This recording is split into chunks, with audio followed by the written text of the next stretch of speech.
inserted by the Leewards. It is clear overcast conditions here.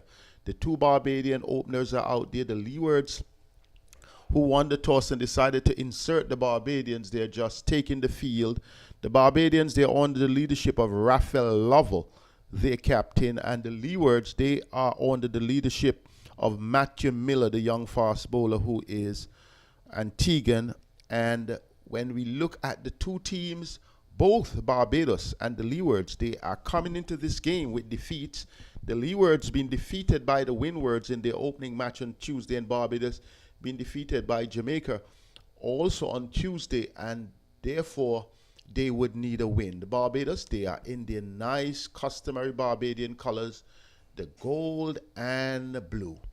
And we see the Leewards in their maroon and yellow. It is overcast, as I would have mentioned here, but the Barbadian openers, Gadson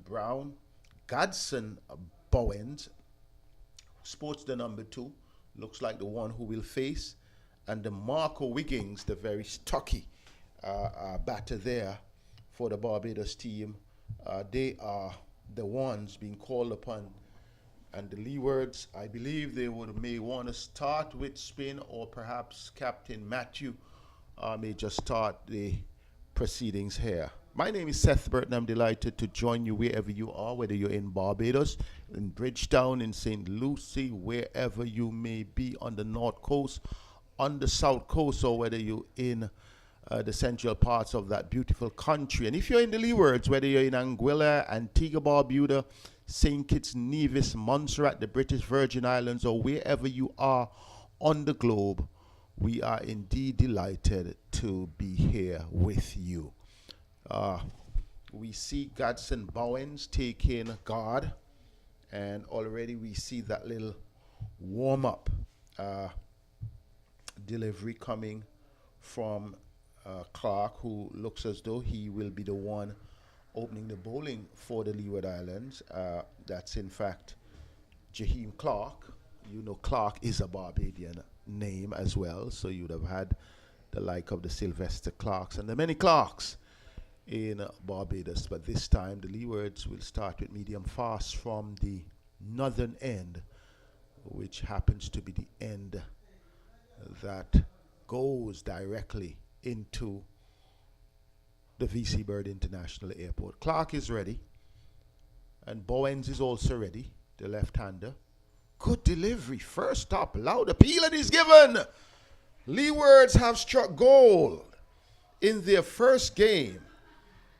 Gadson Bowens, he was tentatively prodding or coming forward, leaning forward, and it was really an optimistic appeal, a confident appeal from Jaheim Clark and the rest of the Leeward Islands players. Barbados, they have lost a wicket in the first ball of the match.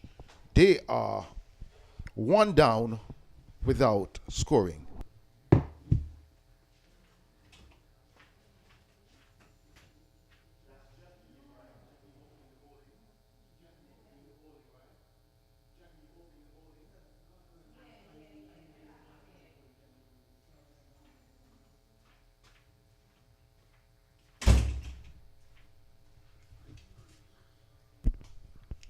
So would that be any moment of shocker for the defending champions? Let's see how they weather the storm, because Kimar Dixon, the left-hander, another left-hander, comes in at number 3 to join Wiggins. So quite a good opportunity there for the Leewards. Not a good delivery, but confidently played on this occasion, and presenting the full face of the bat, playing out from just outside the off stump, and quite a shocker for the visitors here. Jaheim Clark, the young medium fast bowler, striking first ball up and then being defended. Another good one, and that was coming back, and there seems to be a bit of uncertainty as to what is happening and what is happening with the pitch here. Nothing is wrong with the pitch, but perhaps the youngsters are looking. It's all overcast conditions. Good bit of movements on the part of Clark and Kimar Dixon. After giving full face to his opening delivery, was a bit uncertain there. And you saw Wiggins was trying to take the single to get him out of his uncertainty. Another one coming into the left-hander from Clark. So good choice on the part of the Leeward Islands, a team in terms of getting Clark from that end. Leewards being led by Matthew Miller, the young fast bowler, being coached as well by competent coaching staff. The Barbadians also have a very strong coaching staff. Oh, good delivery, another appeal. Not out, says the umpire. That may have taken the edge, or perhaps it may have pitched just outside off stump. And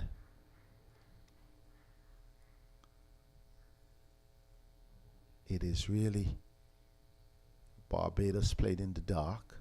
The batters are playing in the dark. The conditions, ironically, are very overcast. It was surprising that we would have had play here at the start, as it has been thundering and raining in other parts of the island. This one is another good delivery. Getting off the mark, though, and coming across, Kimar Dixon playing the ball too short, backward of square. Barbados getting off the mark. They're 1 for 1 after 1 over. A good, inspiring over coming from the young medium fast bowler, Jaheim Clark, and Dixon getting off the mark. And it would be interesting to see the approach. It looks as though it is going to be an all-pace attack from the Leewards, as we see the captain Matthew Miller has the ball in his hand, and he would be happy to put his team in a better position after they would have won the toss and elected to bowl. They're really off to a breathtaking start. So good move on the part of the Leewards. The Barbadians, you mentioned that their starting 11 would have included Raphael Lovell, the captain, Gadson Bowen, who was out first ball, Denarco Wiggins, who is yet to face a ball, Kimar Dixon, who is on one, Seth Smith, holding rise. But here is Matthew. Good delivery from Miller. Really having Dixon searching outside the off stump. Matthew Miller bowling from over the wicket. Just one slip in heavily overcast conditions.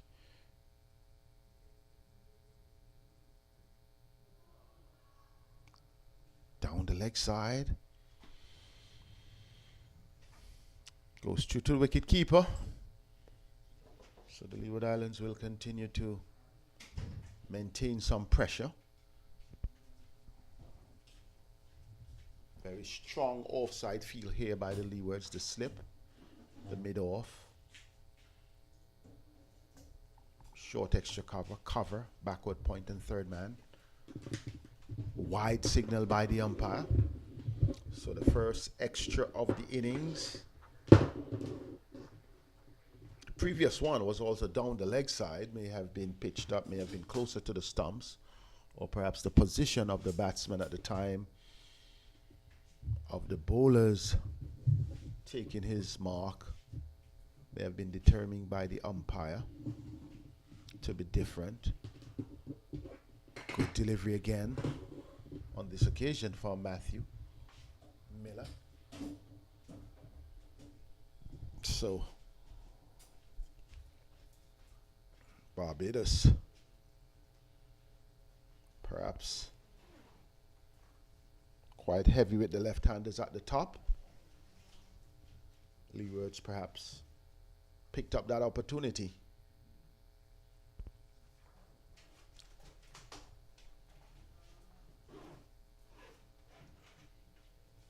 Another uncertain shot on the part of Dixon. He was coming forward a bit tentatively. That one came back into him. And Miller has been bowling both sides of the wicket, but whenever he touches the spot, he has created some degree of uncertainty in commitment from the Barbadian batter Dixon.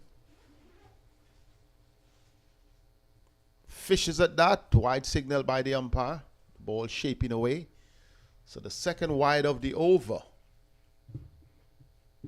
Score moves to 3-1. We're in the second over.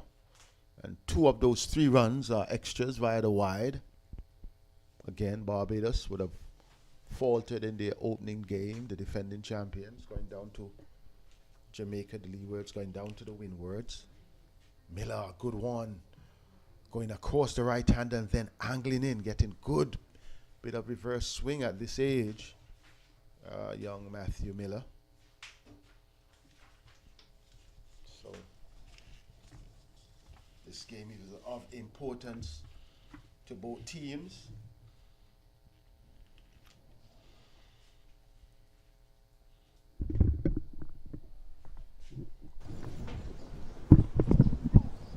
Oh, this one goes through the wicket keeper. Looks like leg by. By signal by the umpire, but it went down the leg side. Dixon got inside the line, was attempting to work it, and the over has been completed. The second over of the innings. 4 for 1 Barbados, getting all 4 runs off the over, 2 via extras, 1 in this over off the bat. In fact, it was 1 for 1 at the end of the first over, so they've gotten 3 runs off the over, 2 wides, and a run to Dixon. Dixon, the only batter who has scored, he's on 2. As I mentioned, they would have lost one of their openers pretty early. Beautiful delivery.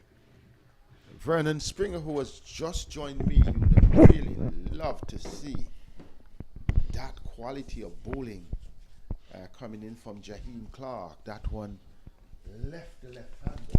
Dixon was having a false sense of security, and that one came close to the edge, Vernon.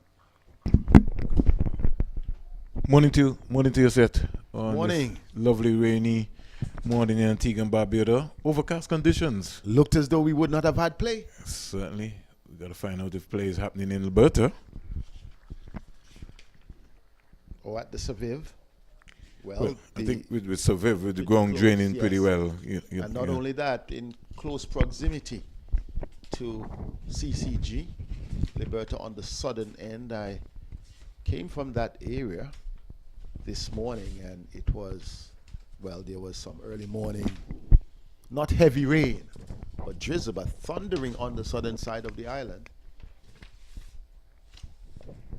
Not delivering on this occasion, Clark. So the Leewards winning the toss, deciding to insert the Barbadians in overcast conditions. Would say it's the right call after getting a wicket. Clark with his first delivery, and then he maintaining a very steady line so far.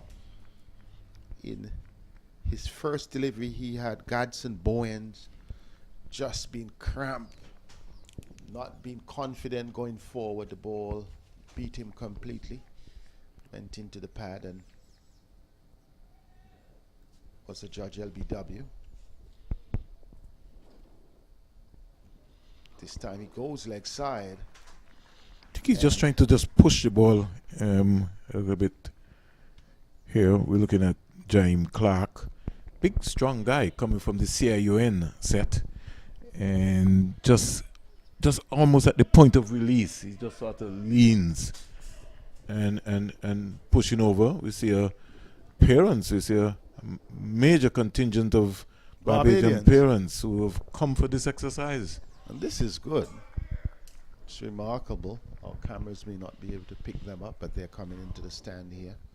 And something that I think is lacking, unfortunately. Well, I can't speak for the rest of the Leewards or the other countries, but I would say in Antigua, Barbuda, I witnessed my son, whom you have assisted, Vernon, with gears.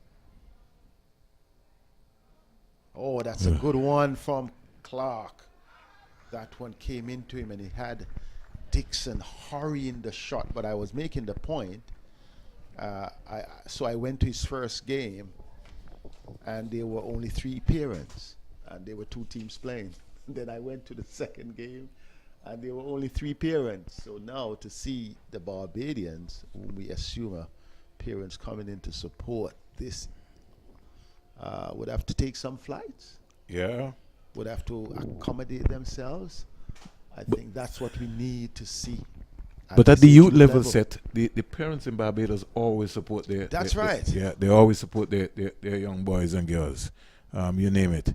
Driven, oh, that's a false stroke. He was looking to drive, shaping to on, but had the face of the bat open. The ball took the edge and went out. The outside went down to forward of square for a single. Wiggins not looking convincing with his first delivery.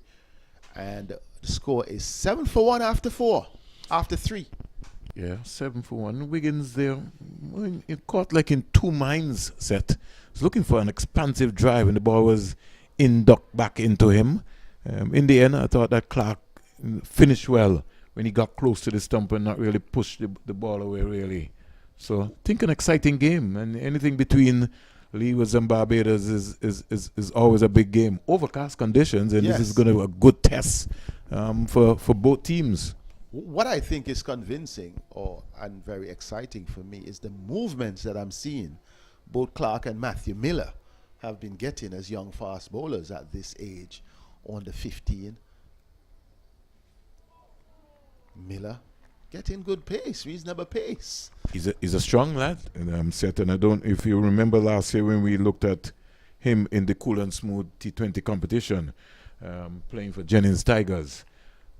He's a young man with a big heart. In fact, he's grown since we've last seen him. Yes, in fact, in the 10th splash, you made a point that perhaps he should have bowled the final over for his team when he did games. not. So how serious he is.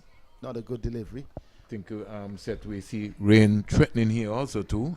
We see the groundsmen led by Travis moving into position also with the covers. So we might have a little cat and mouse game today with the weather. True. He's willing to allow the ball to move. What was amazing to me is that he's running back to his mark. You'll see the urgency. He wants to get through the over. He's running back to his mark. Yeah, he wants to get in the 4 over. He want to get in that over as quick as possible. Get a wicket. But the keenness of him, Matthew Miller. Oh, that's a beauty. Landing in the right area there. And Wiggins having a torrid time. I think the umpires will call that one set. Yes. The rain coming across here. And I think we're blessed for the weather.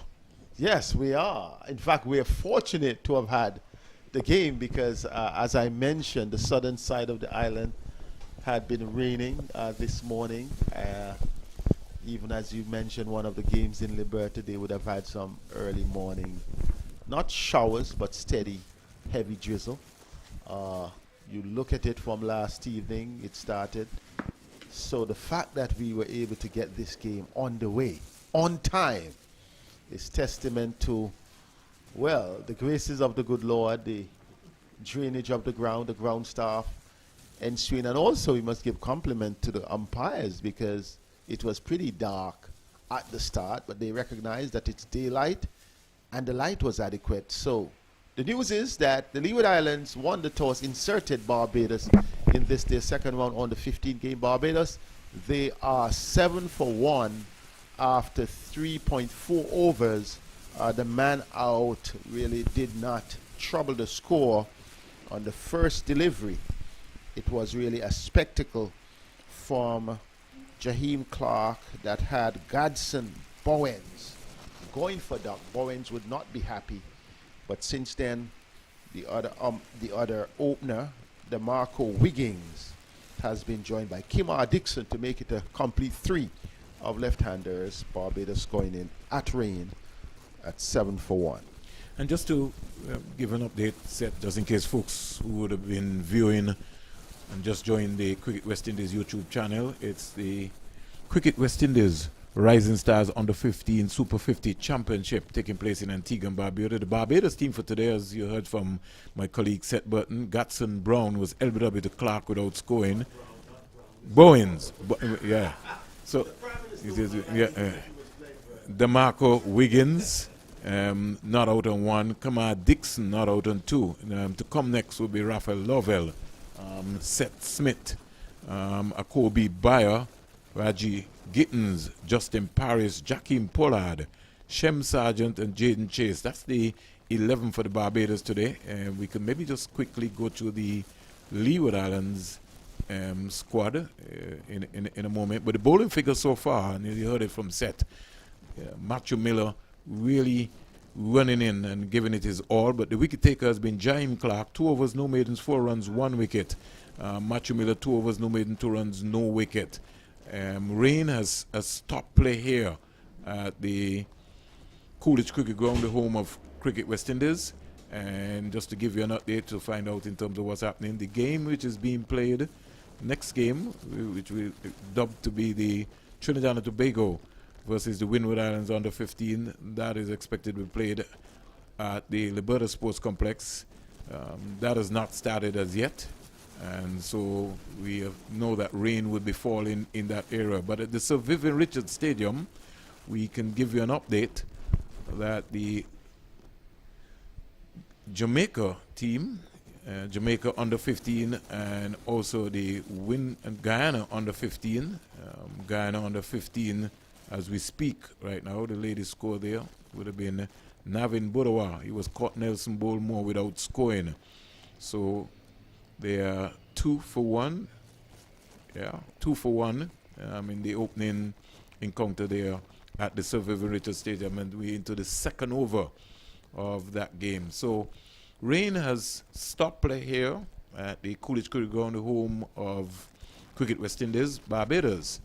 7 for 1, and we're pleased to be able to bring to you cricket action when it comes in terms of the Cricket West Indies Rising Stars Under 15 Super 50 Championship. We want to say good morning to all of the folks who continue to support West Indies cricket in a very big way. And you know we have to start at the base, which is the development stage, which is at the West Indies Under 15 level. And so for the folks, we're sorry and we apologize that we didn't have any radio coverage in the first game, but all of the games that will be played at Coolidge Cricket Ground, you know for sure that we will be having coverage of the feature game and the feature matches being played here at the Coolidge Cricket Ground.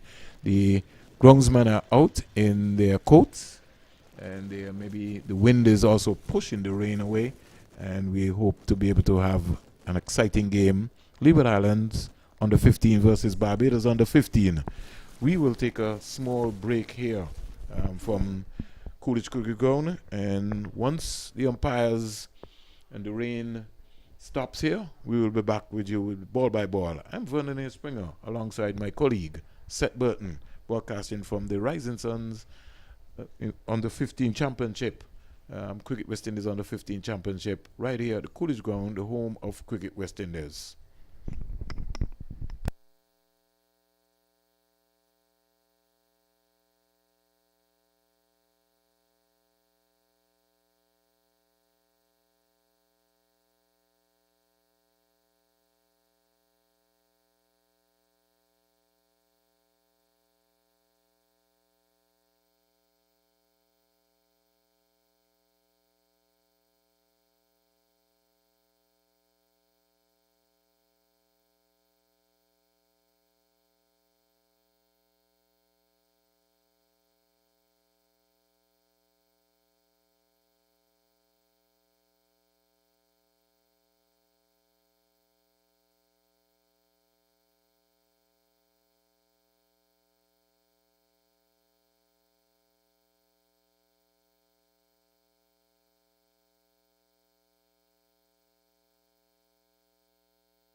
Welcome back to the home of Cricket West Indies, the Coolidge Cricket Ground, as we get ready to continue with the innings of the Cricket West Indies Rising Stars under 15 Super 50 Championship. I'm Vernon Springer and I'm alongside my colleague Seth Burton as we start again with Matthew Miller. Seth. Yes, Miller is ready.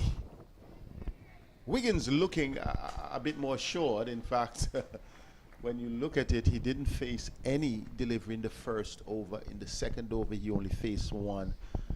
But he looked a bit out of sorts in the previous over. But on this occasion, coming back after the break, perhaps the coach, Roddy Estrick, may have said something to him, but looking quite assured with his first delivery from the break.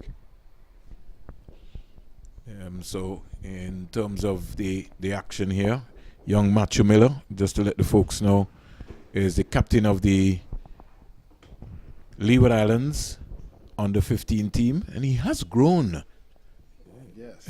Set as compared to when we saw him last in the Cool and Smooth T20 competition. In fact, he captained the Leeward Islands last year for the first time in the under 15 championship in Grenada. We say good morning to the folks in Grenada.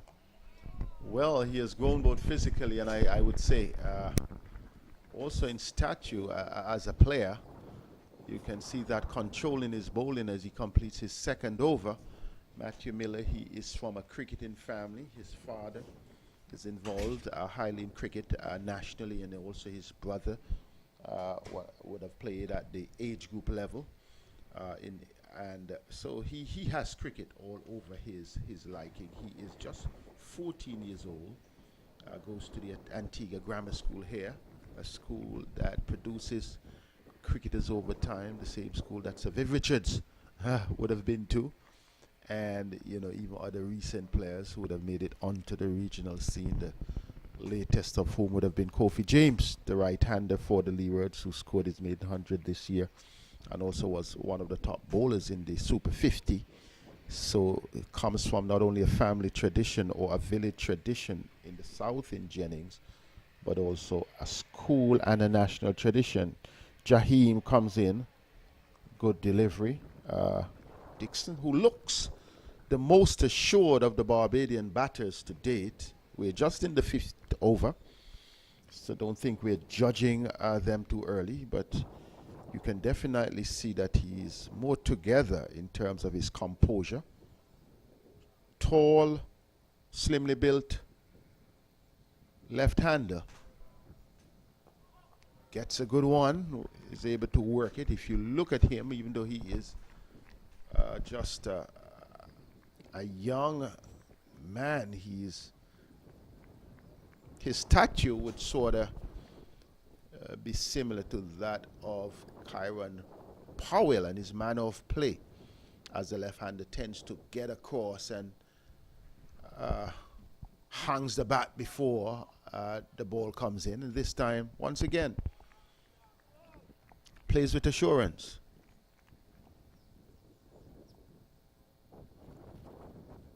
So good going in terms of the match officials so far. Robert Foster and Imran Mokan, they have made the calls right. They were able to leave at the right time and resume play at the right time. This time Dixon is playing around his legs. Dixon, also a 14-year-old, has really come along well with the other Barbadians. Parents are here, and they say more parents are coming, Vernon. That's what I was told. And if the children are to do well, they must have parental support. Had a chat yesterday. Set went up to the Coastline Hotel where 3 teams are staying: Leeward Islands, Windward Islands, and Barbados. Speaking to my good friend Roddy Eswick, and he said that in their opening game set they were 143 for 3. Last 7 wickets For 3 runs. Yeah.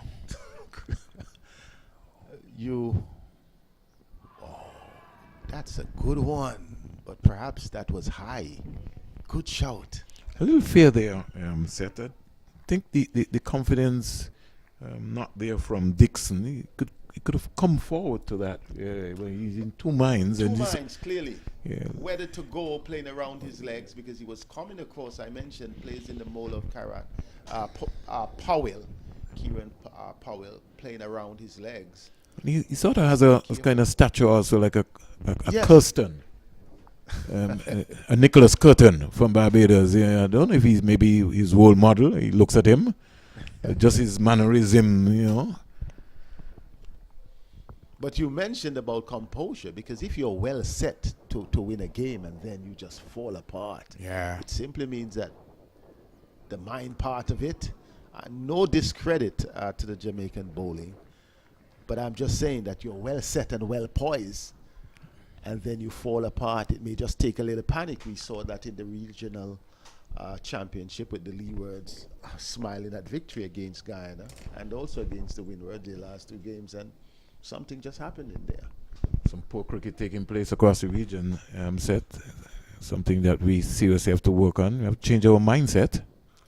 I'm glad you mentioned the mindset, because that is where I believe it begins. We cannot refute the issue of talent. We cannot refute that the players have, most of them have had the experience and the exposure. But I think at times it's really the mindset, and if they can really get that mindscape right, I think they would serve the nation, their territories, and West Indies cricket. Pretty interesting field here, Seth. 6-3 field, Miller. Ooh, that one kept low, Vernon. But I think he got 2 songs set. Yes, but That saved him. maybe it kept, yes, off the bat. Yes, that saved him. And also, Because I think Miller, when he recognized what was happening, that he got excited first. my concern, did it keep low off the edge of the bat? Because it was well pitched up. It did. And that may have been, and not necessarily what we would have called our proverbial shooter. But it may have been, it was almost a Yorker length delivery. But I think Wiggins, a young player. Ooh, that's a beauty. That's a lovely outswinger set. And he was neither forward nor back set. And again, Seth, this is going to be a test for the young Barbadian players, because they play on harder, bouncier tracks in Barbados. That's right. And so, they're accustomed to the ball coming onto the bat, and they can, cut and pull. This is going to be like a mindset game for them here. But it's also a good test for their development. Yes, character. But I also think the credit for the Leewards bowlers, I mentioned both Jaheim and Matthew, they have been moving the ball around. And to that now, he's got a second slip now. Miller, they're now bowling to a 7-2 field, so he's got good control. Well, he's the captain, so he's in control of everything out there. And he bowled to the field, even though it was a full-length delivery. But again, the fear in Wiggins' mind, to me, that was like a half volley set. Yes, could have. You should have been able to lean into that. Yes. But again, still in two minds. He's still not sure whether to come forward or whether to come back, to go back. And that is always going to be a little fear. But I think he has to weather out this opening spell here. A bit more bounce. And it was on this occasion he was looking to come forward, when really and truly that was one based on the height that he could have gone back and cracked. But there is definitely clear uncertainty in terms of the Barbadian batters. Something set which I observed at the end of Matthew Miller's over, and I think going forward, this is a Cricket West Indies under 15 tournament, which I would consider to be a development tournament, and there must be certain leniencies, and the leniencies set has to do with the wides. Yes, you're an umpire. Yes, you want to call the wides, but you have to be able to put control and put systems in place to help the young cricketers. Here comes Clark. Squeezed away down to the third man area. A little volley, but he didn't really come right out set. Sort of, he's a tall guy. I like, though, what I saw on both ends. Clark actually delivered that from the back of the hand, shaping away. And I think Dixon picked it and played a bit late, why he did not really go through the offside, but decided just to angle the bat a bit and got it down to Wide third man. So good thinking on the part of both youngsters. Goes to 3, Kamar Dixon and DeMarco Wiggins. 2 left-handers here for the Barbados under 15 team. So I want to say good morning to Henderson Springer, Adrian Donovan, folks at the Sports Council Milton Small. Wiggins is leaving alone a delivery there. Didn't bounce at all, Seth. Lucky for him there. Going through to the keeper, Ira Richards. What have you picked up, Seth, in terms of Richards' stance as a keeper? I find he doesn't go down. He doesn't go low down in the traditional keeper style. Well, I guess he still has, much to learn and much to develop. He may be saying, well, these are bowlers that are bringing it through, so he crouches. I think you're making a big point, because as I look at him, you could see some pressure on the back over time. These are some of the little technical issues that perhaps the coaches or the game masters can pass on to players, that certain things develop over time, but your stance could well... Ooh, that was a special one, brother. Yeah, and squared him up too. Wiggins looking to force. And then we were talking about that set with the young Barbadian players playing on bouncier pitches, and they're very good at cutting, pulling. They don't drive well, but because of the pitches that they grew up on. And he was looking to really spank that square the wicket. Tannis Francis was just waiting, saying, if you hit that in this area, I'll catch you. 8 for 1 Barbados. Again, he's steering this down to third man. Get another single. So, good control there. He kept his eyes right on the ball and just opened the face of it. He was really in control. Again, he was not right out, forward nor back, but the most important thing is that he made contact with the ball. He needed that for confidence, for the reason of his confidence. It's not easy to score runs out there. The score at 9 for 1 tells you that in the 7th over. So it's not an easy task. Ken not being able to put that one away there, falling over more or less. Dixon, and he will grow. He will grow into a lovely player. Sort of has the mannerism like a Nicholas Curtin. Ken, he's looking to whip that. Typical left-handers. You want to whip that between square. His skill team not staying low enough to the ball. What I like about him is his patience. He's not drawn into any indiscretion. Weathering the tough storm here. I think they might be saying, okay, if we can get through this opening pair of bowlers, perhaps we could see somebody different and we could have a go. We could have a heyday. So then patience is a virtue. Let's see how it works. 9 for 1. That one really, Ken, good bowling so far by Jaime Clark. Really. That was reminiscent of the one that did the trick. I thought it was a good shout. You don't have everything to determine what influenced the umpire's projection. But when we look at it, it was very similar to the one that got Gadson Bowens out. So 7 overs bowl set, 9 for 1. And young Kemar Dixon has called for a new bat. Well, that may change the fortune. That just might change the fortune. Yes, sometimes. Just never know. But in the meantime, DeMarco Wiggins is under a little bit of a pressure because Captain Matthew Miller, mid-off, 2 slips. He's really attacking now. Fine leg third man, backward point cover.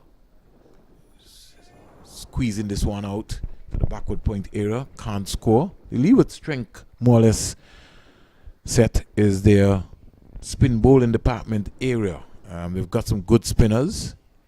And another concern for me, Seth, is I'm wondering if these youngsters, especially some of them who are making their debut at 10, 11, 12, playing for the first time, playing 50 over cricket. That's a lot of cricket. Big men struggle.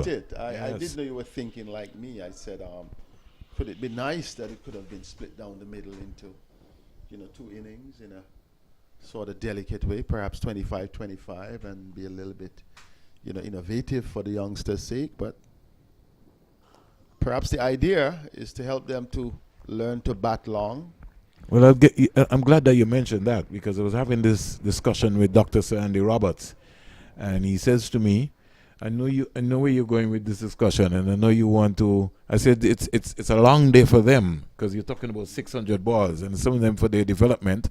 I said to him, "I would play 40 over cricket." He said, "Okay, I'll support you with the 40 over," but he said he does not want them to be playing any 20 over cricket at this level. Stage. So I said you can build up. You can maybe start at 40 overs, and then you're under 17, you grow into there. Because for some of them, they've never played 50 over cricket before, sir. That's right. Because in the school system, and I think perhaps we need to do a proper scientific assessment. In the school systems here, it may be 25 overs at under 15, but how many teams bat out 25 overs? And that's why I was talking about the leniency of the wides. That's right. Yeah, because yes, it's all well to just be calling a wide, but a youngster can end up bowl set almost 2 overs in there because you're just calling a wide. We go to school That's cricket right, set that's and we right. see that all the time. So these are some of the things perhaps they need to be taking the stats from these regional tournaments. How long, would teams bat at this stage? What are we working on? And I can't say that I have knowledge of how the system works. We speak about cricket development. But just let's look here right now. Set. The umpire now is trying to this is a development tournament, and straight away the umpire is saying to Miller, that I'm saying you gotta grow. This is our tournament. This is the West Indies development tournament. It's a competition, but they're developing. So they're learning their craft. So he has spoken to the captain once. Yeah, but he's trying to get the attention again. I'm saying you gotta give him some leeway. Yeah. There's some leniency. End of the over. Completed set. Yes, you're speaking about development, so then it's the coach's role, Jason Ajani and current Pernell Watley, who is also with the sub-regional development team. It's their role then to say, okay, you were getting a bit too close. This is how we handle it. Do you deliver from wider of the crease? Do you change your approach, the angle of your approach? These are things, as you're mentioning, instead of, okay, in fact, there may be. I'm not quite sure if he has been called or officially warned, because as we look at it, if the cameras are on umpire Imran Moran, he has been literally, been writing after that question. Not a good delivery there by Clark, searching outside the line of the off stump. He just needs to just get a little closer. Dixon almost committed, but he was so wide that he really didn't need to follow through on it. Dixon wearing the number 9. Matthew Miller, young, bright, promising young cricketer. Played for the Leeward Islands under 17 last year, set. Yes, and he's just 14. Yeah, so he's going in stature. Clark, big guy. Good pitch stuff. One thing I can say to you, Seth, is that the Leeward Island bowlers bowling stump to stump. Yes, I mean, they have a plan, and it is commendable. We are talking about that you're in the 9th over of the innings, even though it's on the 15 and the score is 9 for 1. Well, it's overcast conditions, Seth. So if big men struggle, what happens to little boys who are 12 and 13 in these conditions? Driving, squeezing off. They feel a short third man coming around, falling away. Whoa. Looks like it is young Nathan Edwards' brother, diving away there down at third man. He sort of slipped, don't know if on the wet outfield, but he recovered nicely. But they got 2 runs, good running. With Wiggins and Dixon there to capitalize that there was a misfield. I think Jayton Edwards should have picked up early that they were going to come for 2. Yes, he slid, but he took his eyes completely off the play. And the good thinking on the part of the Barbadian batters to come through for 2. On this occasion, they get a single, though. And it seems as though there's a ploy now by Dixon to work Jakeem, work the ball into the offside instead of really playing any flowing drive. He's pitching the ball up, and he's comfortable playing it, opening the face, angling the bat a bit, getting the ball down to backward point in that third man region. And now you see they have placed Jotun Edwards right on the backward point boundary. So the two slips still remain. The mid-off, the cover, the extra cover, the point. They're only operating with 3 on the onside, or 2. Clark just missing his run there for a little while. But he has had that problem on few occasions, about the third or the fourth time that he has pulled out of his run, and he's in his 5th over. Wiggins just making him wait. Sort of looks like a Tamar Lambert built like player. He's driving out to Herbert, who's bubbling there. Herbert is not looking at the ball at all. So that's the 3rd time that the ball has gone to him and has been bubbling. He's got to keep his eyes a little longer onto the ball. Sort of looking up, watching the batsman rather than the actual ball that is coming to him. The first objective that you learned as a coach is that you got to watch the ball. Say good morning to Taddy Arundel, the Ayatollah in cricket. Here is a big drive. Trying to get ambitious here. Seth Dixon. Well, what I like, almost every run that the Barbadians have scored, the parents are screaming and in a positive way, and you can see that injection of positivity coming off the last over. So I guess that's a good boost for them. When they started before the rain, the parents were not here. So I think they are now comfortable, even in conditions that they are not familiar with. They played their first game at the Liberta Sports Club. Just a young Tanis Francis who maybe went off the field, came up with maybe a message from the coaching staff to Matthew Miller. And they're attacking now with 2 slips. 3rd man, backward pointer, cover, catching. Mid-off pretty close set. Mid-on also too. Ooh, there's a peel for caught behind. Umpire says not out. 13 for 1. Leeward Islands captain Matthew Miller now moving into his 5th over. Looking to move into overdrive, more or less. He bowled 4 overs, 3 maidens, 2 runs, no wickets. Jaime Clark has bowled 5 overs so far. We look at the young man, DeMarco Wiggins. Wiggins waits for Miller, Leeward's captain. And defending, more or less coming around, playing right around the ball. But the most important thing, he's still trying to get the bat face straight. And like I said to you guys, I think we just have to have a little patience. This is about development. This is about teaching the youngsters the game. And although it is a Cricket West Indies competition, you want to make sure that you teach them even from the aspect of the umpiring. And so special provisions have to be put in place at this level. Wiggins is just steering this, opening the faces bat, steering this down to 3rd man. Clark rifles a return into the keeper. And the score in the meantime goes up to 14 for 1. He now brings Kamar Dixon, who's wearing the number 5 jersey for the Barbados under 15 team, into strike. And Matthew Miller from the media center in here, bounding away, looking to get some wickets.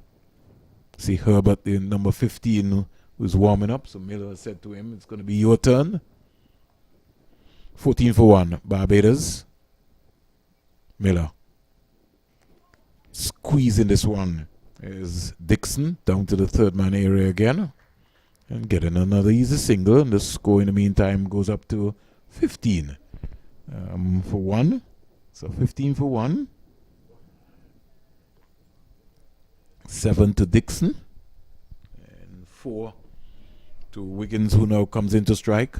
Massive contingent of Barbadian parents are here in Antigua and Barbuda for this Cricket West Indies under 15 Championship 2023. 2 slips go down as Matthew Miller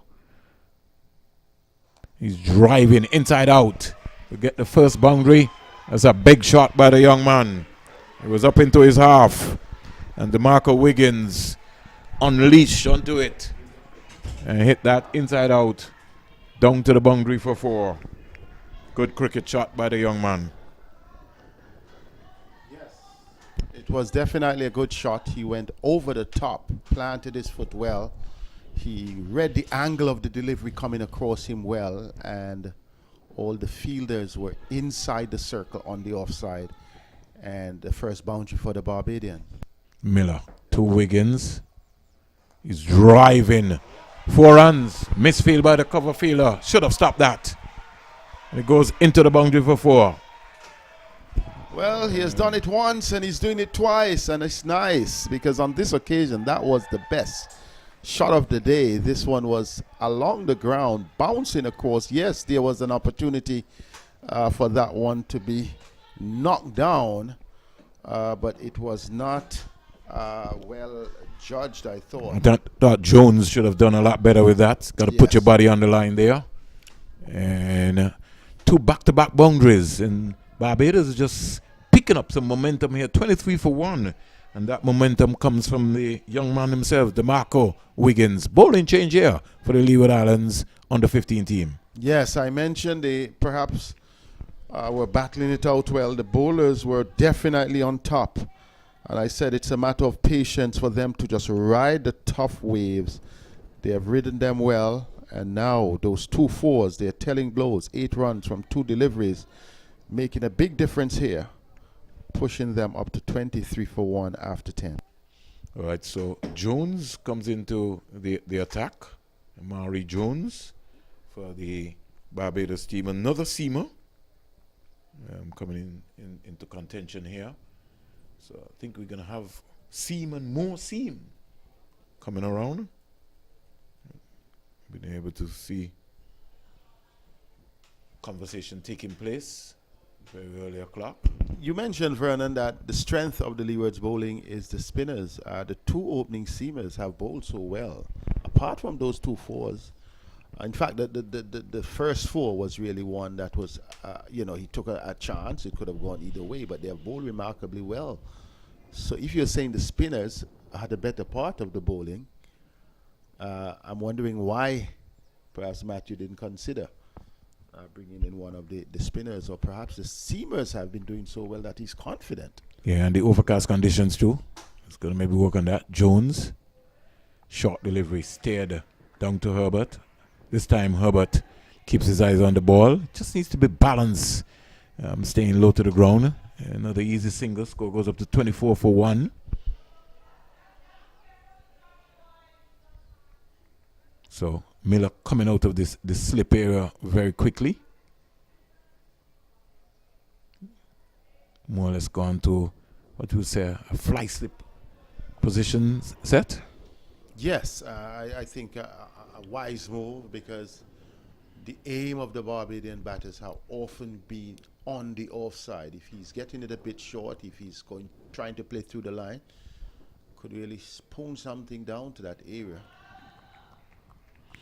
One thing for sure that they're going to have to pick out is that when you look at Wiggins is somebody, if you pitch the ball up, he's going to go hard. When you bowl him back of a length, he defends the ball. So I think the Leeward Island seamers, they're going to have to look at that. And if you're going to bowl him, if you're going to pitch it up, it has to be wide where he goes for it.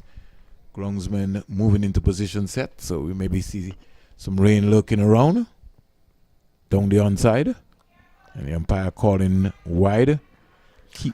I think, though, you could understand the wide from the youngster, but even though you'd have gone for the fly slip, I think Amari Jones should be suggesting to the captain that he would also want a slip. I think it matters for you when you are a seamer, even though you're first change, you want that assurance of a slip. It inspires you to try and take that edge.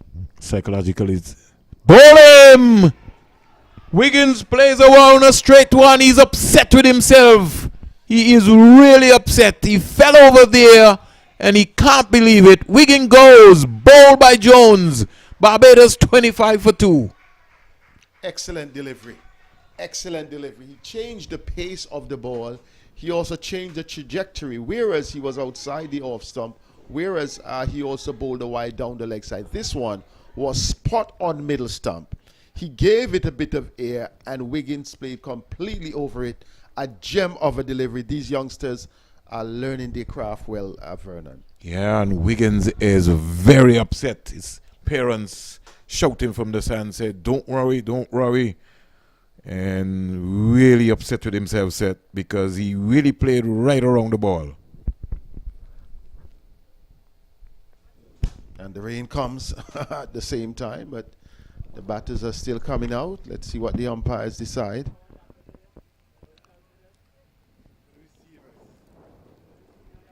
Well, the covers are coming on. So our second stoppage of the morning, Vernon. Yeah, second stoppage of the morning as we speak to you. Barbados 25 for 2. Very important as the rain playing a little cat and mouse here, but we're glad for the rain, as you heard Seth said. And we'll be able to just give you an update in terms of what is happening as the folks here at the Coolidge Cricket Ground, the home of Cricket West Indies, organized to have the covers draped onto the pitch right here. And latest score here as we speak to you. Barbados 25 for 2. Wiggins will be very upset with himself, Seth, in terms of the way he got out there. But that's part of life. That's the growing process of the game. And it's very important. But Wiggins though would be yes, feeling undone by that, because I think when he struck those 2 fours, successive fours off Matthew Miller in the previous over, he felt that he really had things covered. And I believe that he was looking to step up the momentum, may have misread Amaury Jones as a lesser bowler than what he would have faced so far. And perhaps he felt that he could go on the rampage. But that one was well disguised, and I think it has really brought back a bit of pressure on the Barbados batting after being sent into bat by the Leewards. A good duel so far in this on the 15 contest. And I remind you, either team yet to win, because both suffered first round defeats. Barbados to Jamaica, the Leewards to the Windwards. So this becomes a crucial match, rain or no rain. Yeah, crucial match, 25 for 2. And just to give you an update in terms of what is happening at the North Sound Ground at the Sir Vivian Richards Stadium, we have a matchup with the Ghana under 15 and the Jamaica under 15. Ghana at the end of 9.3 overs, they are 27 for 1. No play yet in Liberta as the showers concentrated into Seth's area today. So we might have a little challenge over in the Liberta area in terms of play. But nothing has started so far yet over in Liberta. But here at the Coolidge Cricket Ground, we can say to you that Barbados are 25 for 2. Wiggins, the man being dismissed, he is back in the hut. And trust me, he was very, very upset, Seth, when he got out. And as Seth described it, it was almost a slow ball, bang on target. He played right around it and lost his stumps for 12, some 30 balls faced, 40 minutes at the crease with 2 spanking boundaries. And he was the guy who was just about to give Barbados a momentum. I did mention, I got myself in trouble with Seth. I said Gaston Brown. Yes. It was Gatson Bowens. It was LBW to Jakeem Clark without scoring. But Kamara Dixon, I like his organization so far. 8 from 32 balls, 44 minutes at the crease. And to come out next after the rain break would be Shem Sargent. Wonder if he's any relation to a Livingston Sargent or a Trent Sargent. The Sargent, was one of the finest set I showed that you would have seen. In fact, Seth, I was going to some notes last night. Just a minute, Seth. I was going to some notes last night and I found a squad, an autograph signed squad of an Antigua and Barbuda team that went to Bermuda. Yes, someone sent it to me via Facebook. You saw that, right? It was interesting. I think it was 1984.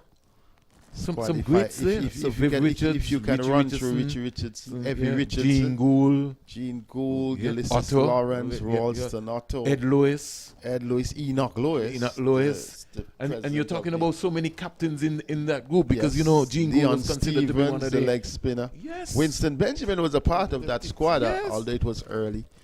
I'm not sure. I don't think Sir Andy was a part of it, but quite an interesting squad. Half of it autographed, and I think things like those we have to go through the archives and get it. I believe it emitted from Sir Richie, so in quick time I would have to give him a call. So it was quite a mixture of players, some of whom were on the were relatively young players. Yes, Sir Andy was there. I didn't see his signature. That is why Eldine Baptiste, we call him the soca man. Ed Lewis, Evie Richardson, Richie Richardson, Sir Viv. Well, it was Vivian Richards then, has emerged into Sir Viv. Ed and Enoch Lewis, the Lewis brothers from Sweets. Austin Otto they have, but it's Ralston Otto as we know him. Gene Gould, Anthony Merrick, that's our creator at Sir Viv cricket grounds. Anthony Merrick was on the borders of West Indies selection for some time, along with a guy by the name of George Ferris, who was lightning quick. In those days, he was compared, they thought, had the pace in excess of Malcolm Marshall. And then you had Winston Benjamin, the young Turk, on the mission. They had E.D. Stevens, but that would have been Leon Stevens. I can't quite remember. Cannon, that's the name we usually call him. Yes. And then E. Lawrence, Ulysses Lawrence, McChesney Simon, who would have been the wicket-keeper batsman on the tour. Another gem of a player, pretty much an interesting squad. And things like these are important to preserve. It was typewritten and not computer-generated. But Seth, we're talking about 1984, and let's look at who would have been around the cricket at that point in time. The late Danny Livingstone, Yes. who was considered to be really, when you're talking about sports in Antigua and Barbados, that name has to ring a bell, both for cricket and football. He brought a Administrator level of extraordinary. discipline. Yeah, and I saw Gray on there as the coach. So the late Henry Gray. Yes, he was more or less a trainer. He was a but tough he was trainer. everything. Yes. He was the spark. So when you look at this era there, where you had people like Guy Yearwood, Hugh Gore, Taddy Arundel. If you look at the names here, right? All of these names. So Viv Richards went on to captain the West Indies team. So Richie Richardson, right? Andy Roberts. And you went on to play for the West Indies. Eldine Baptiste. Now Winston you look at Benjamin. Enoch Lewis, who was easily one of the finest batsmen not to have played That's right. Test cricket into that area. there. Ralston Otto, one of the most prolific. Yeah, Not regional to have played cricket. for the West Anthony Indies. Merrick played a lot of county cricket in England. Winston Benjamin played for the West Indies. McChesney Simon, he just came at a time set when the Jeffrey they were, Dugan era. Yes, but there were so many good keepers in the Leewards. Yes, at even that time. Sherland Williams, Harris, Edward man, Sargent, Livingston Harris. Yes. Yeah, but McChesney Simon scored a lot of runs in Leeward Islands tournament cricket. In fact, he was a very accomplished player. He could have walked into an Antiguan team as a batsman. That's how pretty McChesney Simon was. In fact, at one stage when he got into the Leewards team, he surrendered the gloves and gave it to Ridley Jacobs, and he was able to make the team as a batter. There you go. And so you have somebody like Ed Lewis who would have to get into a team at that point in time. For Ed, Enoch was exceptional, but for Ed to get in there, Ed had the force his way in. Yeah, Ed went on to play for the United States of America. He now lives in the United States too, also. But I was just looking at the names, and when you look at it, Gene Gould I think is one of the finest captains set that I have a secret for you. The only one of those players I've never met. It's shameful. I said it after a funeral, when Eldine Baptiste's sister's funeral at the end of the day. I have never met Gene one-on-one. You never? I've never met Gene Gould one-on-one. No, you gotta come down in. You gotta come down into the point area, man. Yes, I need to do. Yeah, you gotta sit down and have them. I still think he's easily one of the. And I've said to him, we just didn't have a lot of time with the camp right here. But I find for the under 17 and under 19, I would like to get Gene to be around the Leeward Island setup to come and talk to the captains, come and talk to the team. Well, the question is, as we look at both the Barbados and the Leeward Islands team, we would ask ourselves: these children, it's fair to call them children. They're on the 18. So, these children they play cricket amongst each other. Apart from Matthew Miller, we are not sure in the Barbados context how many may have played at the club level in terms of their first team. Matthew Miller does from a Leeward standpoint and would easily do so. But the question is, how many of the older players or the players of the past who may not just speak but interact with them, who would get an opportunity to see them, to pass on some of the little trade secrets, the little technical advantage, the psychological tips, how many of them are around? And I think that is the question for us to ponder in terms of how our system goes. Earlier, I was also alluding to a key point that I think we need to do quite a bit of research. We need to retain the West Indian brand of cricket. It was an unwritten brand that I knew of, you know, during the era when we grew up, when we loved West Indies cricket. It was very much an aggressive approach to cricket. It was a cricketing team that believed in itself. It were a group of players who were extraordinarily talented, but at the same time they were focused on one objective, and losing was not an option, right? So the question for me is, are we carrying that brand? Is there a pervading brand around in terms of West Indies cricket now? And I believe all of us can rightly answer no. It's not. The same brand that ran through West Indies cricket ran through Barbados cricket in those days. The same brand ran through the Leewards and the Windwards, or you may say Combined Islands. The same brand ran through Guyana's cricket, though Guyana and Trinidad to some extent may have been a bit more conservative in their approach. But at the same time, it was a West Indian brand coming from all these different territories. Well, what we would like to see now, we're speaking now about our youth tournament. How similar is the development plan in Barbados to the development plan in the Leewards vis-a-vis the development plan Guyana, Jamaica, Trinidad, and who do I miss? Jamaica. Jamaica. But that's an interesting point set, and it's interesting from the context of when we dominated. We were trashed in 1975-76 in Australia, and Clive Lloyd came back to the Caribbean. So Clive Lloyd came back to the Caribbean and said, "How am I going to deal with this?" And he came up with a plan, and he says, "We have to fight fire with fire. So I'm going to go and I'm going to look for some fast bowlers." And so the next time that we went into Australia, just how they treated us in 1975-76, he then got that team to believe in his vision. And so everybody that came around into that special era bought into the vision as to what happened in 75-76. In fact, you know what was amazing, Seth? One of the things which inspired him when you look at Fire in Babylon. Do you remember the late Tony Gregg said he's going to make the West Indians gravel?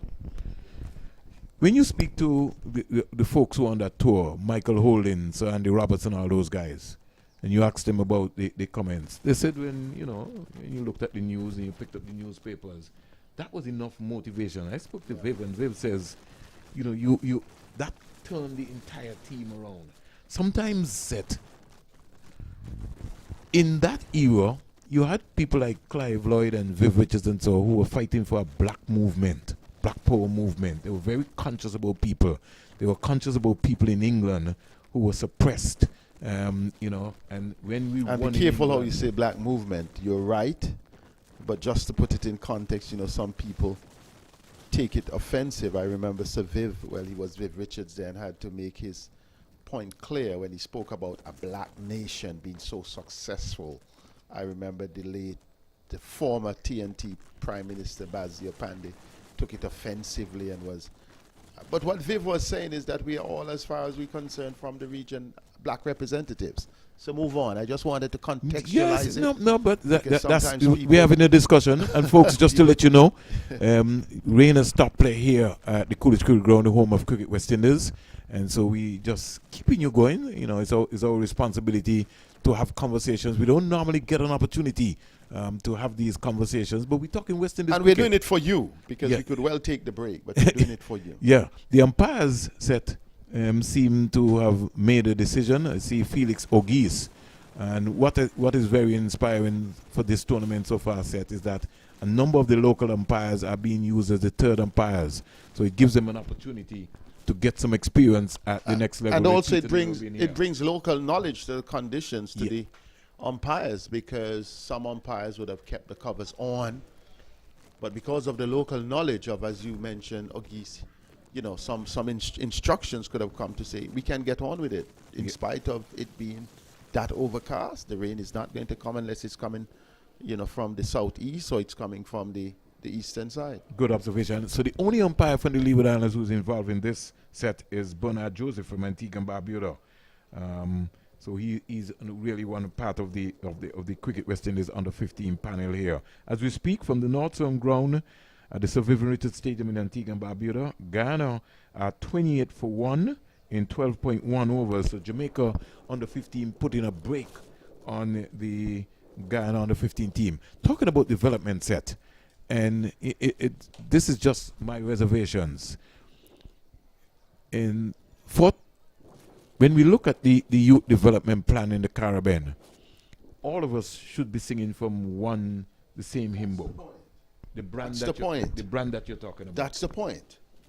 We have to be on the same wavelength. When you see it, you know it. I mean, in Australia, I would have done my ample research as to what ascertains in Australia. I mean, I love Australia cricket. I would tell you. Never thought I would ever had to say that. But it's a brand. And what you get in Melbourne, you're getting in Sydney. And what you're getting in Sydney, you're getting in Adelaide. But you made a critical point. The brand of West Indies cricket, right, is now being played by England. So we taught the world everybody wanted to emulate the West Indies brand. And we have now gone back in terms of what we dominated the world with. But here, and also here you speak about it's being played by England, but who is now the architect of that? A New Zealander who played the West Indian brand of cricket. You get the point that I'm trying to make. Yes. You go to South Africa, the early South African teams, yes, they're searching their way after apartheid and who you're hearing. They're speaking about Viv Richard. They're speaking about Malcolm Marshall. So what? They're taking the marching orders from critical brand elements within the West Indian brand. So I am then asking the question at this youth level. We spoke about the overs. We spoke about, you mentioned about the spinners, but it's good to see on the Leewards team that 3 seamers have come to the party and could contain the team to 25. So is that an emerging aspect that brand is also promoting fast bowling? Because in most regional tournaments, I bet you 9 out of 10 times we're going to see the spinners. bowling will be started by a spinner. So you're so right, Zed. Going on. So folks, it's an overcast day here in Antigua and Barbuda. It's a rainy day in Antigua and Barbuda. And the Barbadian parents, I'm sure you're getting a nice view of them down there. Terry White, our camera crew, has gotten his eyes on them.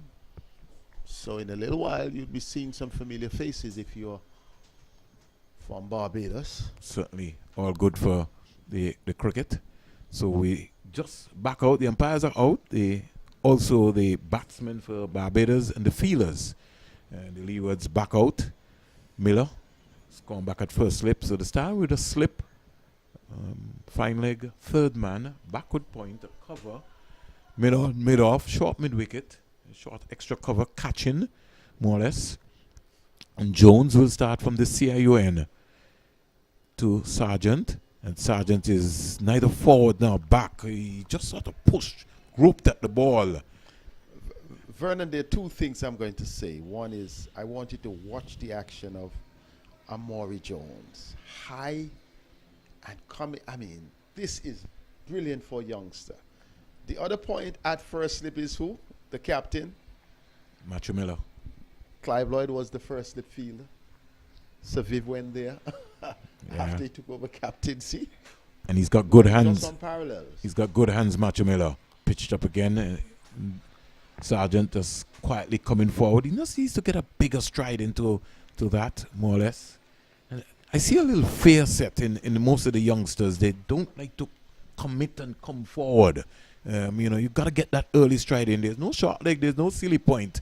You get confident. Get onto that heel. You know what I mean? Get onto your heel. Get that balance going. Well, Jones to Sargent. Sargent is just fishing. That's a harsh set. I don't know if you saw that one. The umpire called wide. That's what I was talking about, leniency. Yes. With the ball darting around like that, you can call that wide. Yes, that's a difficult one. That was. They're under 15 boys. But it wasn't. In fact, it was a hard wide to give at any level. To be honest, it would have been considered a good teaser. A good delivery outside the off stump, rising. 26 for 2, Sargent North. Here is same delivery that he bowled before. This time it's not called a wide. He missed it completely. Made wicket over. Set for no, because he bowled a wide, so he's a little guilty of that there. But good over, good aggressive over by Jones. Yes, certainly a good over. Started before the second rain break or drizzle break, whatever we may term it. But good to see Sargent getting an opportunity to come in and see if he can consolidate along with Dixon, because the Barbados on the 15, they're in a bit of bother here. 26, Vernon, 26 for 2 after 11 overs. Another seamer set, Herbert. It's good to see that, because I really thought the Leewards cricket was a lost cause in terms of seamers. Yes, they have made some changes more recently in the 4-day championship, but they have been a diet of spin more recently than in the days when, like the Barbadians, we used to see the Pacers taking the top of the attention when it comes to a new ball. We're not short of talent set. What we're short of is structure. We need structure, because when we identify these talent, what happens when they go back from the respective tournaments? And we're talking about in the Leeward Islands. So Herbert pitched up, and just for a moment, Dixon sort of just playing just with his top hand alone. Now I would like to see Dixon set really getting forward, leaning low and stepping on the gas for that one and looking to find the gaps there. Well, I guess coming back after the break, he may want to get his bearings right. Herbert, big tall guy, pitched up again between wicket and wicket, and Dixon just playing this out to the cover fielder. And the score remains on 26 for 2. This is the Cricket West Indies Rising Stars Under 15 Championship being held in Antigua and Barbados. A lot of activity happening set. Yes. We have the Scotland team who are here. They lost yesterday to the Leeward Islands Hurricanes over at Liberta. We also have a development St. Kitts Nevis Patriots training camp taking place here also. Wide delivery by Herbert. And the ball was doing a little thing. Set. Yes, that one, I think it started well, but it went away. We're speaking about appreciable movement from the seamers here, the young under 15 seamers from Liberta. So Patriots are here. They have a development camp taking place as we speak, right here. They played against an Antigua squad yesterday. Ooh, that's a good delivery there, Seth. Yes. Coming from over the wicket, angling the ball across the left-hander, pitching down just about off stump, but leaving him about fifth stump. Good bowling here. Conditions been very tough, Seth. This is a wake-up call for these young cricketers here, especially Barbados on this pitch, because this has been seaming around here. And the pressure continues here from the media center end. Herbert down the onside. There's a P4 caught behind. There's going up. The umpire is not interested, so he came off of his pad. Well, but the keeper and all the 5 players who are rushing to congratulate the bowler, they would be disappointed, but that's okay. Just keep trying again. Matthew Miller is still inquiring, asking if it came from the pad. Once the umpire says not out, it's not out. Yeah, but you can ask a question, just to be on the safe side. I mean, he could have maybe indicated and said it brushed your pad. Some umpires, I'm set, they would just touch, and so that's the end of the argument. So you don't have to worry about that again. Pulled That one away. is pulled away. First boundary for Kemar Dixon into the mid-wicket area for 4. Short ball. And hear the applause Yes. of the parents. So the third boundary of the day. You had 2 from Wiggins, and now you have 1 from Kemar Dixon going in confidence. The score in the meantime, it hustles up to 31 for 2.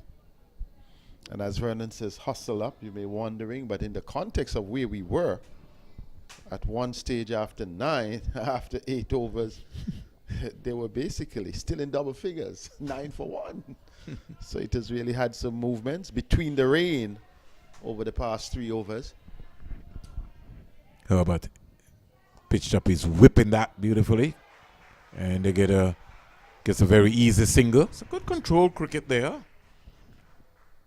You made a point about the difference in pitches as the over is being concluded. Well, in fact, the umpire is conferring at the end of the over. You mentioned about the like of the bouncier pitches in Barbados, and the Barbadians more akin to pulling and cutting. You could have seen that early. Once the ball sat up there, Dixon was in position, rocked back and hammered it.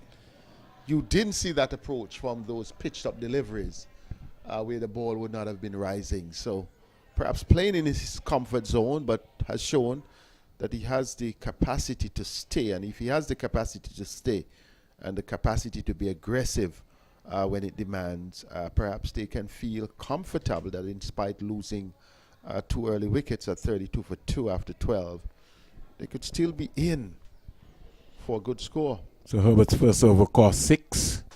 In the meantime, Kemar Dixon is on 13.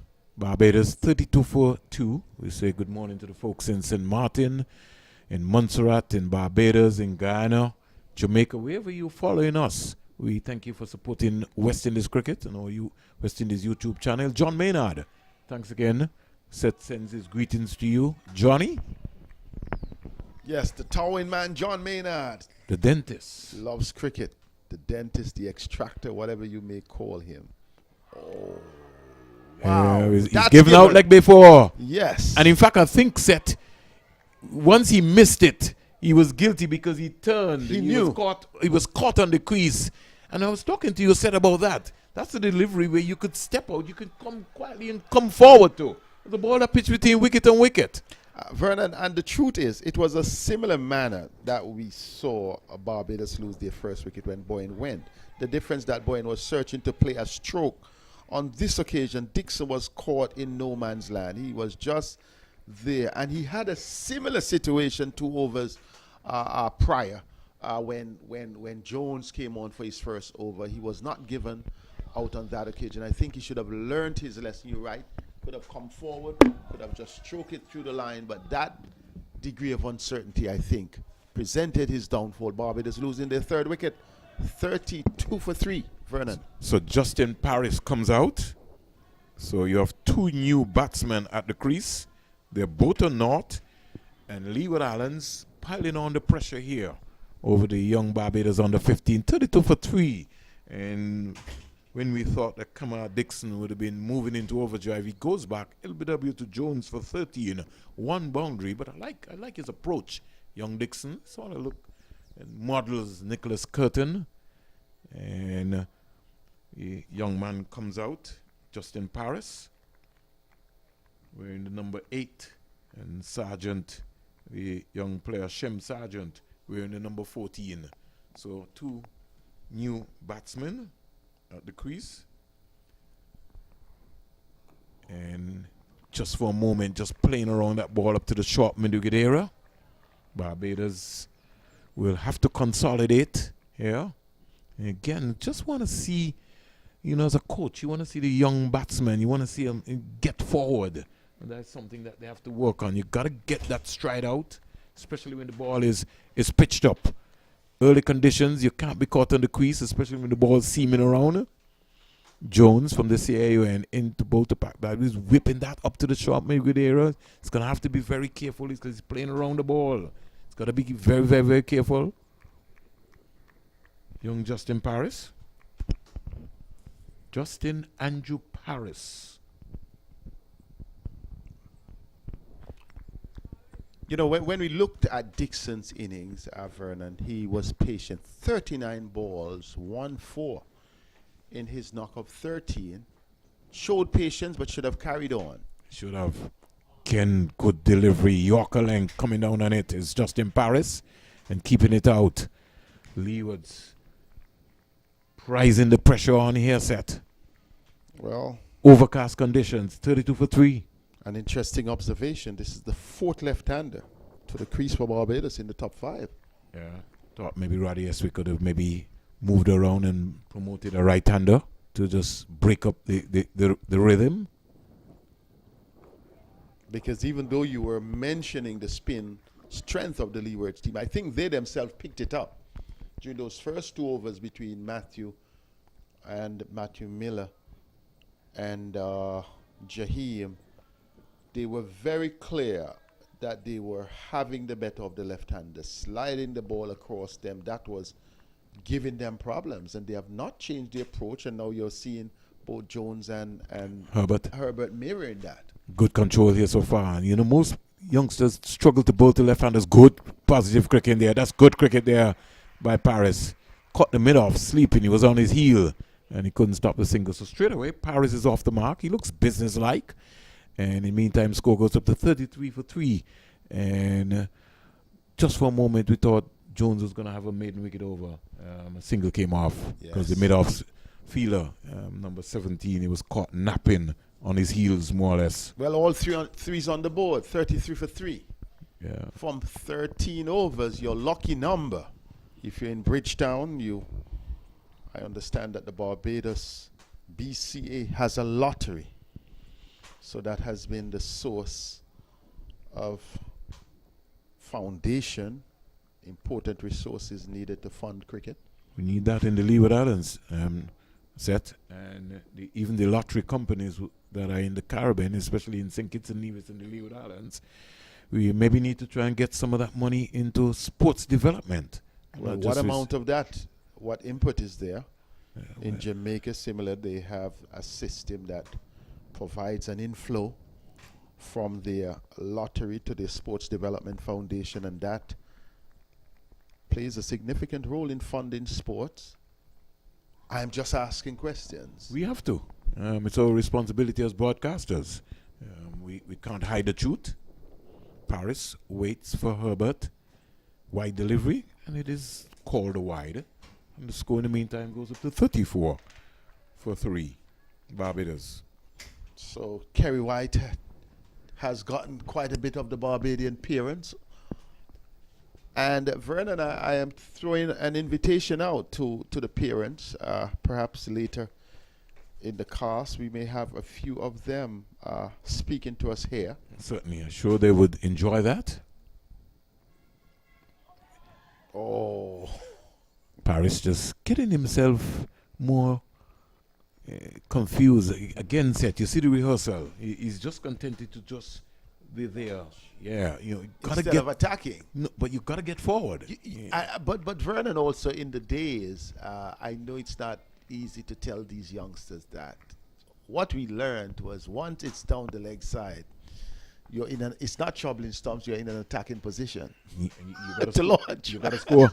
Well, we were told early o'clock in St. Kitts. That's right. Never bowl in the vision on the pattern. I'm sure you were told the same thing. and in fact, me for one, once they started to call wides down the leg side, man, that was, to me, was senseless. Because that was where the bulk of the run should come. It's down the leg side. Down the leg encourage side. it. It's short, encourage it, let them bounce it. But Paris is one. And fishing at one outside the off stump, caught in 2 minds, sort of overbalancing himself there, Paris. And again, I think he just needs to relax himself, get that right foot, get onto the front foot. You could be confident enough. There's no short leg, there's no silly point, so there's no fear. And Herbert is not express pace. Herbert is bowling wicket to wicket, so you can come forward confidently. Paris can just thereabout, defending nicely. Score remains on 34 for 3. good contest, good gripping stuff. Wiggins might have felt that he really did not line up To a nice slow one from Jones. Dixon would have thought that he was found wanting. Not a wide delivery, but this time the That umpire, wasn't called.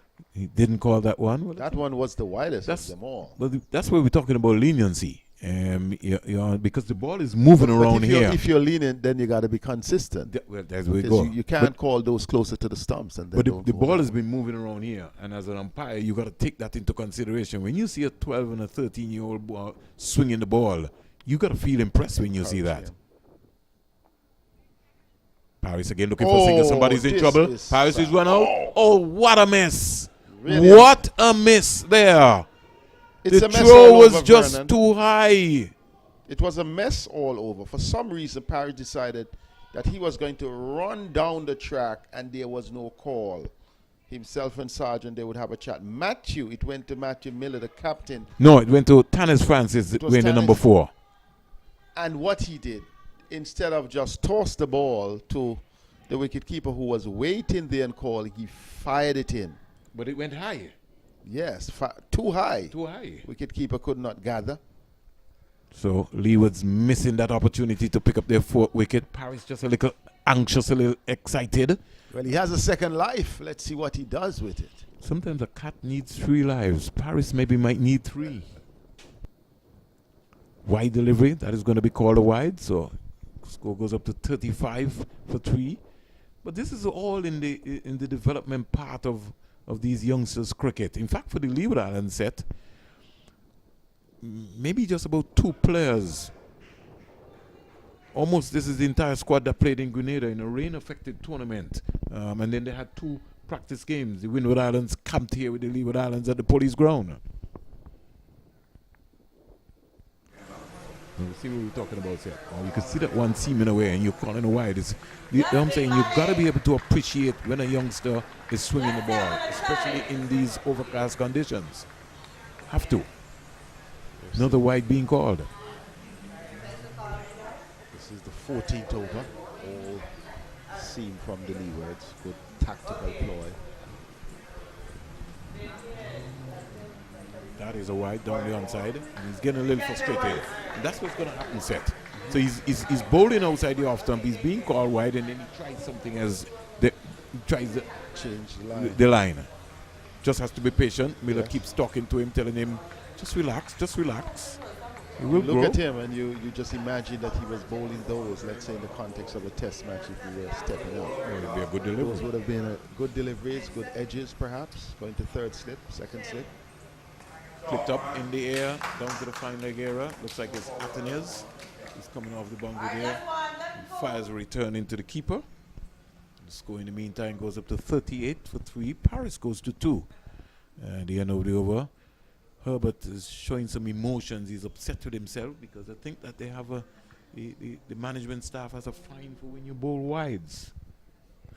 That's right. 38 for 3 after 14. Barbados will need to have these 2 really staying at the crease and riding it out, because no adjustment has been made in terms of the overs, though we would have had our 2 stoppages due to the drizzles. So they would need to look to bat all 50 overs. Jones to Paris. Paris is hoiking that over the mid-wicket area into the boundary on this rain-affected outfield. Maybe on another day that would have been a boundary, but he got 2 runs in the end. And Paris quickly goes up to 4. So the score goes up to 40 for 3. At the North Sound ground at the Sir Vivian Richards Stadium, Ghana are 46 for 1 at the end of 19 overs. Wow. And they're in what we will call a very keenly contested competition with Jamaica under 15.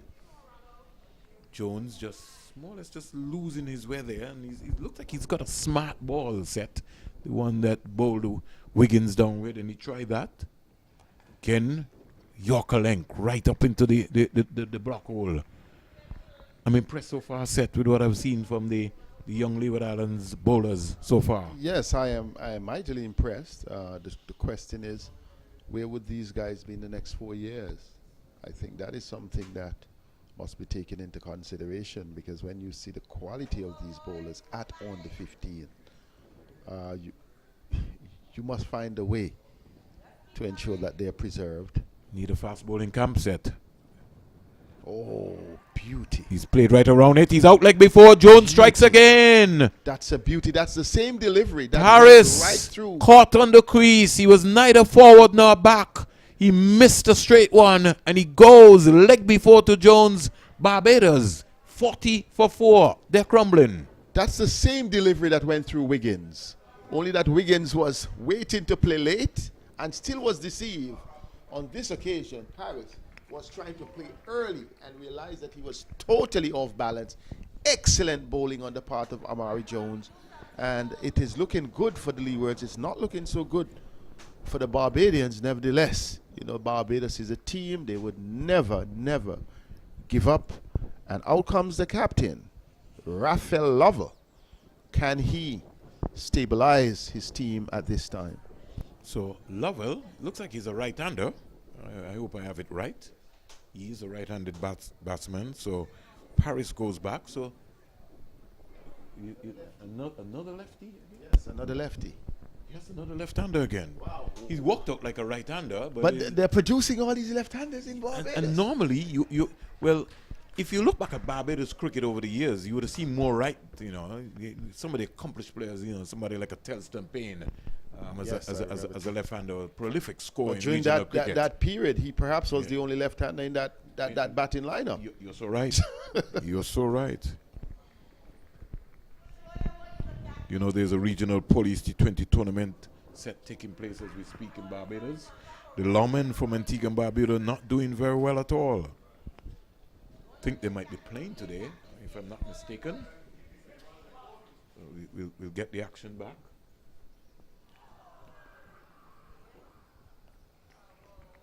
Good response on the part of young Jones with his first delivery to the captain. Recognizing that the captain was willing to step out. Had that one angled outside the off stump. So Love looks like a strongly built young man.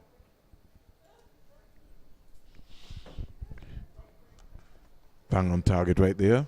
Want to salute Kerry White. Said you know that Kerry White was an excellent cricketer? Played in the first Leeward Islands under 15 team. No, I didn't know that. I know you see him moving around, and you got to understand what's you're talking to royalty. So I understand the passion. First under 15 Leeward Islands team set. Yes. Kerry White was part of that. Wow. Thank you very much, my brother.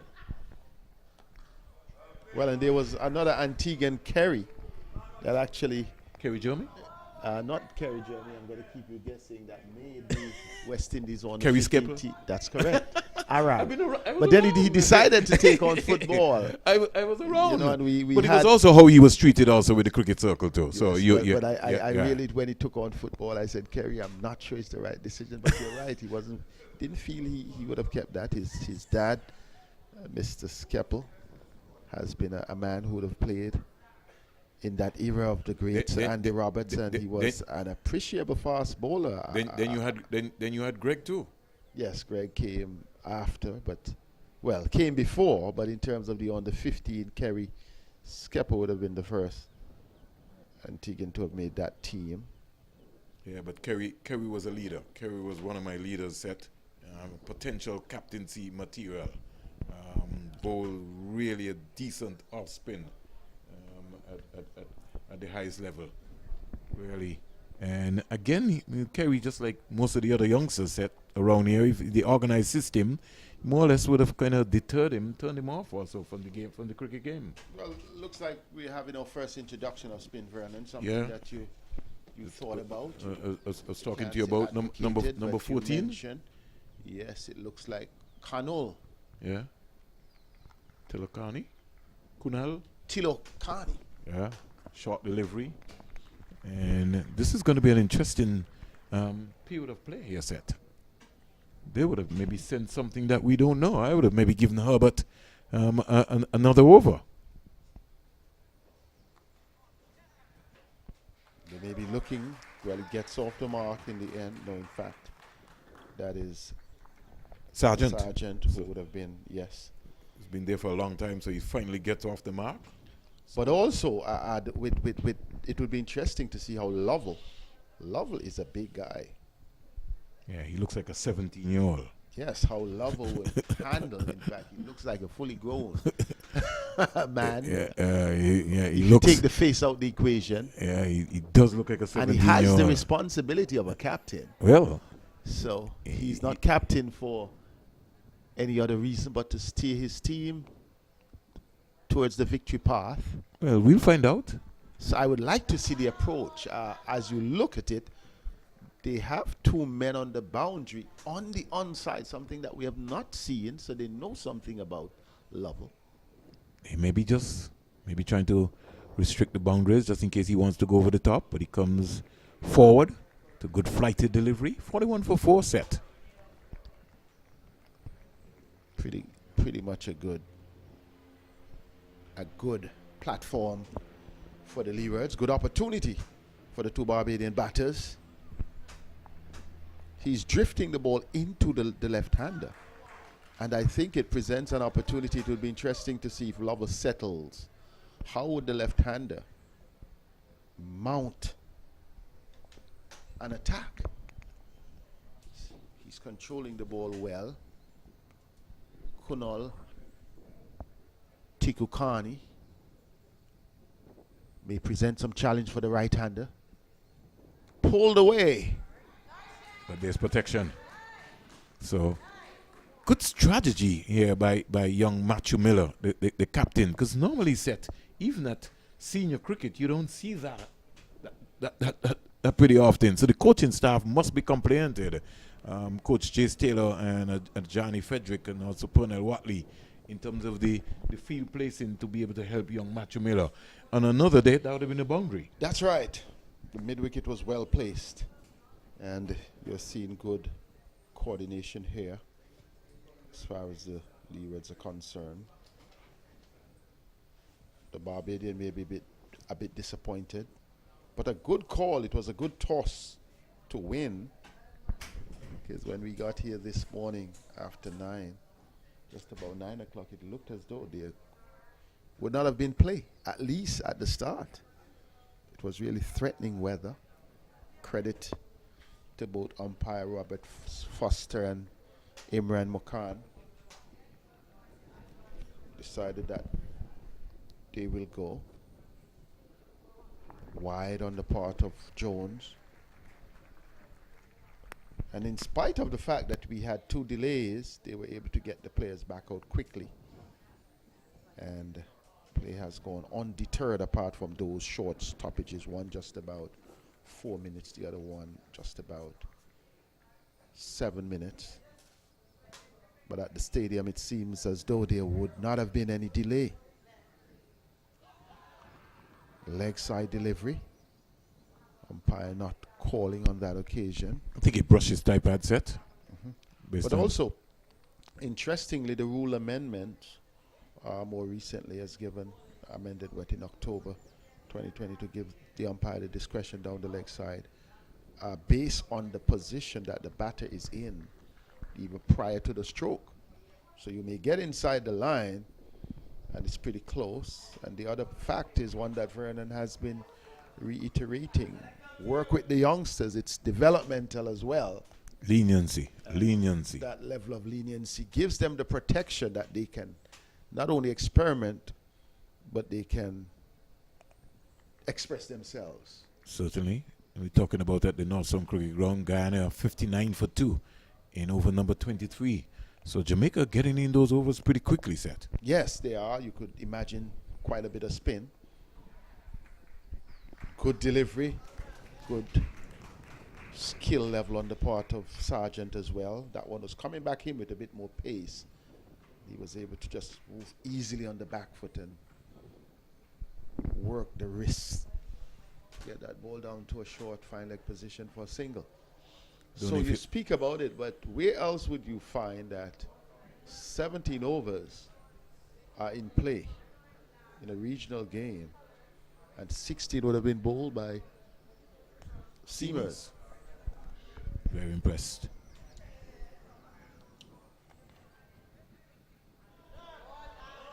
Don't know if you saw the news set. Shea Hope joins Yorkshire for county championship. Well, I'm happy for that because, you know, it's no secret that Shea Hope is, you know, perhaps the better player that we have in the region. And I think my concern was that he was not being used in tests because there are certain things that are evident in terms of, I don't want to say weakness, but in terms of vulnerability. And I think in that county setup, you know, with good coaching, with good focus, with those swinging deliveries in those conditions in England, that can only tighten him up. We know what those deficiencies are. I just want to go back. Was so happy. I haven't had the full transcript of Clive Lloyd's proposition in terms of Cricket West Indies head coach Dr. Desmond Haynes. I am in full agreement that I think he should be the batting coach. Oh, certainly. And not the chairman of selectors, because he could have imparted so much to Shea Hope. They're both from Barbados, but I know sometimes how it could be in terms of, you know, you may have your coach at your different level. And every coach may not be welcoming to bring a man in. And I think we have so many resources in the Caribbean, but somehow we are not streamlining.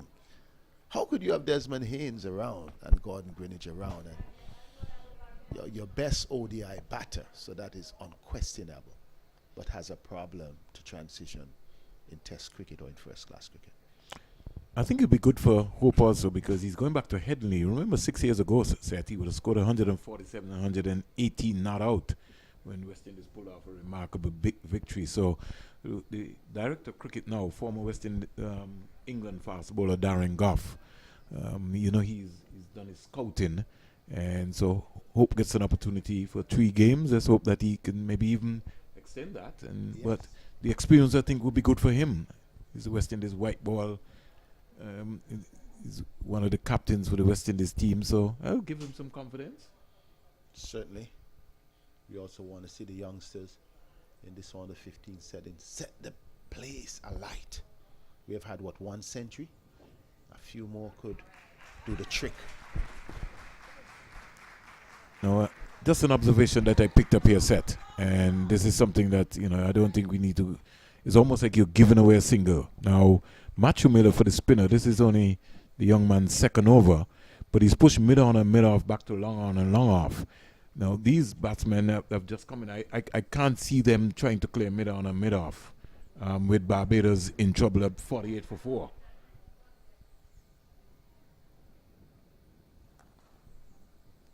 You've just given away a single there. I take your point, and I think it's a well-made point. But who whispers in the young man's ear? Yeah, you can't give away that single is just too easy. Even if you wanted to put 1 back, Set, you keep 1 up. That's right. You don't have both back because you've just given away a single there. You force Barbados. If Barbados wants to go, let them go. In fact, as I speak, Set, Leewards are on top. Yes. And Matthew Miller, he has been leading well, exceptionally from the start. But here is an opportunity that you're citing. What you don't want to do is to have the team under pressure and then release the pressure. Sometimes the challenge for the youngsters, they may watch quite a lot of T20 cricket and sometimes the field setting. With that same setup that you're speaking about, they may see it, but it may not be applicable, you know, to certain conditions or certain situations. And that may be the case there. And in the Caribbean, that's something that I found. Even the West Indies team, they're on top, and they just don't seem to prize that opportunity that they're on top. See, you're just giving away a single again. Now that would have been a dot ball. And the fielder at wide mid over 4, actually, he is himself beckoning, asking a question because it's the third one that has gone through there. So one needs to just tighten up and hold the sway. But good batting. The 50 comes up for the Barbadians. They will be very happy.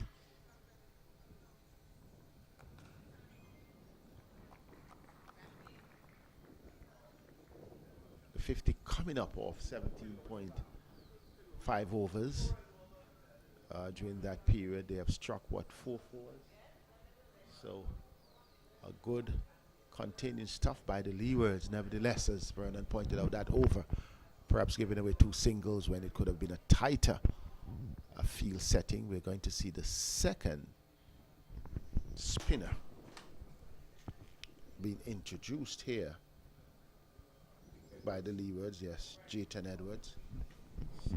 Jayton Edwards set, just for your way of information, he's the brother of Nathan Edwards, the young emerging West Indies all-rounder, who's really going in leaps and bounds. In fact, he's part of the St. Kitts Nevis Patriots development camp also.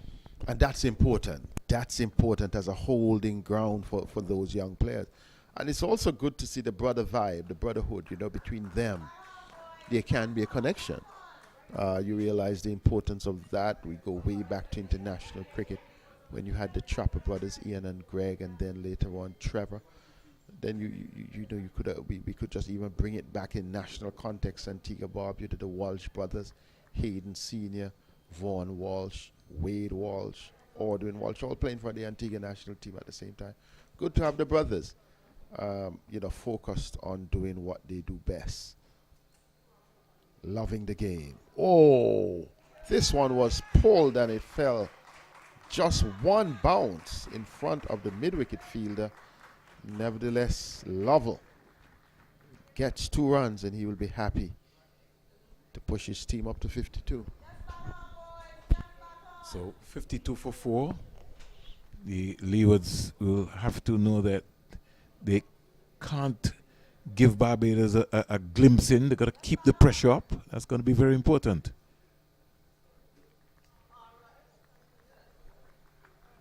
Wide delivery there by Edwards. Miller making some changes. Long on, long off. Sweep on the offside. Sweeper also on the mid-wicket is moved around. Beautiful delivery right there. Good control. That's an excellent delivery. It went through Lovell. Beat the keeper. Late movements away. Matthew Miller took the catch. Still appealing. Perhaps he believed that it may have taken an edge. But it really went through the batter.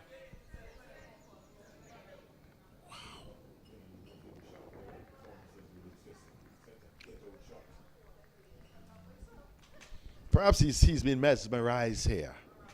He's seen the ball in the air. Then the ball has a late movement that he's not picking up. Yes, out of frustration. He's not picking the line. Yes, he's not picking him through the air. Excellent trajectory. Excellent flight. And then Lovell being drawn into a sense of uncertainty, deciding to go down the track. Was not in control down the track. Fortunately, he knew he would not have gotten leg before, but gets at least out off strike. Good bowling on the part of Edwards.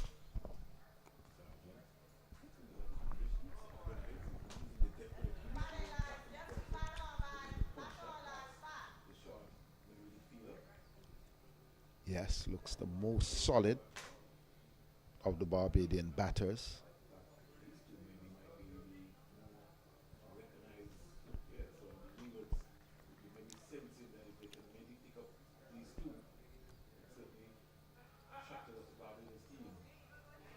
Lovely shot. I like that one. Just paddling it.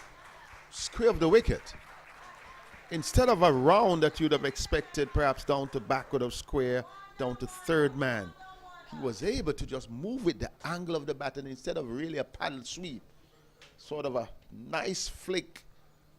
I love that that shot coming from Sargent. Looks good. I think both Dixon, who would have spent some time at the crease, and Wiggins, they may have had their moments, but this is the best batting that I've seen from the 6 batters that have appeared for the Barbados on the 15 team so far.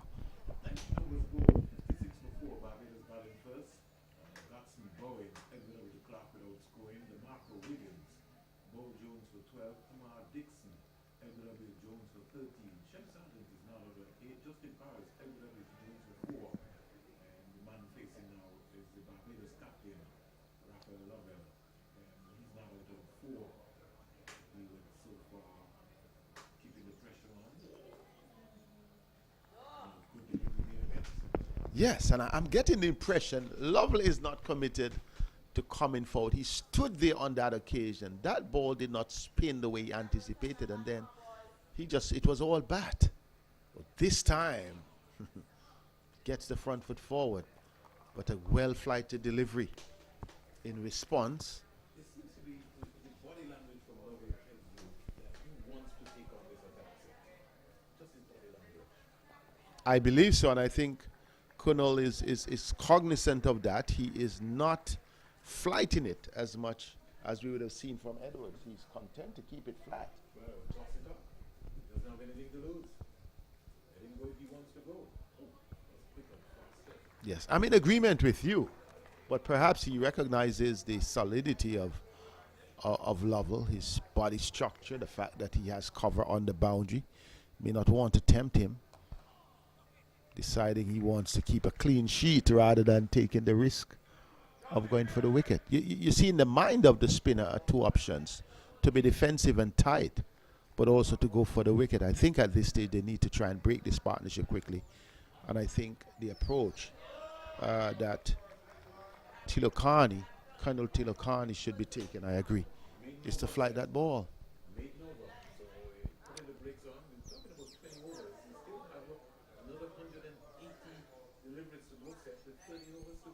Precisely. Yes, if they settle, they can still mount up to 200. It's possible. They're a long, long way off. Maybe they may struggle to make 100. But we're speaking about probabilities here. 180 overs, deliveries. That's quite a lot on offer. How many would they capitalize on?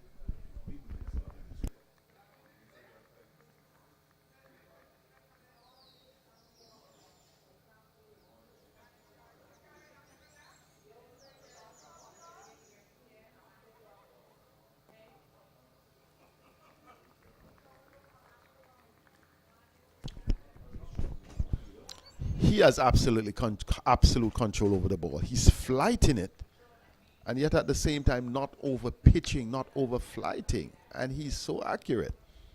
He's confident.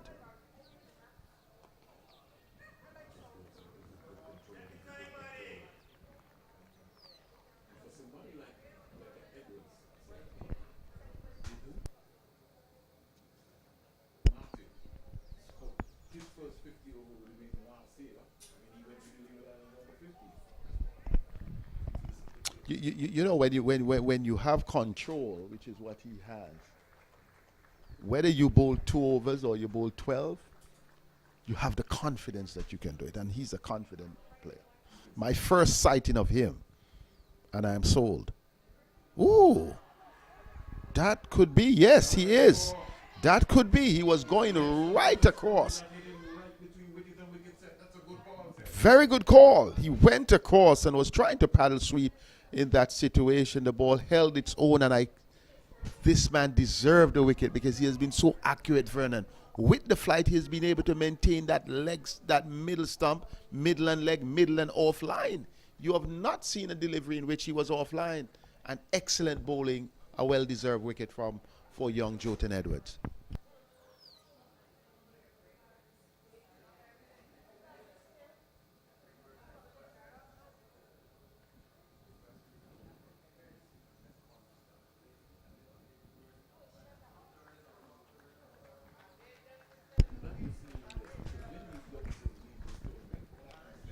Well, exactly, and I know, as you mentioned, from St. Martin emerging well, with the likes of after Casey Carty's thing, we would have had other players before the Edwards, etc., etc. But the question is, you're asking, what happens? I would love to see this youngster, and what the next question I'm going to ask is, where is his batting?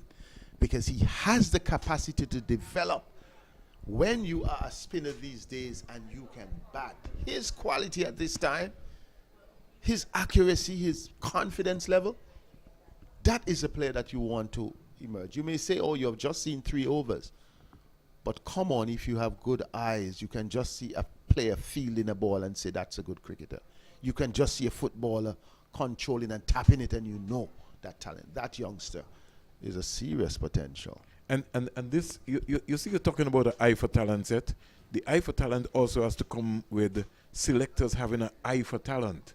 Now, when someone spotted a Malcolm Marshall and a Michael Holden, as selectors, and there are not a lot of people around who have that eye for talent. There are a lot of people who tend to be, stay within their little zone. Yeah, but you, just like you said, Seth, you can come out and you can look at someone and say, wow, he's got some potential. He's somebody that we can go with over a period of time. Some people are also late developers.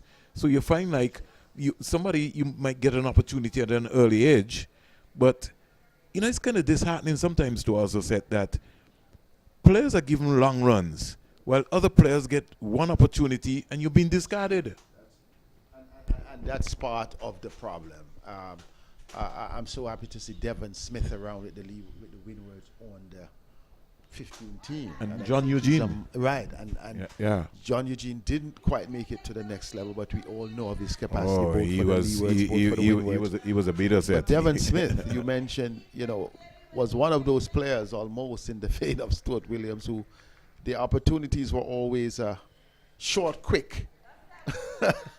Not given the long-term opportunity. It may be one in a series or two in a series, and then. So when you have players on that yo-yo sort of approach, it could be a challenge to their mental approach. So we have a new batsman set who has come out for the Barbados team, number 19, and we'll quickly look across for number 19's name, and we'll give In fact, that. it's Smith. Yes. My namesake. Seth Smith. Seth. I wonder if it's your family. We'll find out. Well, Getting a ball outside the line of the leg stump, I think the umpire will signal a wide.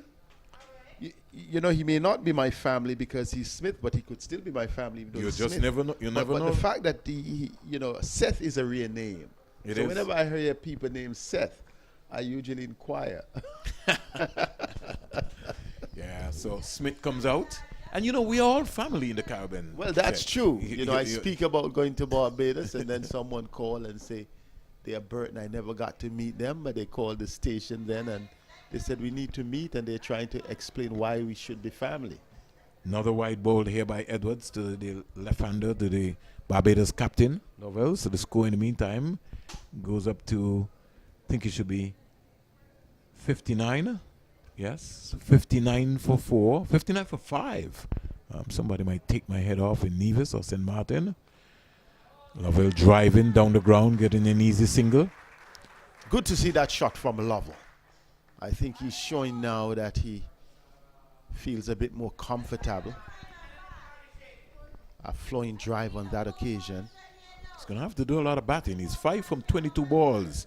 But there's a restraint on him, Seth, because he looks like he's an attacking. And folks, let me just make sure that you understand, right? I'm just telling you what I'm seeing from my own naked eyes here as a coach. His body language, he looks like he's somebody who likes to get on with the game. You can look at his approach. And he's strongly built. Parents belling out some messages of encouragement. And there is nothing more encouraging than hearing your parents out there or hearing support. When we spoke to Marley Richards a few years ago, he was just about, 16, 17? We'll come back to that. Good delivery. But when Marley scored his triple hundred, Marley, in fact, if you're listening, is the son of Sir Viv Richards. When he scored his triple hundred for Antigua, breaking the Leeward Islands record as a 17-year-old, I think, he mentioned that there was a guy named Steady Joseph who was just around the periphery of the boundary, who was just urging him on for every run, every stroke. And often that makes a difference. It does. So to hear the parents here, really, they may well be responsible that at least it's not 30 for 5, but it's 61 for 5. Lovell, in the meantime, goes up to 6 from 23 balls. He now brings Seth Smith. It's not Seth Burton facing. He does. Kunal. Now Matthew Miller has decided that he's going to. Has he? No, he's brought one up, left one back. So he's left the long on back. Pretty interesting. on target. And it's a sort of catch and mouse sort of situation here with him. Also, Matthew Miller, maybe playing on the minds of the Barbadian players. Lovely shot there by Smith. Appeal for a run out, but I think Lovell got in quite easily. I think I've also just seen Hayden Walsh Junior, yes, just moving around. He was in the Leewards camp. He's now gone over to the Barbados camp. Well, he has spent quite a lot of time playing with the Barbados franchise system. So he has had exposure to both. Would want to pass on what he knows to younger players. I think he's by his old coach, Roddy Eswick. Yes, his bowling coach for the West Indies. Roddy has told me at his age, it's time now to give back set to the youngsters. So he's gone down to the lower level. Well, I think there is where it starts, you know. One of the admiration I have for Kenny Benjamin is that he's always in the grassroots. He's always there. He's finding some little young bloke and pulling them up. What I think we would need in the Caribbean set is a pace bowling lab. With all the greats that we have around, the Sir Curtly Ambrose, the Dr. Sandy Roberts, all these greats, they don't have to be coaches set, but they can be mentors. That's but right. I think we need a young crop, a pace bowling lab in the Caribbean where we talk the West Indian way. Well, the village concept, we say it takes a village to raise the child. It takes that same village concept to nurture the athlete, whether it's a fast bowler or a batter. And I think the club systems these days have failed. And if the club systems are failing, then the structure that you speak to must be the mountain in our path that is going to make the difference. Yeah, good single there by Seth Smith. It looks organized, backing across and just punching it into the gap there on the offside. And talking about international experience set and some more international folks, we have George Munson, who is also in the Barbados camp. He's come along with Hayden. So he just came in to look at the talent here for a little while. That sort of kept low. That one really kept low. On that occasion. Lovell is smiling. He was going back to hammer it, saw it was short, and then he realized it means he has good eyes. He kept his eyes on it. He better would.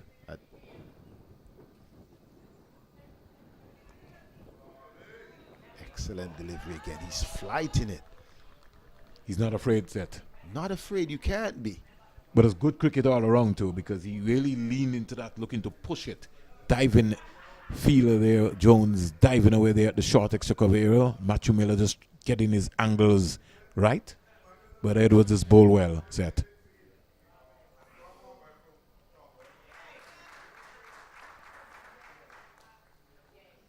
You know, Seth, I was just here looking at the square boundaries here at the Coolidge Cricket Ground. They're pretty big, Seth. They are. They are. They weren't adjusted for the youth.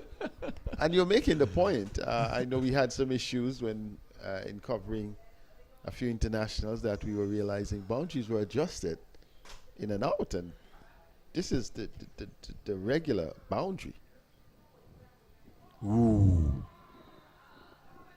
That was dancing around, Seth. Yes, man, that is superb bowling. Good control by the young man, So Edwards. Edwards is really lightening up the place.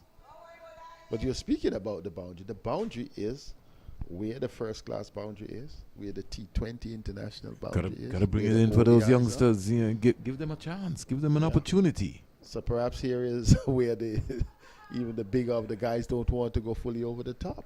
The only effort we saw of doing that was from Wiggins when he went over the top on the offside.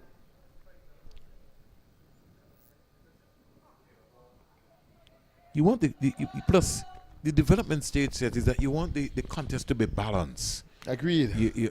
I mean, must be, you want to have excitement. Encourage them to play the game. Another over bowl there, and it's just all happening here. It's the Cricket West Indies Rising Stars Under 15 Championship being held in Antigua and Barbados. And you're listening to Seth Burton and Vernon Springer at the Coolidge Cricket Ground. 64 for 5 Barbados at the North Sound Ground for the Sir Vivian Richards Stadium. Ghana, they are 85 for 5 in 31.4 overs. Quite a lot of quick wickets there. At one stage, the Guyanese, they were 46 for 1 and then 52 for 2. So they have faltered a bit. We keep saying the challenge sometimes at the regional level becomes composure. So you have a couple of quick wickets after one. And that is something that the coaches would need to bring the youngsters up to speed with. Nice little risky player here is Smith. Looks very little organized, got good wrists. And one thing about him, these two so far, they've been able to rotate the strike. So Matthew Miller is going to maybe have a little headache. But for the meantime, but let's see how they handle the pressure.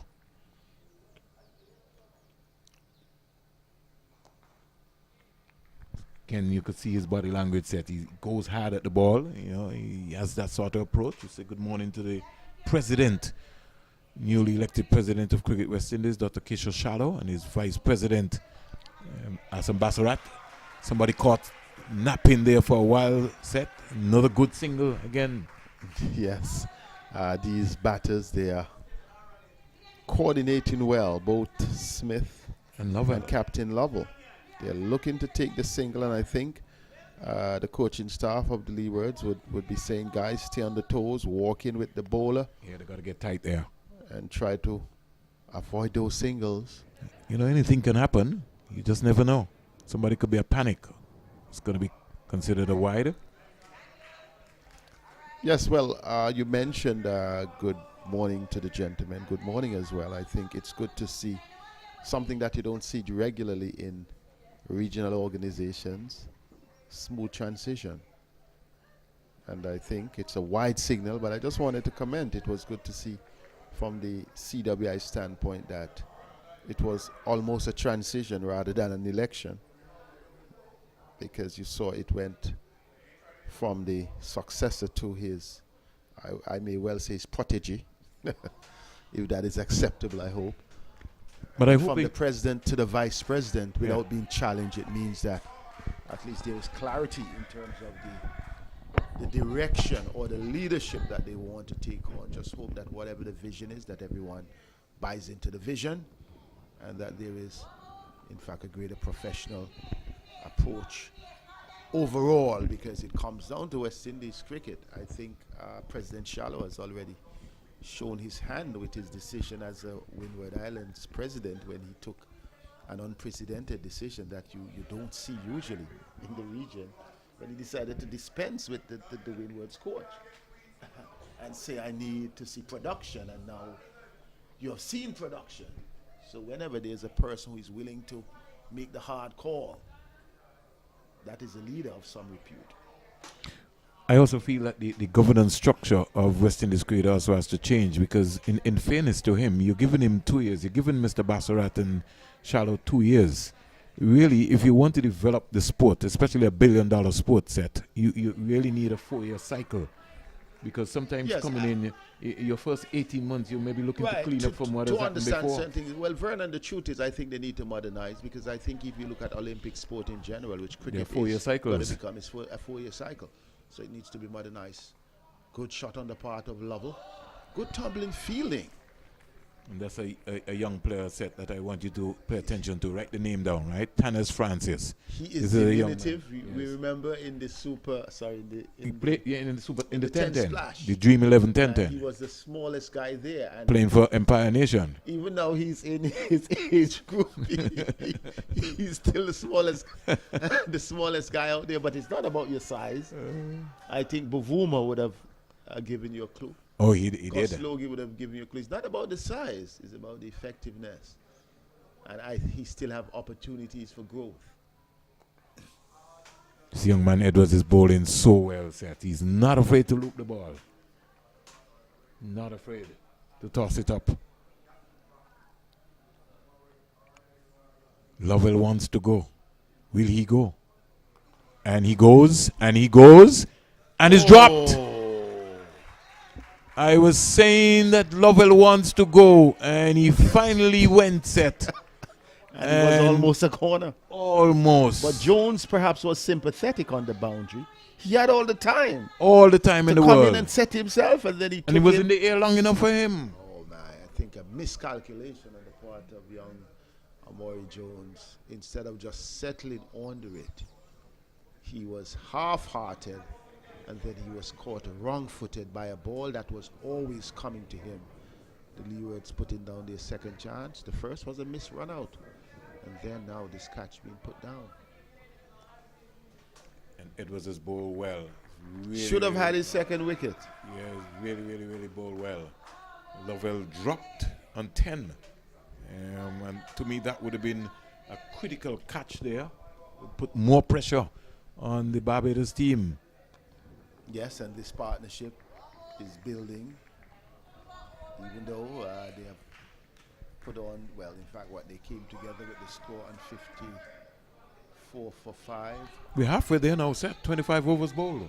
Yes, and they're 71 for 3, 71 for 5, I beg your pardon, Leewards fans. If we were to multiply everything by 2 in terms of the score and the wickets, it could look like 142 all out. It just could. But that's not the reality of cricket. Can the initiative be arrested by Lovell and Smith? Big weekend, big sporting weekend in the Caribbean this week, set. We got the 50th edition of the Carifta Games. That should be a big celebration. Yeah, opening ceremony tomorrow. And we got so much action happening. We have the Carifta Swimming Championship also taking place, set. We Yes. also have some Canadian basketballers who are also visiting Antigua and Barbados, participating in the Gillian Brazier competition here as well. And also on Sunday evening around Antigua, Barbados, it's a schools, I would say, showdown in terms of basketball. So at JSC Complex from about, 4:30 until the night. 6 finals. Yeah, it's going to be a big tournament. The legend Carl Bowley Knight doing an excellent job with that program.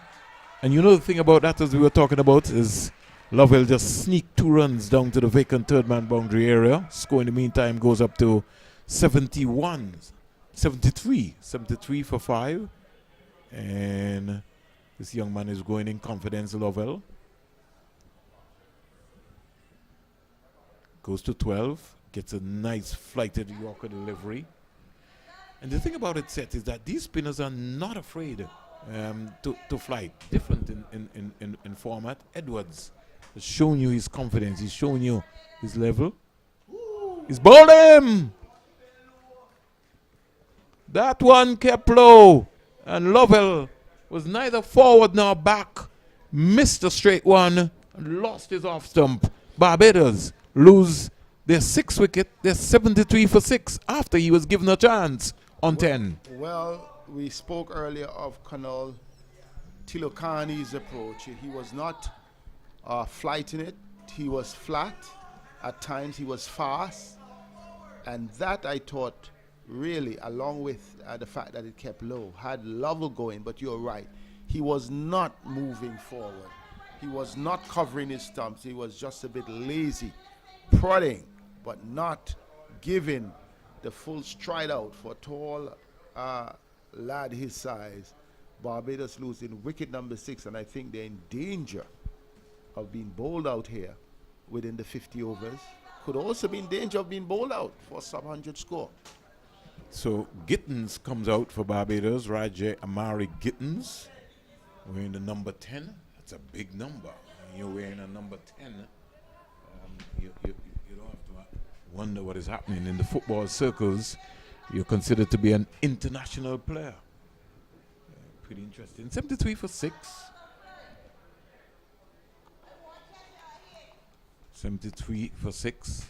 We break for a little while. Barbados, I think, would need to evaluate their approach here. Straight ball. He's out leg before. 73 for 7. Gittins playing around a straight deliveries. Bat face was looking towards square leg. He missed it. And he goes leg before. Vernon, you mentioned he would have taken middle stump guard. And as you mentioned, the bat face going towards square leg. he didn't move. And he got a full one at the back of his booth. I think he was sleeping, perhaps, didn't realize. I think he misjudged the delivery. And he was still He was sleeping. But he's also having an argument with Smith, who's telling him that you could be pushing Precisely. out to the delivery. It was not in the case that we saw with his captain Lovell, who was undone in part By one which kept low. that kept low. That was full. So whatever Seth Smith was saying to him was more than correct, because he could have just played out, gotten it on the full, but somehow he wanted to play it in the onside. You could have played it in the onside, but with some intent. And I think that was really the biggest moment of indecision that we have seen. 73 for 7. The Leewards, they are definitely on top here. The Well, spinners. It is not Kyron Pollard, but it is Jakeem Javier Pollard from Barbados, who has come out. He won't face. And Barbados are 73 for 7 at the home of Cricket West Indies in the Cricket West Indies Rising Stars Under 15 Super 50 Championship. Edwards continues set. Well, spinners have been doing a remarkable job after the seamers set things up for the Leeward Islands on the 15. Edwards continuing on his path. Accuracy and flight. I like what I see so far from Seth Smith. He's got good wrist work, and the thing about Seth Smith is that he's looking to find the gaps. That's what I like about him, his body language. Also, you look at what we term, in fact, the trigger movement. He is, making that movement as the bowler is delivering, looking at the angle from which he is delivering. Look at him. At least on this occasion, just gets the back foot on the inside and he sweeps it down to fine leg for 4. Clearly, he knows what he's about. Looked at the angle, saw that Edwards for once was offline, and he was onto it in a flash, because he's paying attention, not just off the pitch, but paying attention from the angle of the delivery. And this is the 4th boundary being hit by the Barbados Under 15 for the day. So it shows that the Leeward Islands bowling attack has been pretty decent. 77 for 7, all sevens. On the board, from all 3s to all 7. All 7. We're yet to see a player around World Cricket win all 777s. That's something, Bernard, you can patent. You can encourage somebody. You just never know.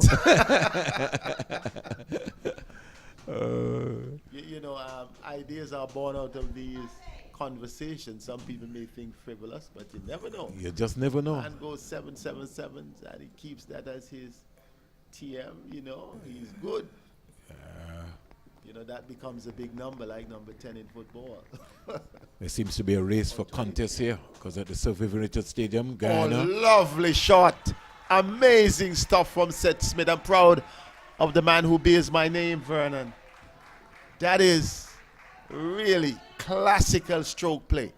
Got the front foot inside, saw that it was angled down the leg side, and he swept it with flurry.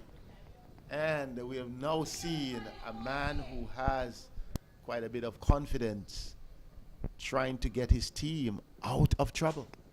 And we speak, as you heard there from Seth, the score shots up to 81 for 7. And at the Sir Vivian Richards Stadium in North Sound in Antigua and Barbados, Ghana are in trouble. They are 93 for 7, 35 overs bowled by Jamaica Under 15.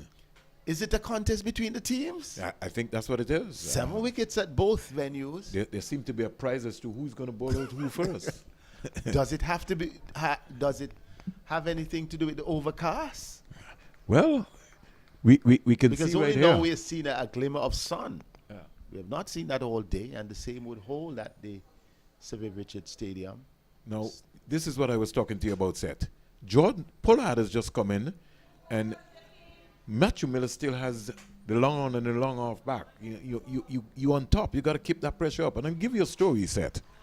So I remember Hesketh Benjamin, former manager of the Leeward Islands, former president of Sinkers Cricket Association for some time, one of the most vocal managers I think that we would have had around. I don't know if you remember the era in when Sir Kirtley was called for chucking in Trinidad. Some few choice words. Hesketh Benjamin had to really get angry. So, Vernon, just to interject, I was there. okay. I could not believe it. I was like, what was the call? What was that about? Oh, man, that was a disgraceful moment. It was. But we're back as Pollard just pulling away. But we was talking about Antigua playing against St. Kitts. And Dave Joseph comes in. And Virgil Newton is the captain. And Dave is a big guy. And they put mid on and mid off back. And I can never forget that. Hesketh Benjamin came on the balcony and he shouted, "The man is on naught." Exactly. He's just come in. They're playing reputation rather than the situation. Yes, right. He's on naught. And one of the things that happens is that when you're not, you're the most nervous person. That's right, and I think the same thing you were rightly saying when Lovell came in. They were having the square leg and the long one on the boundary, and he has not gotten the chance to get going. Same thing here for Pollard. Pollard is on naught. Squeezes a single. Down to the third man area. Tanas Francis is after it. And he rifles a return to the keeper. So Pollard is off the mark. It's not Kyron Pollard. It's a Pollard from Barbados. And he's almost in the same stature of a Kyron Pollard from Trinidad and Tobago. Well, the physical big build, guy. he may well get there if he's certainly on the is. 15 at this size. Certainly. Good batting here by Seth Smith. What Seth Smith is doing, he has his eyes on the ball, and not only the ball off the pitch, at the point of delivery. He's following it, and you can see his initial movement, what it is. That one down the leg side, he was able to move in, glance in, whether it's leg by or it's runs, but he's moving with the arm movement. He gets leg by, but he was already moving into motion to flick that off the pad. Well, I think his balance for batting, he understands the depth of the crease. His move, as you rightly said, Seth, in coaching terms, you come back on a cross and you use the crease. Most of the Barbadian players that got out today, they were neither forward nor back. Seth Smith is a very organized little player. He's got good wrist work and his awareness of situations where he's looking to put the ball into the gap, and his rotation of his strike is very, very important. He's just come down and said to Pollard, listen, we have a lot of overs to go, and if you spend some time here with me, we can get a decent score. Decent score they will get.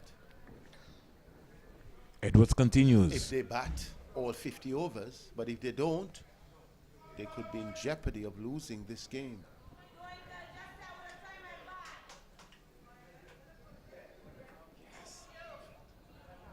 Good loop, good flight, good control here.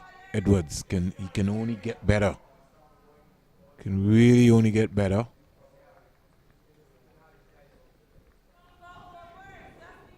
So good morning to Coach Richie Singh in St. Martin, Don Farrell, Kern Saunders. All those are guys that keep the youth program or aspect in St. Martin going for some time. This is another product of St. Martin's cricket.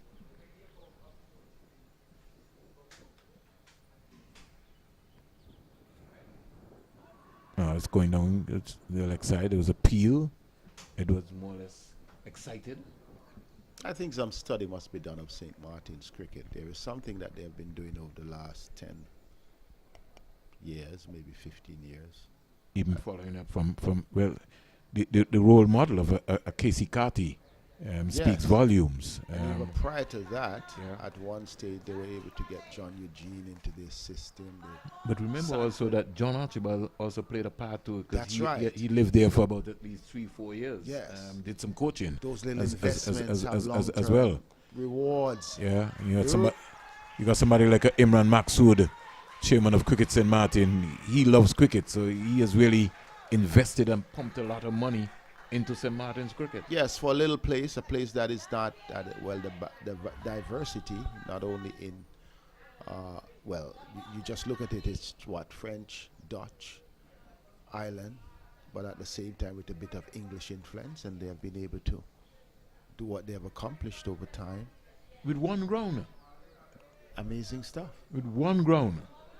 Keeping the Carib youth Lumber ground. focus. Carib Lumber Park. In fact, what was exciting set, we both commentated when you had the Nagico Super 50 that took place in St. Martin. So you don't understand. Lovely shot there by Pollard. Got low to the ball. Wow. And stroked that out to Brown, who's sweeping on the offside. Well, the factory of left-handers from Barbados is what is amazing to me. It's now coming from Barbados. Yes, but now when you see that approach, that type of stroke play, you have more appreciation that at least there's some solid batters towards the lower order. I don't want to say he's not a tail ender, but when you see that sort of stroke play, it tells you that here is a man who comes out at number 9 and is able to execute. Then the other top left-handers perhaps must be thinking that an opportunity may have been there had we stuck around. 29 overs bowled. Barbados 87 for 7 at the Coolidge cricket ground here and at the Sir Vivian Richards Stadium. Ghana are 103 for 8 in the 37th over. So Another bowling change. another bowling change. Who you have? Sean Bergen. LaShawn Bergen. So they're ringing the changes. I would have still gone for young. You. Kanul. Kanul, yeah. Yes, yeah, I think yeah. Kanul Tilokani has done a decent job. Gotten 2 wickets, kept them quiet.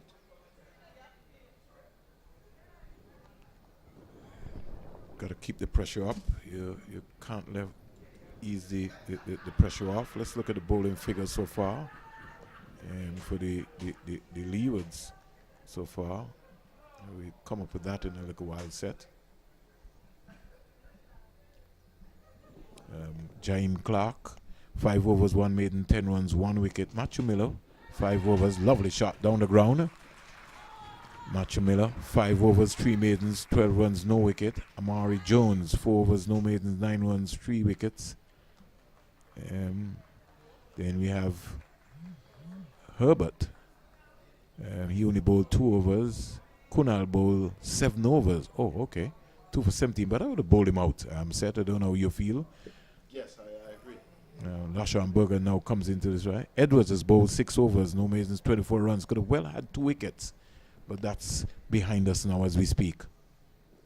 That's down the onside. You can't afford to give anything away. You can't try anything now. I don't know, Vernon, if my eyes are fooling me or if I'm seeing it right. I would like to see His action? that bowler. His action is not about how clean his action is. I'm seeing the ball floating off the finger at the last point of delivery. It seems as though it is okay.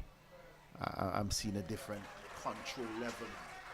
At the first 2 deliveries, it seemed as though the ball was floating off the middle finger. Okay, But now I have seen good eye. tailing that. Good eye, sir. delivery, that That's why maybe he pushed him. Precisely, pushed it towards that. Because you have to have absolutely level of control for that to happen. You have to be a Lance Gibbs to do that consistently. Good. But now Good. he has gone to both the thumb and the index finger. Good eye set. Good observation. Barbados 90 for 7. Bergen around the wicket to Pollard. Flight. Pollard is driving up to cover. Much better bowling. It is heartwarming, Vernon, to see the skill sets, the talent level that we have amongst the youngsters. Yes, it's okay to look at the score and say 90 for 7, but we have had some good takeaways. Driven again up to Clark. Can't score. Look at the bowling, that he could have just recognized that he was pushing it too far, and he could have changed his grip, his finger position, changed his angle, and now he's looking as though he could be threatening. Flighted, driven down the ground. Still feel that we're giving away a single set. Want to see that being avoided, but it's development. So I conclude and keep quiet. 91 for 7. Barbados, after being inserted here, the end of 30 overs. So still another 20 overs to go, and the scorecard, Seth Smith looks very organized. Yes. He's 12 from 20 with 2 boundaries so far, and the scorecard is a sorry scorecard for Barbados. Gatson Bowens, LBW to Clark without scoring. DeMarco Wiggins, he was bowled. Jones for 12. Kamar Dixon, he was LBW Jones for 13. Shem Sargent, LBW Edwards for 8. Justin Paris, LBW Jones for 4. And the skipper, Raphael Lovell, he was bowled. The young man, Kunal, knocked him over for 12. Seth Smith not out on 12. Jerry Gittins, LBW to Kunal again without scoring. So Kunal has been switched, or we have another? No, we have another spinner again. Like one J. Daniel. Well, we just verify. Yeah, we got another. No, I think we have another spinner. We just gonna get the number for your set. Number 11. So we continue right here. Standing up straight. Can't score.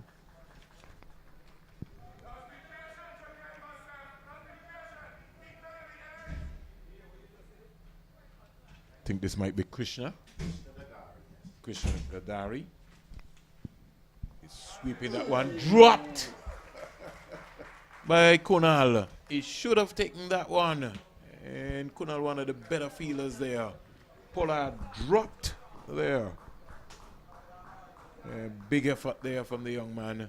Miller is saying, you got to take that. You got to come up with that. You got to catch those. Yes. Had to take it. It was in the air. Yes, he was diving, but it wasn't difficult. Got to take those. Needed to hold on to it. Yeah. To the end, I think it would have been such a good first over for Gadari. He would never forget taking a wicket in his first over here against Gadari into Smith. Smith is whipping this, but there's protection on the leg side. He gets a single. Score in the meantime goes up to 93 for 7. The Leewards, Matthew Miller is just saying to the guys, come on guys, we got to lift our game.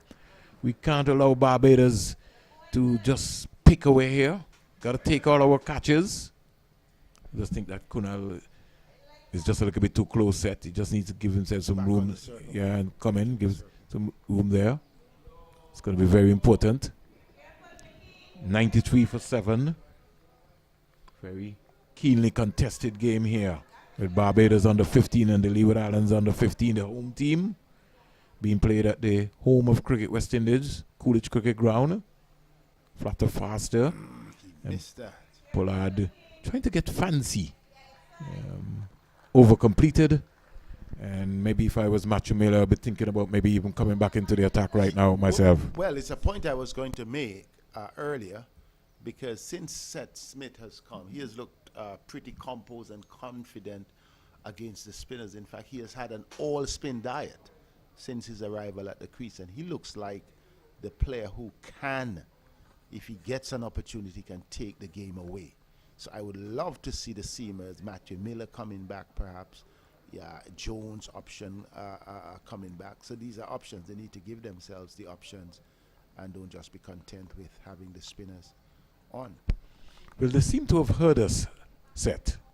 Is this yes. Jones? Yes, Jones is coming back. Good move. Good move. Because the way in which Seth Smith looks, he's comfortable against the spinners. And we would love to see, especially with the sun coming out a bit more, the wicket, perhaps any moisture would have been extracted by the coming of the sun. It may be even better for the fast bowlers. But let's see how the contest heats up. 93 for 7. Nope. Smith is on 13, equaling the score. Well, in fact, in contention for top score with Dixon, both.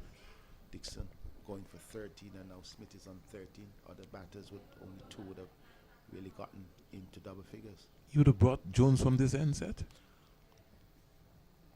I agree with you that he would have been so successful. He would have had 3 wickets from the northern end.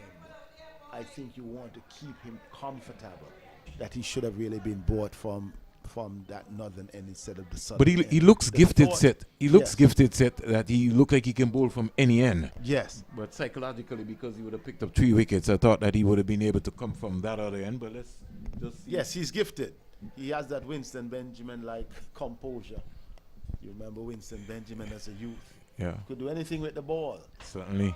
And Jones has shown that. It would be interesting to know who is working with him, because he really, wow. He looks like he models himself also, just as Yes. you were talking. But he's got good bill. Yes. There's another. Free-flowing approach. You just get the impression, carefree, that I can do it without any flurry. That's a natural talent. Hits the ball pretty far too, set. If he gets Natural going. talent. The other situation, set, coming out to St. Martin is a young man by the name of Michael Palmer.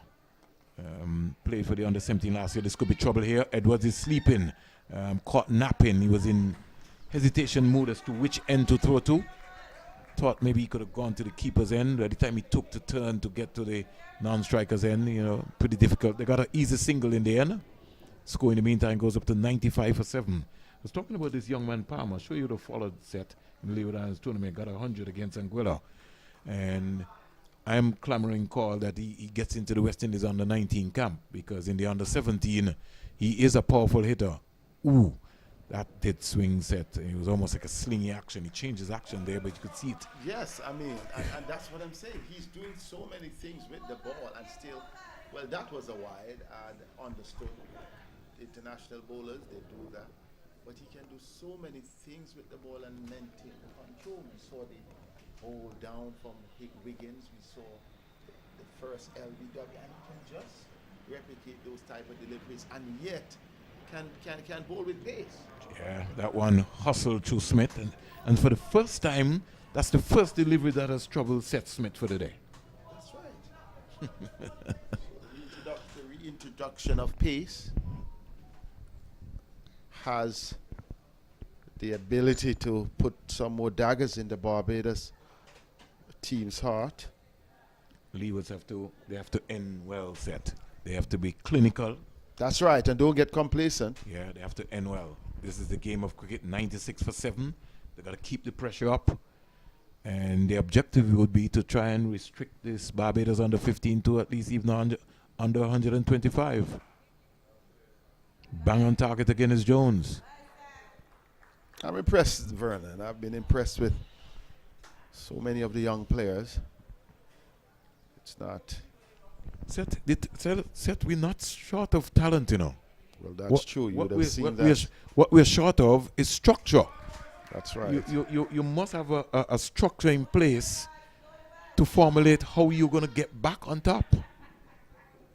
Oh, that one was, well, the attempt. Smith expected the ball was rushing onto him. Started to play early in the end, missed it. But as you spoke about structure, you have to ask yourself the question, because let's face it, the last set of young players who would have gotten prominence on the West Indies team would have come out of that team with Alzari, Joseph, Hetmeyer, etc.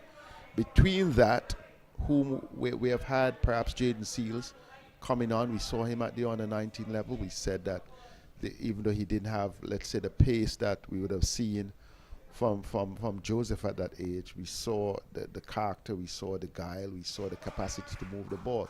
So we're asking ourselves the question, where is that other player coming from? Apart from Alec Atenes, where is that other player coming from to cement his place in a struggling West Indies team? At the North Sound Cricket Ground, as I ponder to answer Seth's question at the Sir Vivian Richards Stadium, Guyana 108 for 9 in over number 40. So they're on the brink of being bowled out inside the 50 overs, which I would consider to be a cardinal sin, Seth. Yes, they need to bat all. 17 overs remaining after this. If you can even get 3 runs per over of 17, you would be well on the way to 150 or close to, close to that. You don't want to give it away. This time we saw that one was a full toss down the leg side. It really should have been hammered.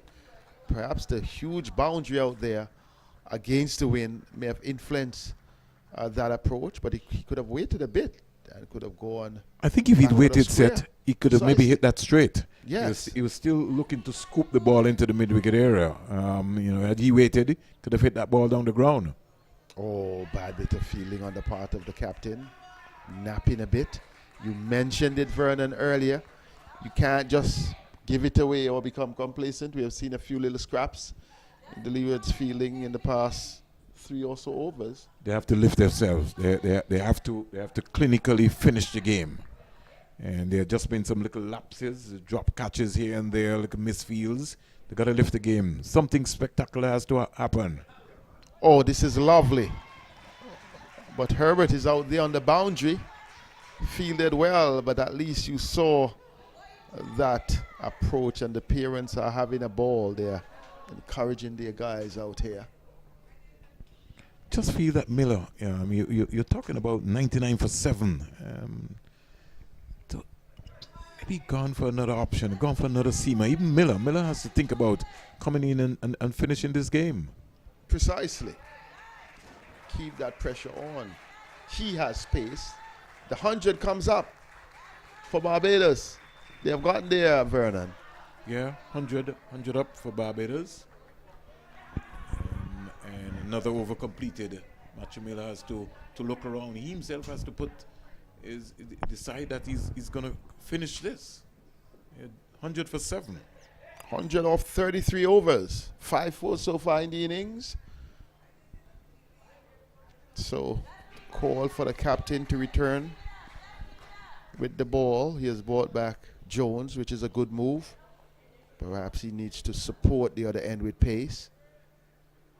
Not to discount the spinner's performance, but clearly there has been a lapse in the Leeward's field.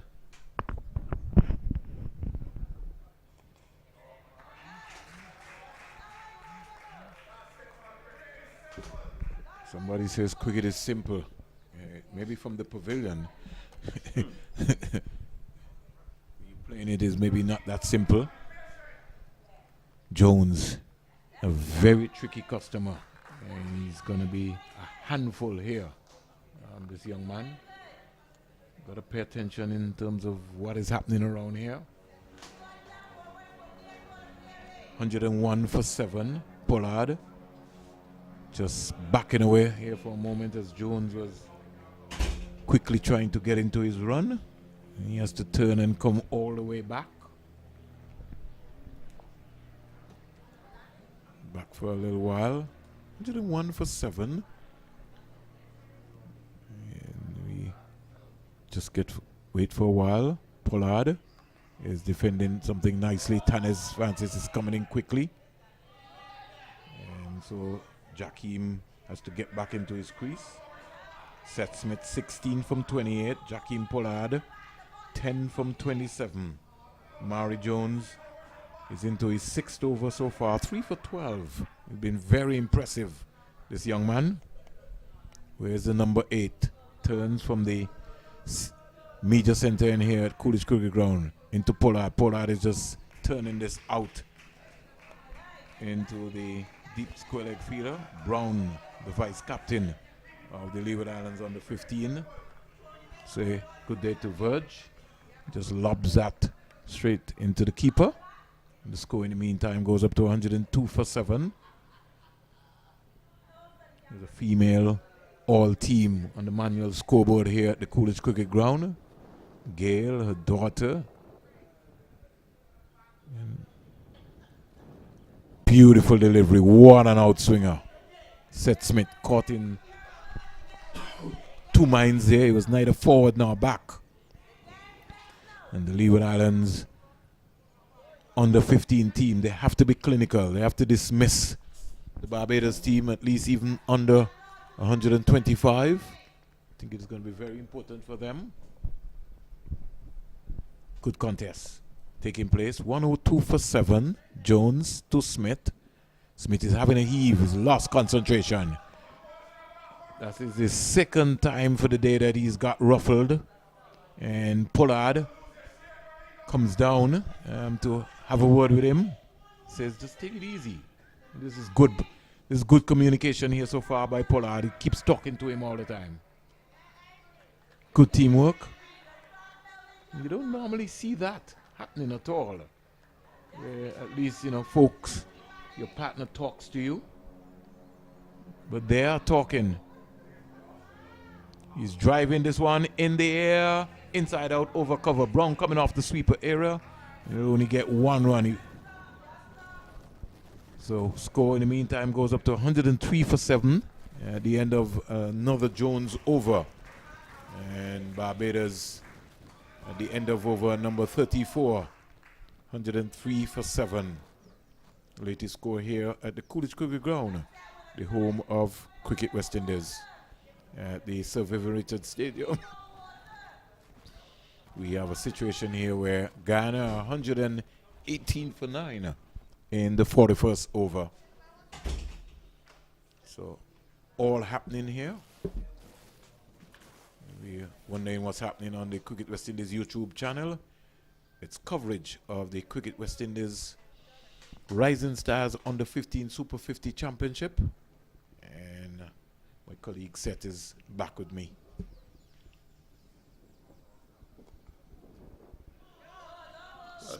Seth Smith looks to be settling in.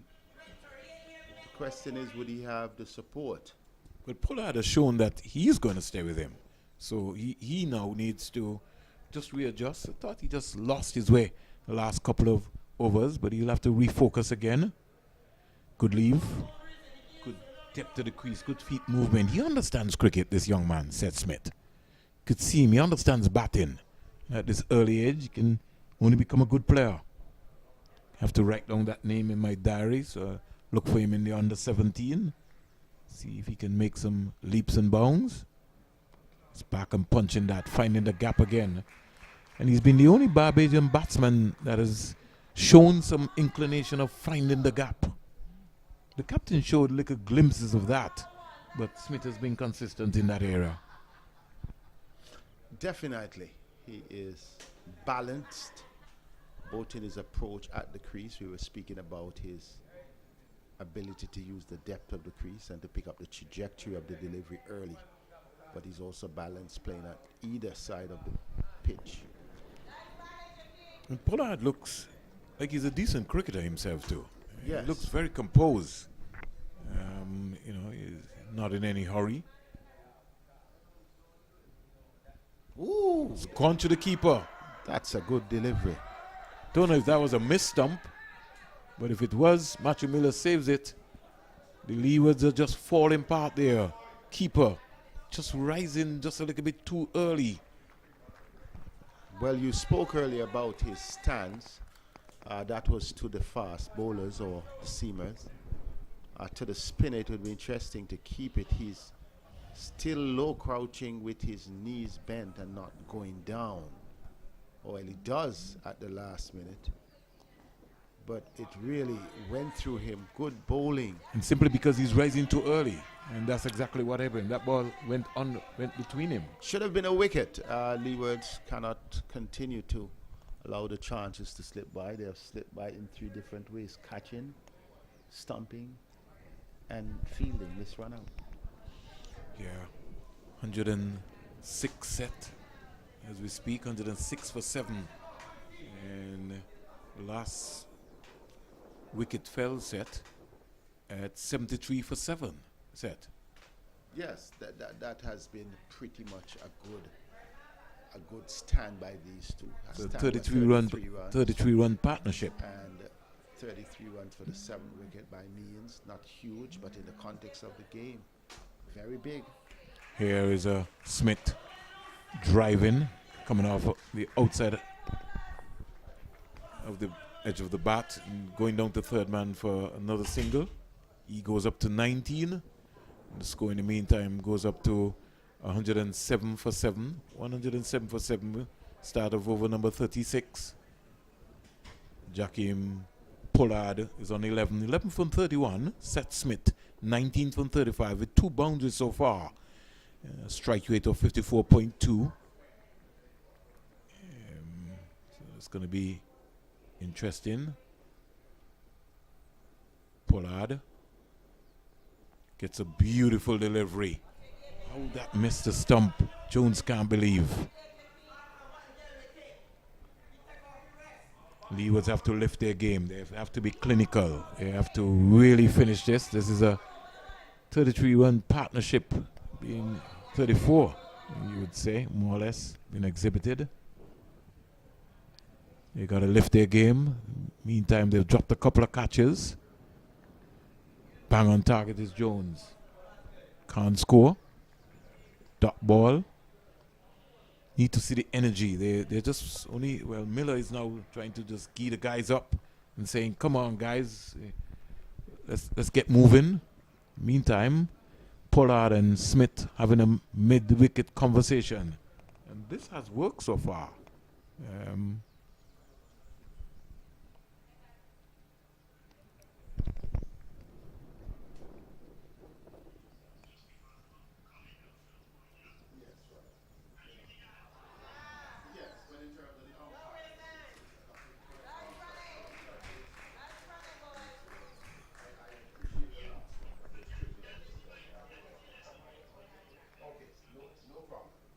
Hundred.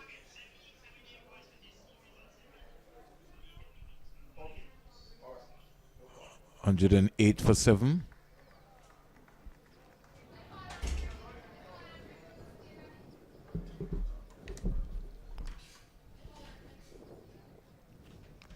Ken bang on target, squaring up again. Ken can't score.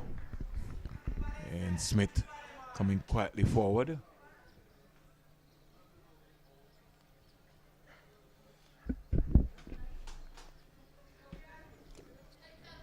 So Vernon, he has gone to Jones.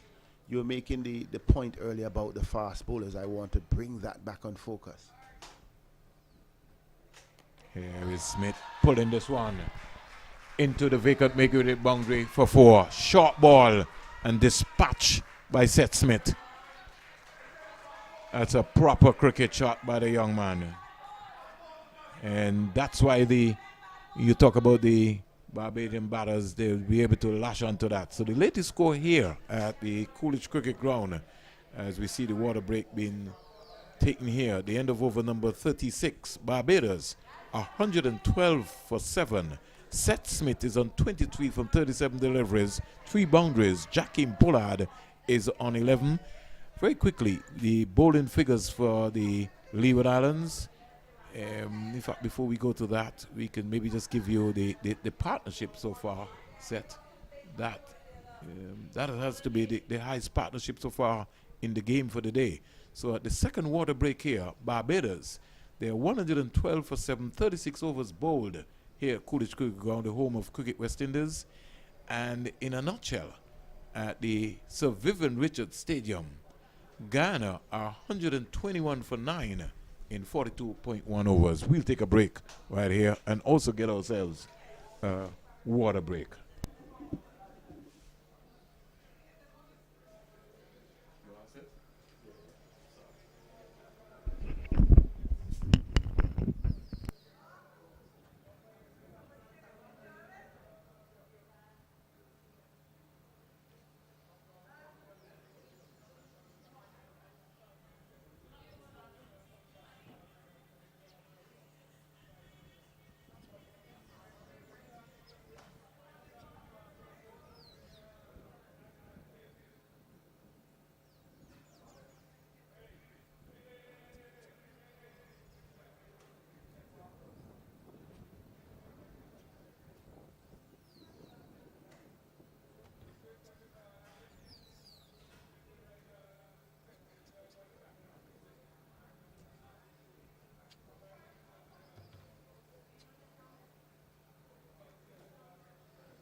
So we're back after the water break, and it is 36 overs completed. Barbados 112 for 7 after being put in by the Leewards, Pollard and Smith.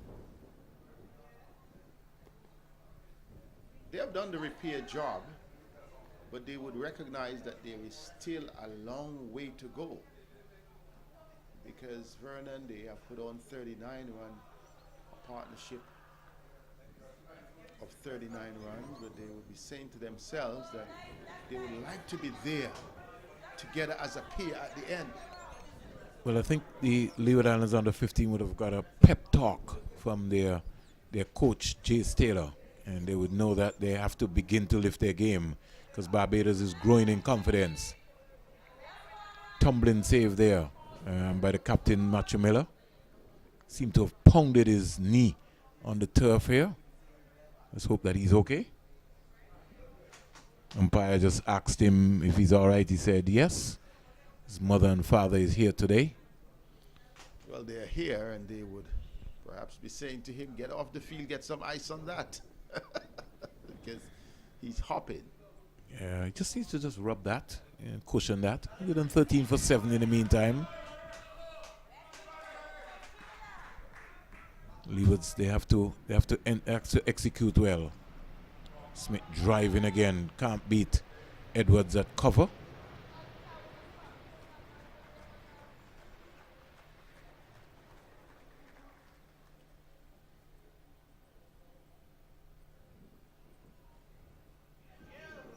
Beautiful delivery set.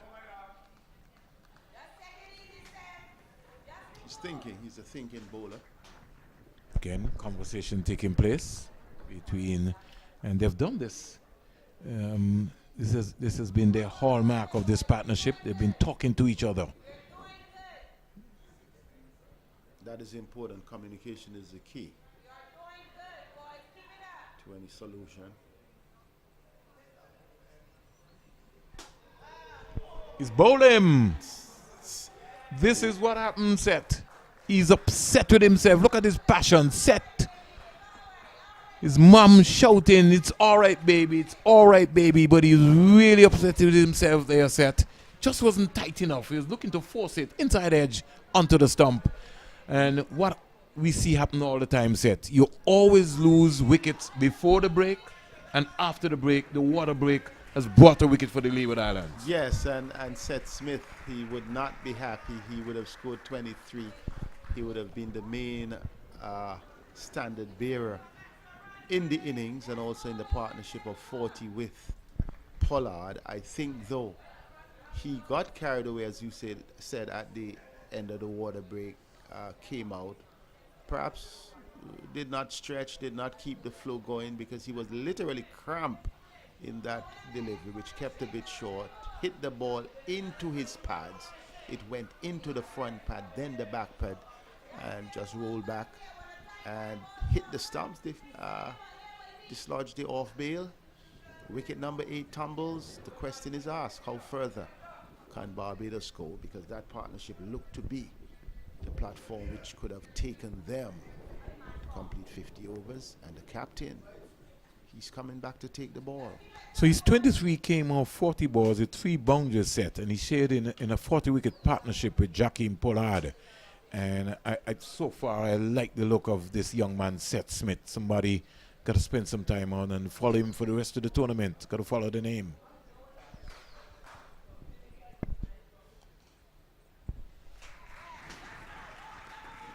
Everyone is being cheered for.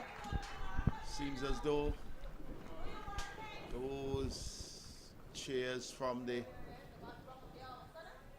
parents in the stand here would go a long way for the youngsters. Some of these youngsters, perhaps in 5 years, in 10 years, maybe world stars, they would reflect and remember these moments. Matthew Miller, one definitely, who looks poised for the long haul. Excellent delivery. Too good for him, Seth. Wow. He runs in with a nice, smooth throwing runner. He uses both his well, shoulder and upper arm in the delivery. On that occasion, he got one that just touched down outside off and held its own. Don't think Boone knew anything about that set. Not at all.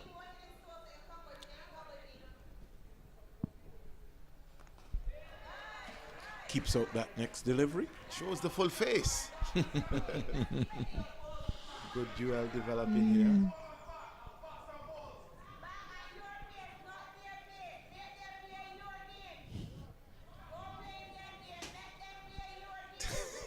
He's smiling because he's taking in the comments coming from the crowd. Yeah, this is the Barbados parents section.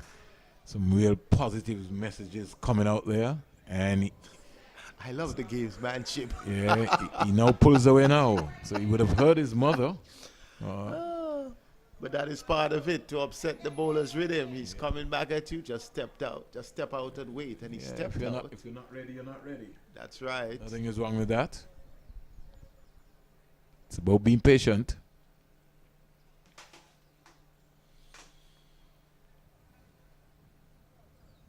Oh, wide. Keeper not holding on, Vernon. And I think Matthew, he sort of upped the gear there, but he lost his radar there because what actually happened in him pulling away just a while ago, you know, that was an extra effort delivery by Matthew Miller, as if to say, I want to knock your stumps over. There. Just in the end, he gave away an extra. Yes, the line didn't get the line. And 16 for 8. Pollard pulls away. Now, I think the umpire is going to warn Pollard now because there's really no one walking. Yeah. And the umpire is saying to him, you just can't do that. You know? Second time in 3 deliveries, 2 different batters. So it's highly unlikely that it is just natural and organic.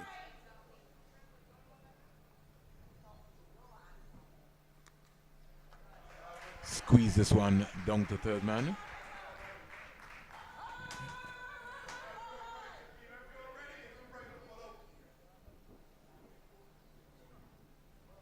I think so. We have to also understand, Seth, that there are certain things, even if you pull out Seth, the ball is almost in mid pitch area. Really, you know, there's a discretion that you have to look at. 117 for 8. Ooh, that one. That's a tight one. It is. It was called wide. It really pitched just about. Line between just heading down leg stump. I think you're getting carried away with the entertainment. Yeah, I think they brought the horn. Yes, they are. I'm looking forward in the second innings. We would be able to have a chat with a few of the parents. At least we have had consent from 2, and we would have that discussion during the lunch interval. That is if this innings lasts for 50 overs, when we would have a breather. We'd be able to, you know, have that and have that discussion for your liking.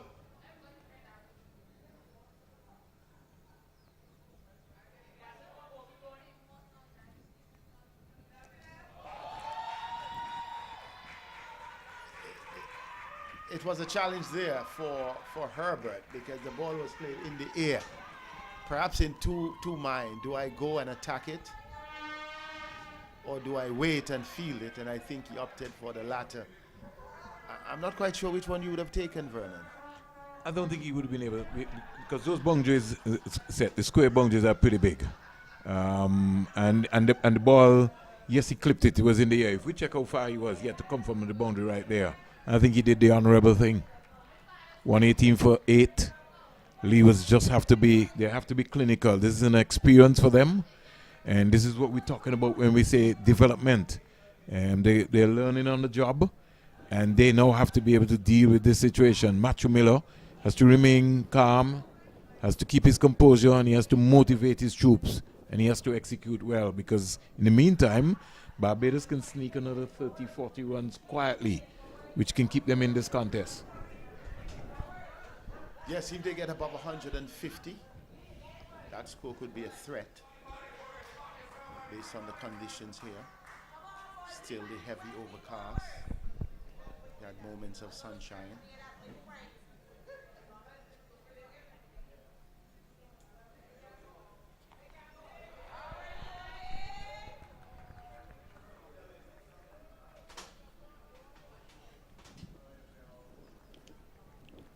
The start of the 39th over. 119 for 8. 119 for 8. Top score so far has been Seth Smith with 23. Next best is Kamar Dixon with 13. Wiggins 12. Lovell 12. And Jakeem Pollard is on 14, not out. I think it's not a bad move to bring in Jaheim Clark. At this point, he would have started with Miller, and their 10 overs, well, they bowled 5 each, really kept the rain on the Barbados team. So let's see what he does. The same combination would be in play. I think what is gonna be key here, Seth, is they're gonna have to bowl wicket to wicket. Don't try anything, but bowl wicket to wicket and bowl more dot balls. So what is actually happening is that they have to recreate pressure back on the Barbados under 15 team right now. There's just been a little ill discipline creeping into. They're getting a little frustrated, and they got to get back on track.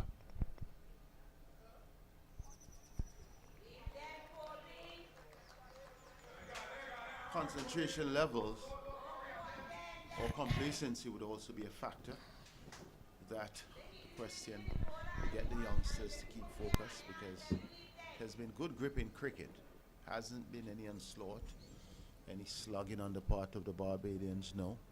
There's been good steady bowling on the part of the Leewards, a few bad fielding, but at the same time we have seen the lapse towards the tail end of the innings, the lapse in the field. That is a clear, definite wide. Umpire Foster signaling. The umpires have done a good job. We would have mentioned a few little observations earlier, which I think are clearly, justified. And I think even umpires at times, they go back and they reflect and they would say, that may not have been. We are all a human being. Genuine human being would recognize that. It's all done in the spirit of truth and how the game is played, and to reflect on what may be considered. I wanted to touch a little bit on the point that you made there, Seth. The score is, as we speak, is 120 for 8. But there have been 33 extras so far in the Leewards, and the extras are something which we've not been able to come up and get a grips with at this under 15 level. And that's why I keep saying that even though it's a tournament, it's a development tournament.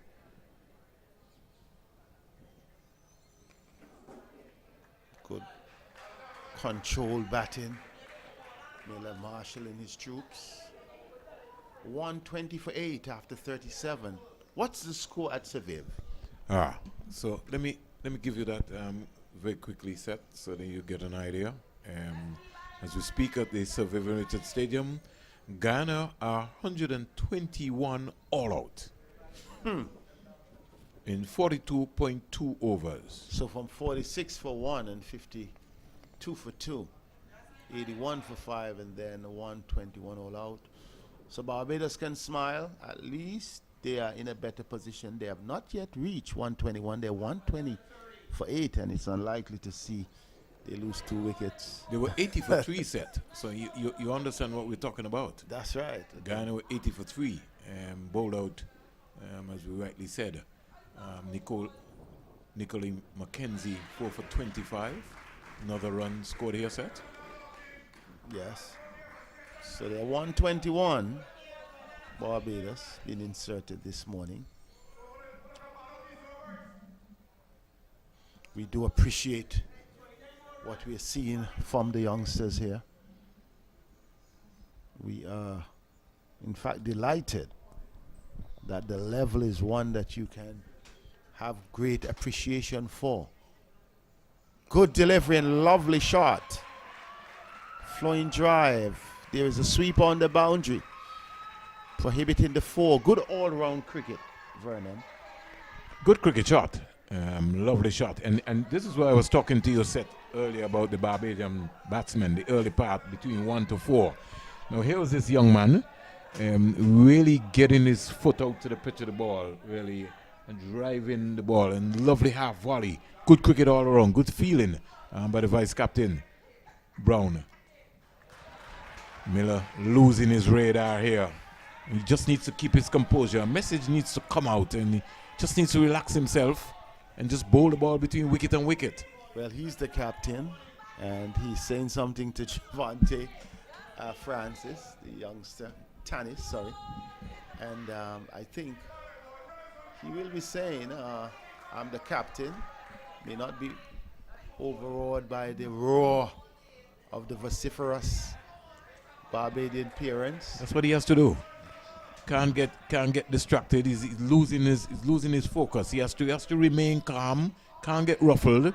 As we speak right now, the support base for the Barbados team has outnumbered the Leeward Islands team here at the Coolidge Cricket Ground. And it should not have happened. And not only that, I think for Miller, outside of him playing for Jennings in the Cool and Smooth and XYZ for a school game, that this is a vocal crowd. It is a vocal crowd. Good delivery. Well played. But also, so we're looking at, one thing I like with you is that we have holistic conversation. Not pointing any finger, but if you can have scores of Barbados parents here, you have at least, 4 players from Antigua. Let's say the others came from St. Martin, St. Kitts, Nevis, etc. At least you could have had the families here. We only have 2 sets of parents here. Mother and dad for Matthew Miller, the captain. And so but you're talking about just saying support. that we have to, when we speak about cricket, 120 for 3 after 40, but we need to have conversations in the former days when you hear about the guys telling you about the cricket of old. It was a community village-based club system that really propelled guys, the older guys in the team, the supporters on the sidelines who were giving you, well, the power play, the final power play has been signaled by umpire Foster. So they were bringing it together, and then there was the community band of supporters, some pounding drums, some blowing horns, boogle, blowing conch shell, and you were part of a system. So I'm saying as we become more focused on other things, social media, etc., we still have to give that community support. And this model that I am seeing coming out of the Barbados parents is really heartening. It is something that we would have to build on. Wide delivery, signaled by umpire Foster. That one was really wide and going wider. Leewards. So, Leewards, the question is, I am not saying I can't determine a person's economic status. But for instance, Matthew Miller here he plays for the grammar school. Yes, school is on holiday. But someone ought to have said that Matthew will be leading the team here in these games. You know, from our national standpoint, from our school standpoint, and then, like in the days of old, even the supporting players from his team could be here. You could say the same thing for Tanis and the other players. So I'm just saying. No, but it's a good observation. Support base. But it's a good observation, Seth. And parents from Barbados could have planned and make their way, whether it's vacation, time off work, time off business. I mean, to do this, you know what it takes. Therefore, I am saying that we need to replicate the good things that are happening for the good of our children, for the good of our cricket.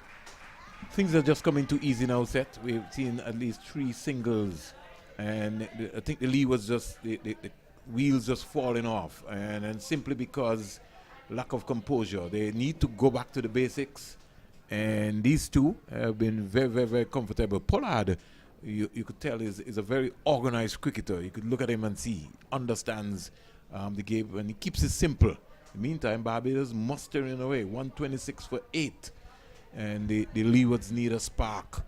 They need something spectacular. They dropped a couple of catches, but they got to lift their game, Seth. Clark, can he be the spark? Whipped off the pads. Only a single.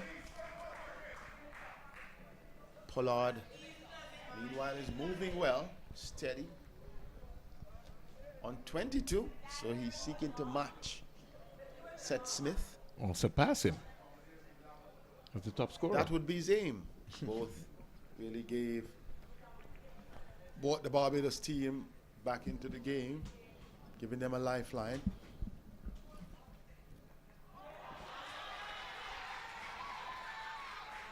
He was not happy, and his anger was really not to the player, but his anger was about perhaps himself or the field setting the ball going down to third man, and he was really upset. I think his emotions. He wasn't really after the player. He was upset that he bowled in that wide delivery there. Arm's length rage. And he did apologize to him to say, Yes. you know, it had nothing to do with you. Yes, so just to bring clarity to those who may be viewing, you may see the emotion going and you may thought it was targeted to a player. But our understanding of the game, he was disgusted with himself.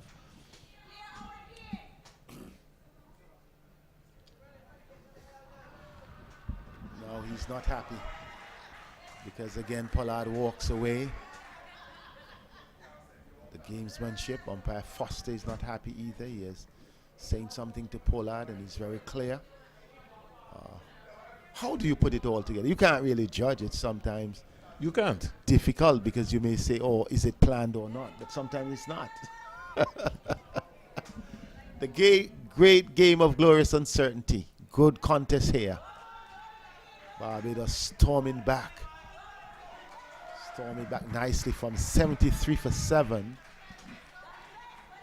And this is what happens, Seth, at when you're playing a cricket game. When two players spend some time together, the opposition tends to go to sleep. Now the Leewards, they have to find a way now to lift themselves up.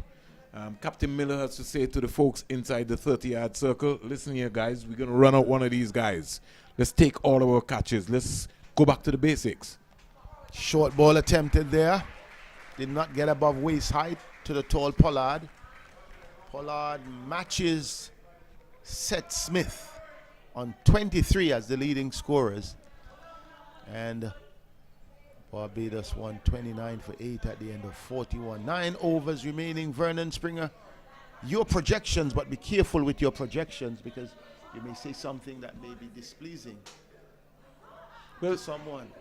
Well, let me just say this. Maybe when I look around, maybe it's time for Matthew Miller to even try a spinner. Maybe just something to think about because they're 8 batsmen now. You just want somebody with good control who's just going to come and just toss it up. You never know. Pollard might maybe miss it one. He might go. Just a little change of scenery could be an option. Could Matthew Miller? Well, Matthew Miller is listening to you because he's bringing back one of the spinners. Now we were the ones who were, who were calling for the fast bowlers to return. Gadari is returning. Krishna Ganari, he will be. No, is it Kunal? No, in fact it is Tilokani. Yeah, Tilokani. Kunal Tilokani, and he has bowled well. He will be flat, you know that. He will be targeting the stumps. Good first delivery. And straight away, you see the difference because he's attacking the stumps. And in fact, it could be enticing enough now to make Pollard think because it might be there and he's not there. Pollard is a taller player. So I think this is going to be a good contest. 129 for 8, Barbados. Matthew Miller is a strong lad. He's a good leader. And our little criticism of him.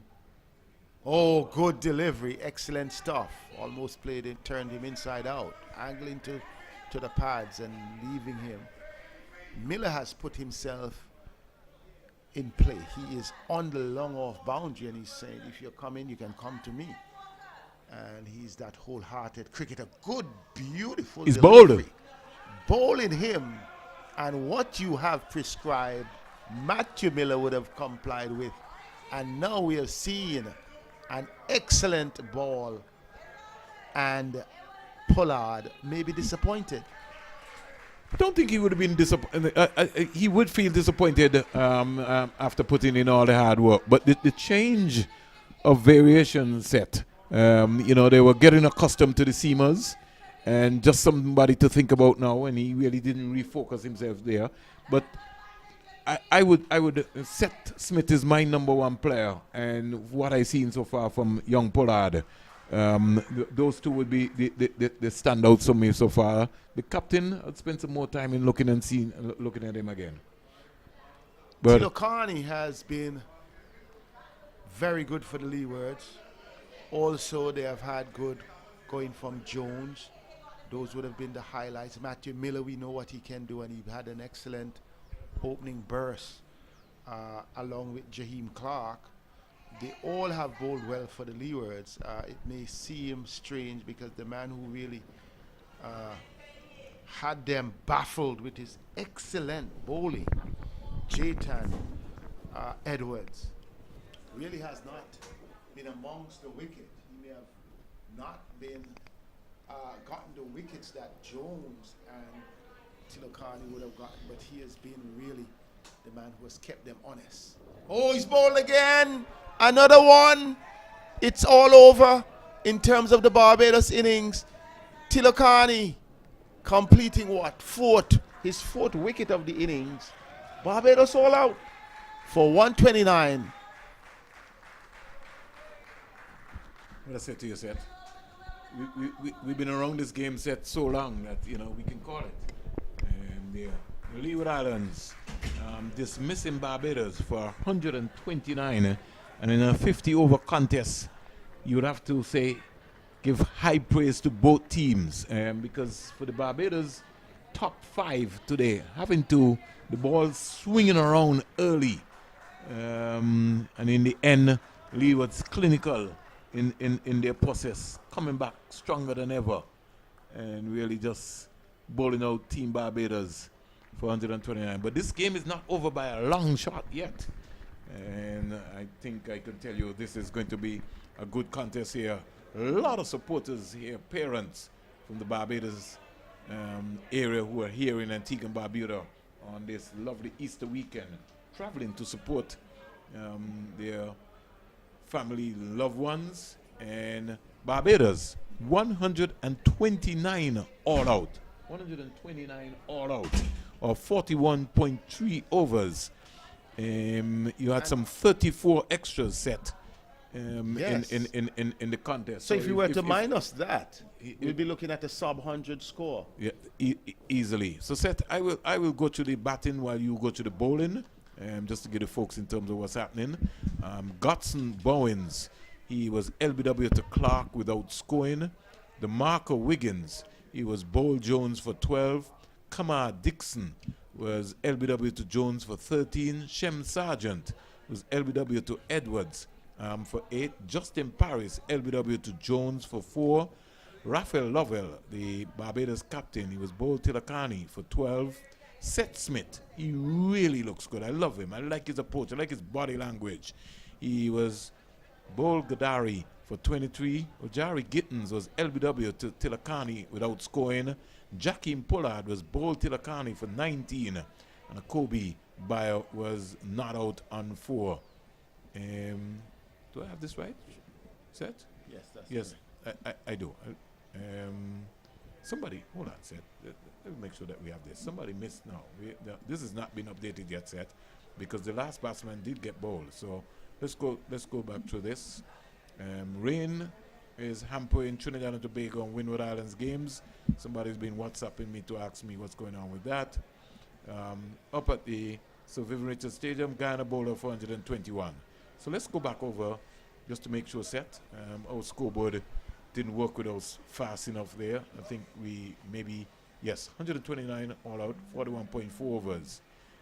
Jaden Chase was bowled till the He was the last batsman to get out without scoring. So the bowling figures set the highest partnership of the game would have been 40 from Seth Smith and Jakim Pollard.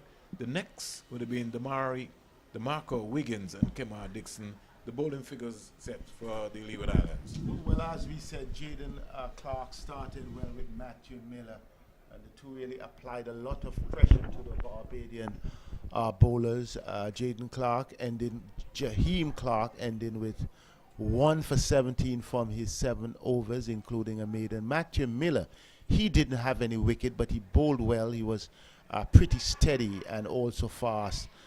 None for 21 from his 7 overs, including 3 maidens. That was, in fact, really good stuff at the start. Amaury Jones, from his 7 overs, he had 3 for 19, and he gave excellent variation of swing bowling, slower bowling. With his accuracy, he made a huge difference, I thought, coming in as the first change. Jadoni Herbert, he only had 2 overs, none for 11. Kanul Tilokani, 7.4 overs, 1 maiden Vernon, 4 for 17. And his 4 wickets came in successive balls. In fact, his first 2 wickets, successive deliveries. His last 2, successive deliveries to end the innings. Jotun Edwards, his 6 overs, he was really fine. He was mesmerizing, flighting the ball all over. 1 for 24. And then LaShawn Bergen, his lone over course, 4 runs. So the Leeward Islands will need to reply. Their reply would be 130 runs for victory. They would have all 50 overs to do so. It is lunchtime here at the Coolidge Cricket Grounds. So in half an hour's time, you would rejoin us as Vernon Springer and myself, Seth Burton, continue to keep you up to date in this intriguing match on the overcast conditions here at the Coolidge Cricket Ground.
Good afternoon and welcome back to the Coolidge Cricket Ground, the home of Cricket West Indies. We've seen the start of the Leeward Islands innings in reply to Barbados 129 all out for 41.4 overs.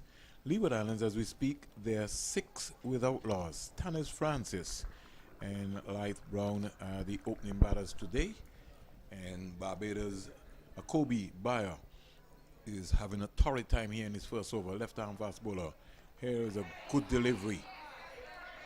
Bang on target. He's given Tannis Francis some problems here. He's nicked him onto his finger here. He's wringing his right hand in some pain.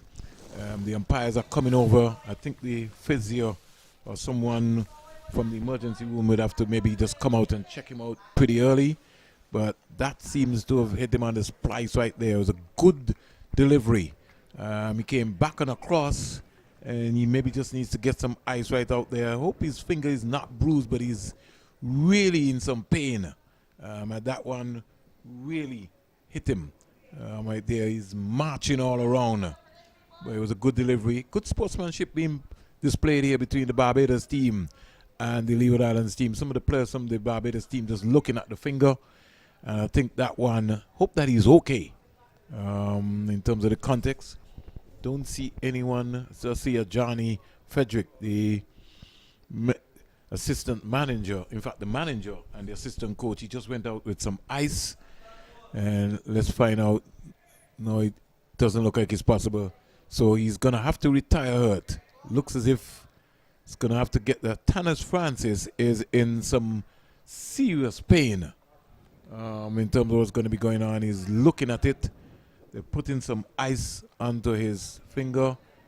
I hope that he's okay. This young man, for his sake, he's got an abundance of talent.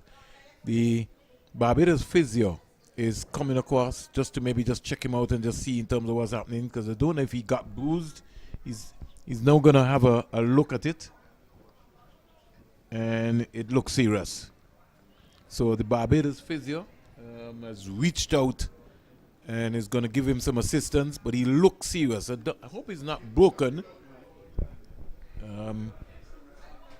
Really don't look like it's broken in terms of what's happening. So Leewards in the first encounter here, in the first over, losing Tannis Francis, who had to retire hurt here after being hit. A good lifting delivery, went back and across, and he's in some pain. As my colleague Seth Burton joined me, Seth, the right hand of him hit the inside of the glove right there, and he's grimacing with some pain.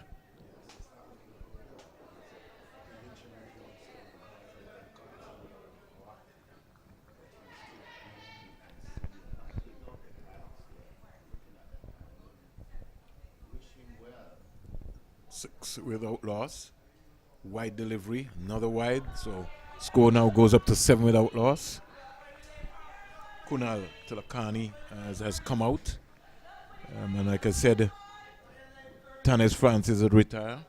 And the physio for the Barbados team, he stepped up to give some assistance set to young Tannis Francis. I think maybe he might be bruised, maybe he might have some blood in it, and maybe he might have to kind of take that out. But that really shocked up young Tannis Francis. Kunal waits. He's back, and Leewards lose their first wicket. Leewards lose their first wicket. He was not in position, and the ball hit the deck. That was almost like a nothing shot, and he looked like, as you could say, Seth, he was not even prepared based on what's happening, Seth.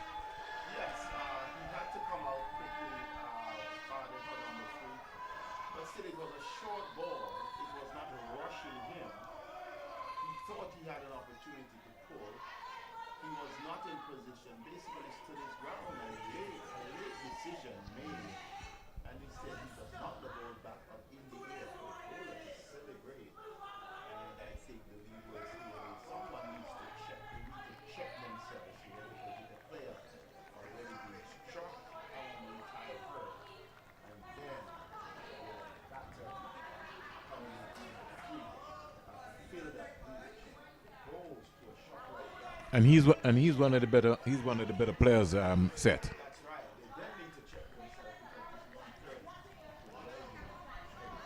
Well, I think he would have been more advised set to be able to be looking to put the ball on the offside. Yeah, he was in no man's line. He just banged it in short, and he really didn't wake up enough there. It was an easy ball and caught.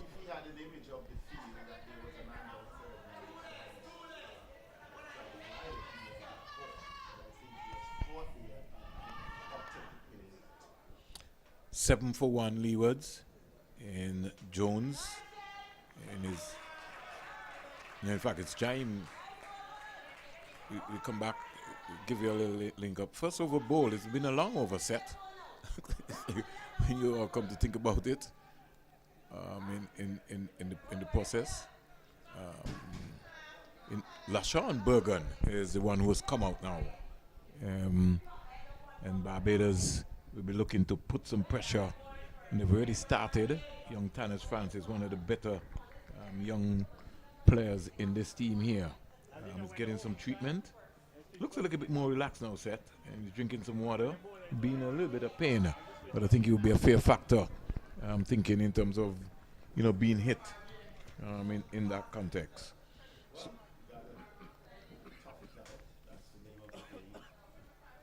So we have Gittins now. So I think we've seen a competition for fast bowlers for the day. Set. We've seen some good young. We're now going to see Gittins. We saw 4 from the Leewards. We saw 1 from Barbados so far, and now Gittins is moving away. Light brown, caught in Mines area. Good area there to start with Gittins. And Light brown, vice captain of the team. He'll have to get an accomplished innings here today. Barbados bowled up by the Leeward Islands for 129 in 41.4 overs. Barbados starting with 2 slips, a gully, third man, fine leg, cover, short mid-wicket, square leg.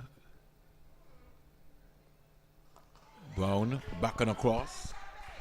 And just playing this up to the short mid-wicket fielder mid-on, which is pretty real close inside.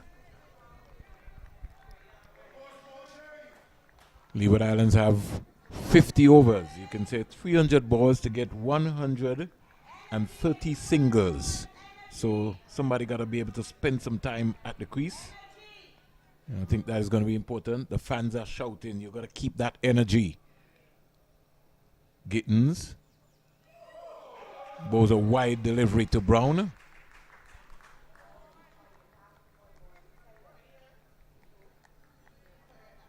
Seven for 1. Leeward Islands in reply to Barbados score of 129 all out.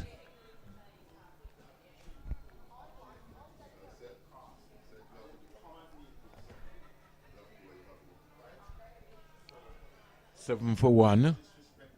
Gittins. Change.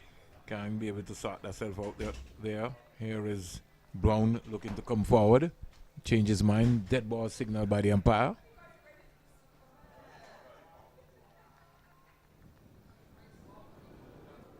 We break for a while as Gittins moves away.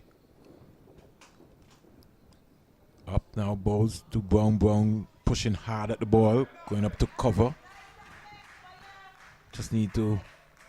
He's rehearsing now to say, listen, I just need to just come more forward. Set, normally in cricket games, the small scores are the ones that give you trouble, not the 350. Is the little small scores, 120, 130, 118. Yeah. Down the onside, a wide signal here. In fact, a no ball as well too, so he would overstep. Gittins. Set. Does Gittins look like a Kevin Stout? Something for you to think about. And he's wearing a big number 10. Brown, not.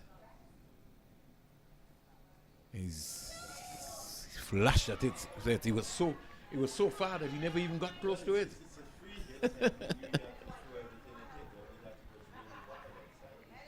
And I don't think that he even got close to it. He just saw it and just decided that he was just going to throw his bat at it. In the meantime, he got an extra because he was signaled wide by the umpire. So the score in the meantime goes up to 9. Leewards near 121 more singles. Got to break it down as simple as that. The fans have been saying keep it simple. Short ball and he's swinging that one. It will race away. Don't think it will have the legs to go into the boundary for 4. It does. So Brown is off the mark. That's a good shot. Yes, because he kept it down with the pace. Shot, even though it was a free hit. He recognized perhaps had he gone aerial, he may have just ballooned in the air, he may have just gotten one. Hit it down into the ground. Hitting it down into the ground, total control. That's the shot of a batsman. So, score in the meantime goes up to 13. 13 for 1. 13 for 1. And Tanis Francis is also retired in the hut. Let's hope that he's okay. See if we can get a message out from the Leewards management team. But the physio for the Barbados team, he took care of that. So over number 2 is completed, set. And as we speak, Leeward Islands in reply to Barbados score of 129 all out. They're 13 for 1. 13 for 1. Somebody made a mistake and have 13 for 2. We'll have to make that adjustment on the score. Tanis Francis retired hurt, please. So it automatically should be 13 for 1. Spectators bellowing out their messages here from the Barbados team and the parents. It's huge, it's big. See the groundsmen also moving into position. So I don't know if we have some weather lurking around. Here is a delivery from Bayer.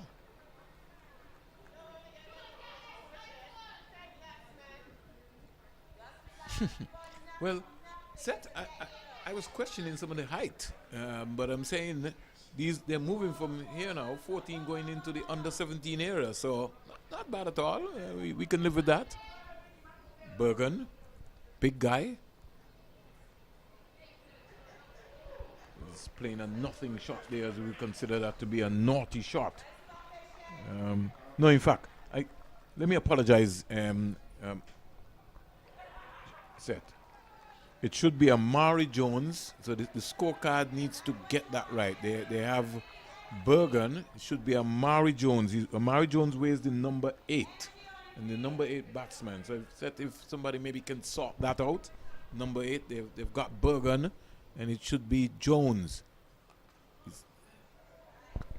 Let me just make sure, Seth, that we have that. Is 8 or 6 we have, Seth? Yeah. Yeah, so Bergen, we're in the number 6, basically there. So Bergen, it should be. Bergen is the batsman who was coming at number 4. Tanis Francis is retired hurt.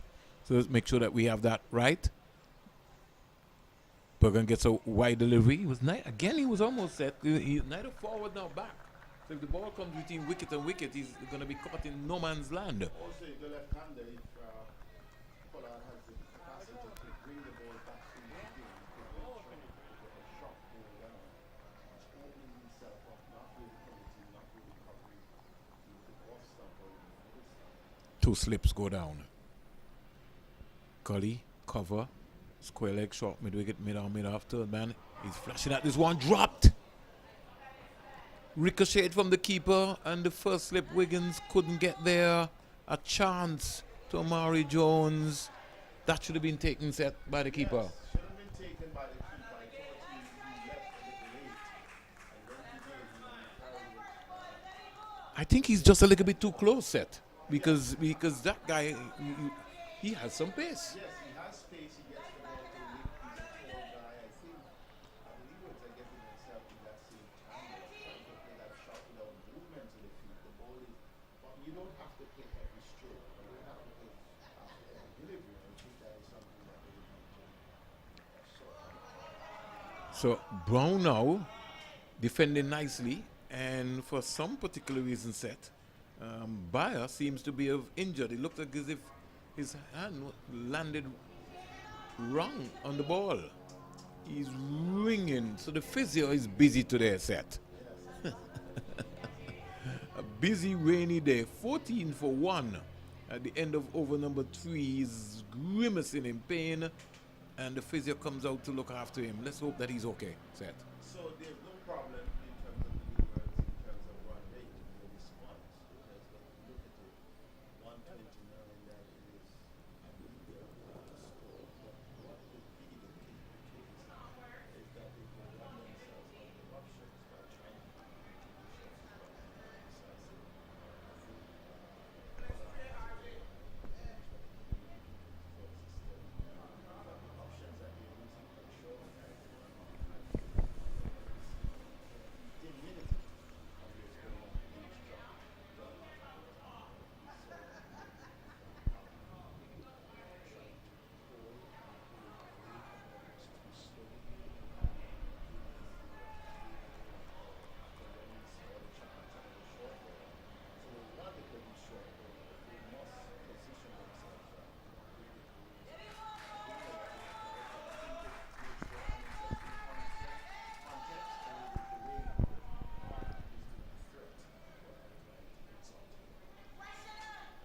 Great analysis there, Seth.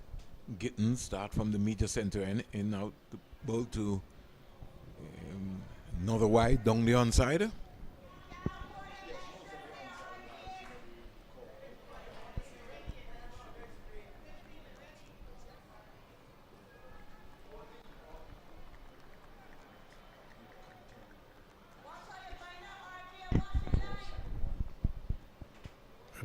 The ball, and they're getting the ball to move around because it's getting overcast here again. The Coolidge Curry ground. 2 slips go down. Bergen driving, can't score. This is going to be a good contest set. This game.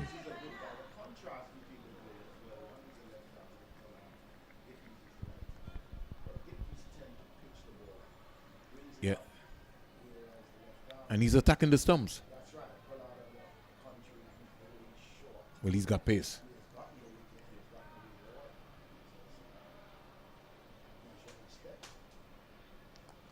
I wanted to lovely on drive here by Bergen down past the mid-on. It was a little bit wide, and they're thinking about 3. No, they only get 2 runs. So Bergen is off the mark.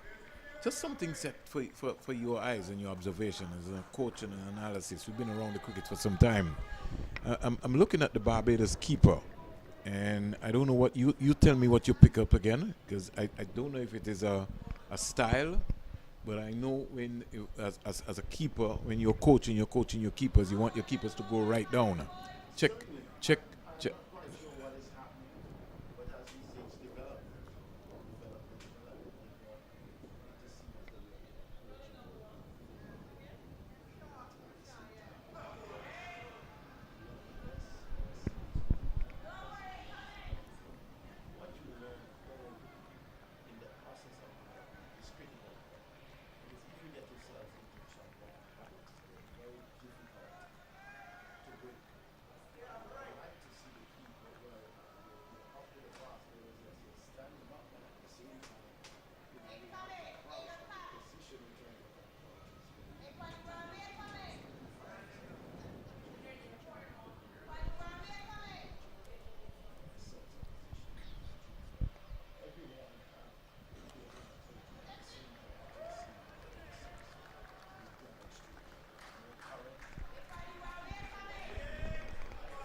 Excellent shot.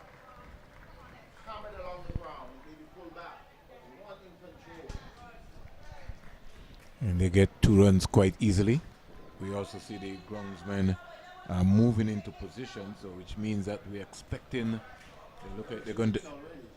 All right, so Seth, you'll pick that up. In fact, 1 short set. Yes, you can't be doing that. That ball took so long, almost up to the boundary. Got to The umpires are calling on the groundsmen.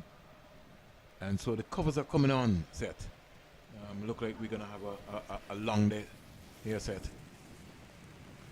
Well, the news is that the Leewards will be trying to order to 129 and we beat us 19 for 1. And we improved over number 4. They went on the way.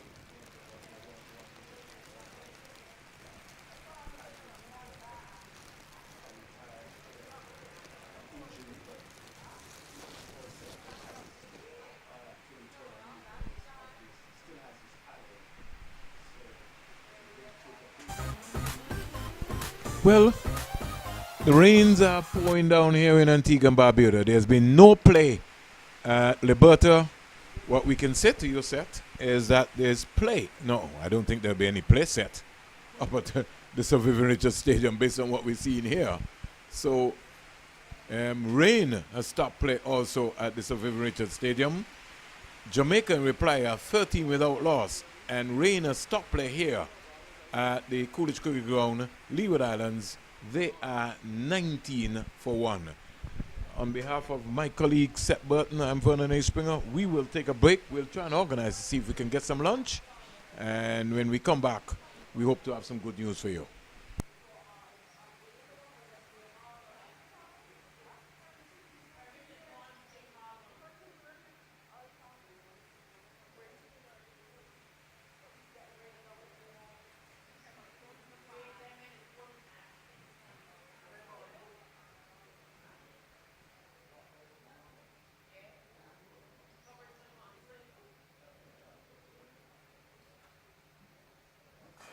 Copy, runner.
Good afternoon and welcome back to the Coolidge Cricket Ground, the home of Cricket West Indies.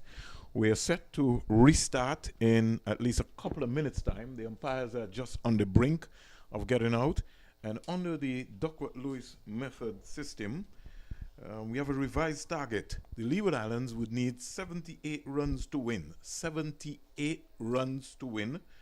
And so Barbados would need at least 9 wickets, or try and see if they can be able to restrict them. Leewards would need 60 more runs in 16.1 overs as we speak. The umpires are heading out, and so we'll be looking to restart this real close encounter. Umpire Robert Foster and Imran Mokan, they are heading out now. The Barbados team is on the fringe of their boundary in front of their hut, getting ready to go. So too is the Leeward Islands. It's 4:36 in Antigua and Barbuda, 3:36 also in Jamaica, but we're back with cricket action. Just to let you know and just give you a quick update in terms of what's happening in Liberta. The game has been reduced to a 20 overs game. Windward Islands, they were bowled off for 71 in 18.4 overs. So rain has really affected the matches here today. I'll give you an update with that game so that you can have an idea in terms of what is happening in Liberta. Give you the latest update on the action there. Trinidad and Tobago, as we speak, they're 30 for 2 in 5 overs. So they need 72 to win in that game. At the Sir Vivian Richards Stadium, we have a situation here where Guyana were bowled out for 121. And under the revised target, Jamaica will now need 34 more runs of 72 balls. So as we speak, they're 63 for 2 of 21 overs. Game being reduced to 33 overs. In terms of what's going to be happening. So we are back with the action here at Coolidge, the home of Cricket West Indies. And just to let you know that the revised target is 78. Leeward Islands would need 78 to win. They would need 60 more runs of at least 18. Well, you could say they're 18 for 1 as we speak. As we look out and we see the young light brown moving out to get themselves organized, and anytime now the umpires will be calling play in this all-important game that is taking place right here at the Coolidge Ground, home of Cricket West Indies. You're wondering what's happening on the Cricket West Indies YouTube channel. It's the Cricket West Indies Rising Stars on the 15 Super 50 Cup, and anytime now we'll be ready and ready to go. 18 for 1, and a lot of supporters here for the Barbados team, and some folks have come in also to support the Leeward Islands team. So we know what is going to be happening. The Leeward Islands under 15 will need a further 60 runs of 97 balls, and the action starts with Gittins in. Good delivery, bang on target. So finally the overs come to an end after the rain break. And so we'll look and see in terms of what's going to be happening. Leeward Islands will need a further 60 runs to go, and so this is going to be, as we would have to consider it to be, a real interesting and important game. All to play for here, Leeward Islands and Barbados, and so you got to be able to just make sure that you get yourself organized. Revised target is 78. That's the revised target, and so we'll be getting ourselves organized right here anytime soon. Leeward Islands, we need another 60 runs to win this game right here. So the action continues. Remember, Tanez Francis retired hurt. They've already lost an important wicket in the fray, and Barbados looking to ring the changes here. See who is going to be coming up to bowl right now. Just not being able to pick up the numbers yet. Sort of look like the captain to me. We'll wait and see as soon as he just turns around. If we can just get a mix from that. The umpire is just having a word with him. I think he was asking him to remove his sleeves because this is a West Indies under 15 championship, so colored tournament. And so we'll be waiting to see in terms of what's going to be happening. Yes. So we await and we see in terms of what's going to be happening in terms of the action. So we just have to just wait and get ourselves organized with the action and the play taking place here. Barbados, really now there. The captain himself, Raphael Lovell, he's just about getting himself organized to start bowling. 18 for 1. And Brown will face. It's going to bowl to the Leeward Islands under 15 vice captain from the CIUN short ball, and Brown is just working this into the onside, getting an easy single. There's protection already on the leg side, deep backward square leg fielder mid wicket, a long on, and a sweeper on the offside, and all set to play for. Score in the meantime goes up to 19 for 1. 19 for 1. Lovell, the Barbados under 15 captain. It's almost as tall as the umpire. And just to give you an idea in terms of what's happening in the regional police cricket competition, the lawmen from Antigua and Barbados, they will lead, I think, 191 runs to book themselves a spot in the semi-final. We'll get back to that in a moment.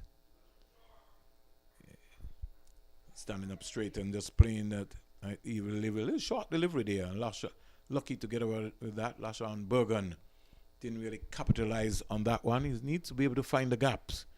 Leewards don't want to put themselves under any pressure. Lovell to bowl to Bergen. Bergen is driving straight back to the bowler. It's got to be able to get a single. And this is going to be, as we consider to be a pressure situation. Who can hold their nerves? That's going to be key. Lovell bowls to Bergen. Bergen driving again, but straight back to the bowler who's putting his body on the line here for Barbados. He's got to be able to get a single, get Brown back. 1 run so far off this over.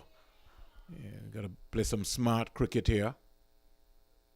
Lovell into bowl to Bergen. Bergen stands up straight and punches it. Finds a gap now. It's good run in. The sweeper on the offside coming in very quickly.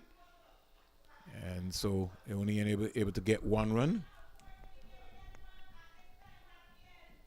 The fielder there in Wiggins coming in, sweeping on the offside. Barbados has got protection. They've got 4 fielders out, 1 on the offside, 3 on the leg side. And Brown waits for the captain, Lovell, and he just comes quietly forward. So 2 runs coming out of that over. And the score in the meantime goes up to 20 for 1. This is going to be an exciting game. If you're wondering what's happening, you're listening to the Cricket West Indies on the 15 Rising Stars 50 over Super Championship development tournament organized by Cricket West Indies. Giving you an idea. Jamaica 69 for 3 in 23.2 overs. Trinidad and Tobago, they're 38 for 2 in 7.1 overs. They need 72 to win in Liberta. So we'll keep you posted here with the updates on the matches. We'll also find out what's happening in Barbados in the regional T20 tournament. We know that Trinidad and Tobago have already booked themselves a spot into the semi-final of that competition. And Barbados looking to stop the Leeward Islands here. Coming into play right now would be a Kobe Bayer. We're in the number 7. It's going to start now from the media center end. Down the onside. Umpire is going to signal a wide. Let's see what's going to happen. And they're thinking about 2. Hesitation there. And there was no urgency in the run in there. If you're running, you got to run hard. You can't be casual in your running. Score in the meantime goes up to 21 for 1. In fact, his umpire has changed his mind now. He now says leg by. Originally, he was going to signal wide, but it did come off the pad of the batsman.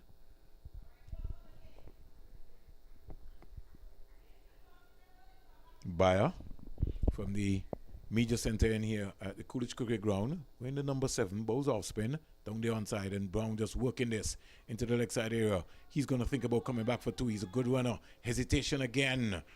The communication line not clear at all there.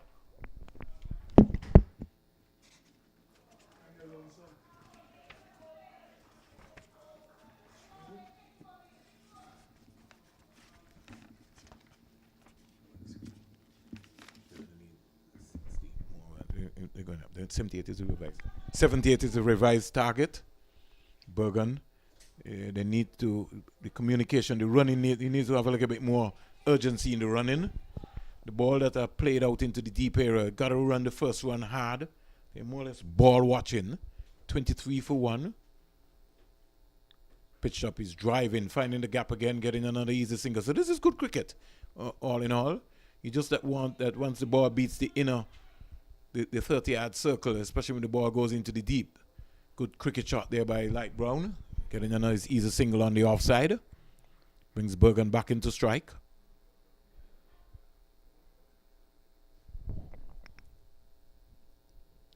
Pitched up and he's driving through cover.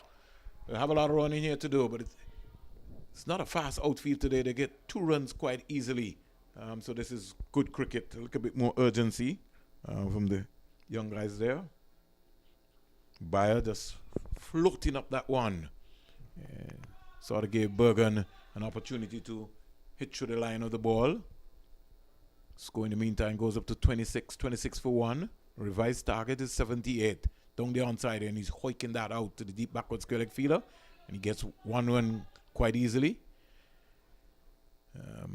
Bayer really not pleased with his bowling performance there. But that's okay. It's a development tournament, and he will learn. Just got to keep his composure as we speak. That's going to be very, very, very important. Lashon Bergen, he's going to be in strike, and he's accompanied by Light Brown, the vice captain of the Leeward Islands under 15. Barbados captain. Wearing the big number, as you would say, Lovell. Wearing the number 1. Raphael Michael Lovell. So good afternoon to the folks in Barbados. Henderson Springer. My good friend Milton Small. Adrian Donovan. Here is Bergen driving, but can't beat the fielder at backward point. Good cricket all around. No wicket, no runs. That's what the spectators are saying here. Leeward Islands 27 for 1. Flighted, and he's hoiking that down to long on. They need to be thinking about looking for 2 here. They're just ambling for 1, but maybe they've made their mind up. Communication is good between them. Jamaica 69 for 3. Trinidad and Tobago, they're 38 for 2. We'll get an update of those games a little later on. Give you an idea. Down the onside, Brown is clipping this one around there, so he's going to get 2 runs quite easily. And he come back. Lovely piece of running. Powerful throw there from Gittins into the wicketkeeper. Wicketkeeper Shem Sargent for this game, wearing the number 14. Everett Sargent, who kept for the Leeward Islands and for Nevis. Here's Brown working this into the short mid-wicket area. Sort of played around the ball, I thought there. Like Brown, he could have been able to just turn his hips and hit that straight down to mid-on, down to long on. He rehearsed very quickly.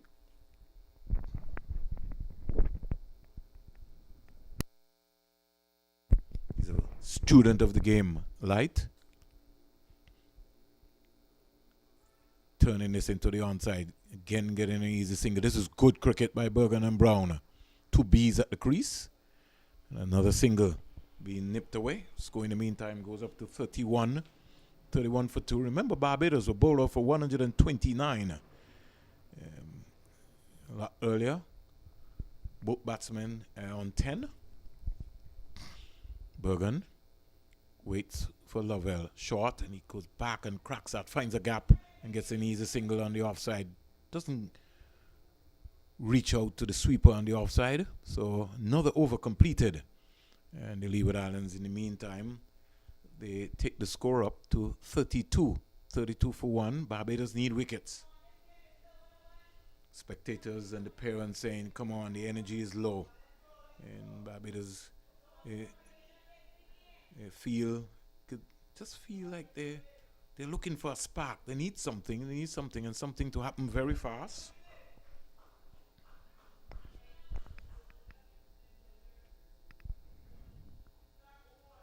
Bayer. He will continue here from the media center in here at the Coolidge Cricket Ground. As we wait for a while, he starts in, pitched up, driven, and Bergen could have done a lot better with that one. It was almost like a lollipop delivery being tossed up to him. He could have got a little closer to it. Wiggins feeling there, short mid-wicket, flat out all. He's back and pulling this one out to the square leg fielder. Can't score. He's got to keep concentrating. Just needs to find the gap. That's all he has to do. Don't overhit the ball. Don't overcompensate. Just keep his shape. Flighted. He's bowled him. Play down the wrong line.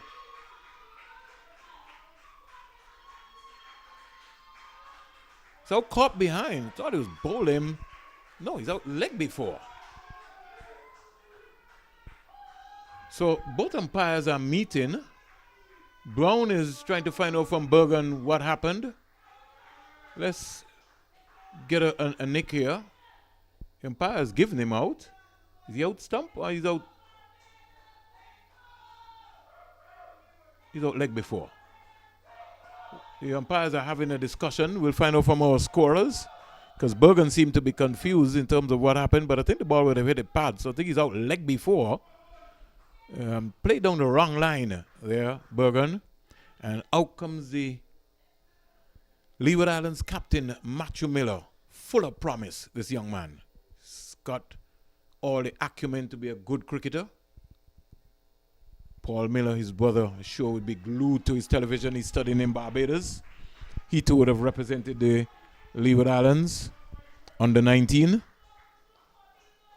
And so he feels very thrilled now to be looking at his younger brother who is the captain. He has a lot of responsibilities on his shoulder here today to lead this team to victory. 32 for 2, and he's a very accomplished player, Matthew Miller. Consider him to be a real big all-arounder. He can go places. Bayer to bowl to the Leeward Islands captain. He starts, but Miller doesn't move around. Dead ball signaled by the umpire. Little cat and mouse game going here. Short third man, backward point, cover, mid-off. Short mid-wicket. Long on, mid-wicket and a deep backward square. Miller is going to have to be careful. That is keeping low. But he was well in position, back and across. Bayer is looking to bowl wicket to wicket. 32 for 2. The fans are shouting, flighted. Miller is sweeping. One going down the onside, and just the way Bayer was beginning to celebrate again because he thought he had Miller. I think Miller just needs to be careful with that. You don't, if you're sweeping, you want to sweep length. That was more or less like a frustration shot. Just take your time. Have a look at a couple of deliveries. Have a look at him. That's beautifully played. Just open the face of the bat and stay that down to backward point, and you come back easily for 2 runs. That's good cricket by the Leeward Islands captain, Matthew Miller. And over-completed. In the meantime, Miller is off the mark with 2. The score goes up to 34 for 2. Like Brown is on 10. So captain and vice-captain met in the wicket now. And we're looking to get important partnership going here for these two guys. Very important period of play. Some 8 overs bowled. The Leeward Islands, they need 44 more runs. And I like to break it down as simple as possible. They need 44 of 72 balls. 44 singles. That's what they need. So they don't need to do anything rash. 34 for 2. Target, revised target is 78. Barbados under some pressure. They need wickets. Bayer answered. Can the captain deliver? Let's find out what's going to be happening here. 34 for 2. Lovell to Brown. Short, and Brown looking to punch to the offside, but in the end getting it down to long on, getting a single, so he's off strike. He brings Miller, the captain of the Leeward Islands under 15, into strike. We thank you for choosing and supporting West Indies cricket. by demonstrating your love to view this important series. Leewards versus Barbados. Flighted, he's driving through the offside. That's a lovely shot. Thinking about 2 runs. These two are good runners between the wickets, but they're only able to get one there because that was stroked beautifully through onto the offside. Score in the meantime goes up to 35 for 3. In fact, it should be 36 for 3. Miller goes to 3, brings Brown back into strike on 11.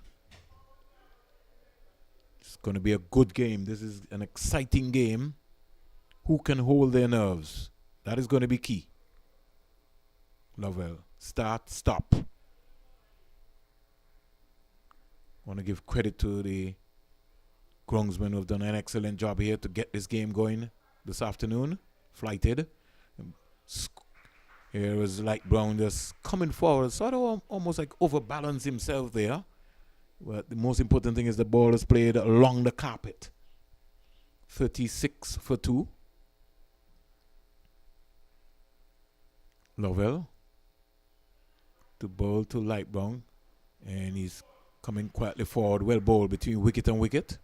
Expected to have 2 legal deliveries. There's no slip here for Brown. Keeper just went down to just give a quick message to the captain. Protection on the offside. There's a sweeper feeling on the offside, and there are 3 fielders on the leg side. Deep backward square, mid wicket, and a long on. They feel that a third man will have to come inside the circle. He now comes in a short third man area. Lovell into bowl to Brown. Down the outside. Brown is sweeping. And a peel going up. If Brown is going to sweep, he's going to have to get that foot out a little bit more. That's a little bit too close to him. And he's trying to go hard. He's going to have to pedal. He's going to have to get a bigger stride out if he wants to sweep the ball. And when you're sweeping, you don't want to try and hit the ball with power. You want to get out and just roll your wrists onto the ball. That's going to be important. These two, they have to see it home. They have to take it home for the Leeward Islands. Captain and vice captain. Lovell into ball to Brown. Brown whipping that out to the square leg fielder. Getting an easy single. Spectators saying they don't want any singles, they want wickets. The end of over number 9. Leeward Islands are 37 for 3. They need 41 runs of 66 balls. And we have seen stranger things happen. Like Brown. He has a full responsibility here of taking the team across the line. He's on 12. 37 for 3, Leeward Islands. Bayer will continue. Barbados just slowing down the game, making the Leewards wait. They're saying, if you want this, you're going to have to show us. You're going to have to work to win this one. Leeward Islands need 41 from 66 balls. Bayer to Brown. Goes in, start, stop. Changes his mind again. The umpire had to signal dead ball. The good thing about it is that Light Brown didn't move. He just looked up, just reshaped, restarted again. Now the keeper pulls away. So there's a major break here now taking place. They may be trying to frustrate the Leeward Island young batsman. Here's Brown pushing hard at the ball and just only could get it as far as the short mid-wicket fielder. And the short mid-wicket fielder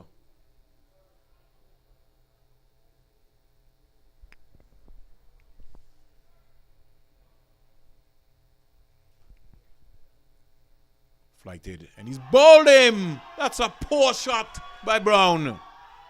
Flighted delivery, and Brown looking to hit the ball over mid-wicket rather than hit the ball down the ground. Just needed to step onto that delivery and stroke it down the ground. He was going across the mid-wicket area and lost his stump. Leeward Islands losing their vice captain, Light Brown, bowled by Bayer. And he apologizes to Matthew Miller. Let's go Barbados. That's what the fans are saying here.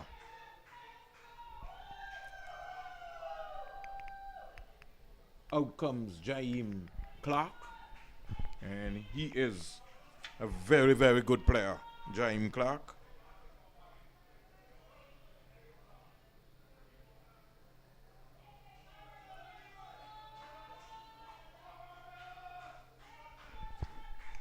Thirty-seven for 3, 37 for 3, 9.2 overs.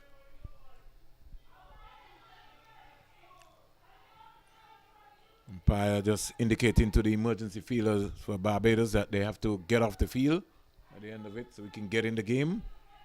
It's now 5:01 here in Antigua and Barbuda, 4:01 in Jamaica. Leewards need 41 off 64 balls. Clark comes out. Barbados really just slowing down the game here. Coaches on the edge of the boundary and the management team.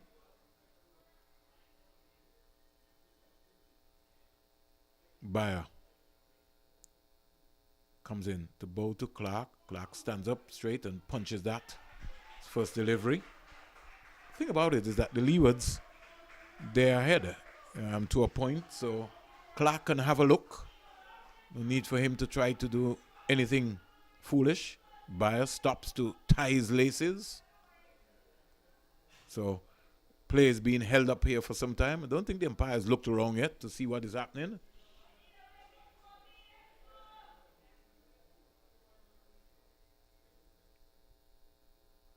Another wait again. The field at long on is now tying his laces. Bayer to ball to Clark. Clark punching that past the cover fielder, getting an easy single. One thing young players gonna have to understand, especially here at Coolidge, you gotta give yourself some room because the pitch is here. Somebody's gone down now for Barbados. The fielder at short extra cover, the number 10. I think he's up and rearing to go again.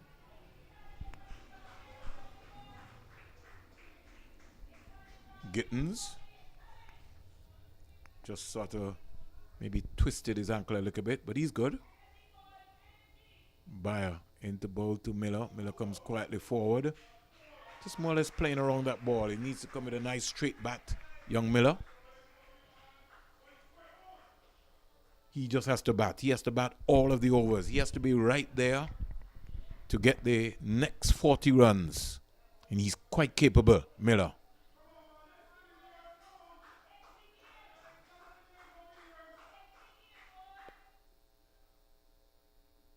Miller is going for an extravagant shot to hit that ball inside out over cover. I don't think that is necessary at this time, young Miller. Just stand up and bat. You can bat. There's no need. Look at this. Well, there's no really. The electronic scoreboard is not on.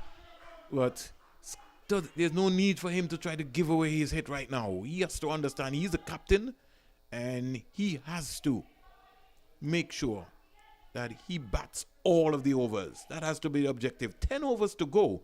They need 40 runs off 60 balls. That's the equation here. Miller and Clark having a discussion. Sure, management team, head coach Jace Taylor will be saying you don't need that shot. You can get 40 singles. But he was demonstrating that he wanted to hit that one inside out over cover. Maybe to more or less ease the pressure. Lovell, the Barbados captain, will continue from the CIO end here at the Coolidge Cricket Ground, the home of Cricket West Indies. Barbados slowing the entire game down, making the Leewards wait. 5:04 here in Antigua and Barbuda, 4:04 in Jamaica. Lovell to Clark, and Clark is just leaving alone that delivery. Jaim Clark is very good player. He gets going here today. This game could be over. But today is not for that. Tense moment here between both teams. Flatter forced to delivery, driving past getting Wiggins at cover in the air. That went like a racer bullet. He was diving away there, got fingertips to it. Big effort. He got a single. Everybody's applauding him. That was a big effort by the young man. That is almost like a goalkeeper fashion like. He's upset with himself that he didn't catch that. But that had to stick. I like his energy. Young Wiggins. The Marco Wiggins. Score in the meantime goes up to 39. 39 for 3, Leeward Islands. The target is 78. 78. They need 39 from 58. Here is a delivery by Miller, which is being left alone. I think the umpire was signaled bias. Sargent guilty of not taking that delivery because he was rising too early. I find a lot of the young keepers not staying down long enough in the crouch position. Got to work on your back muscles. Got to do a lot of squatting as a keeper.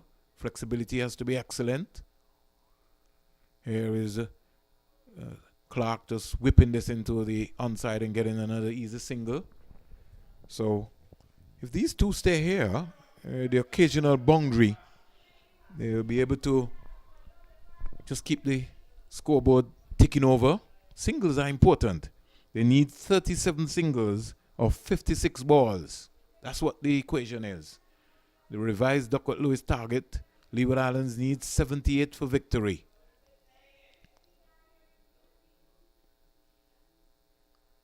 Another wide delivery, called wide by the umpire. Look a bit harsh there. Thought that was within the range.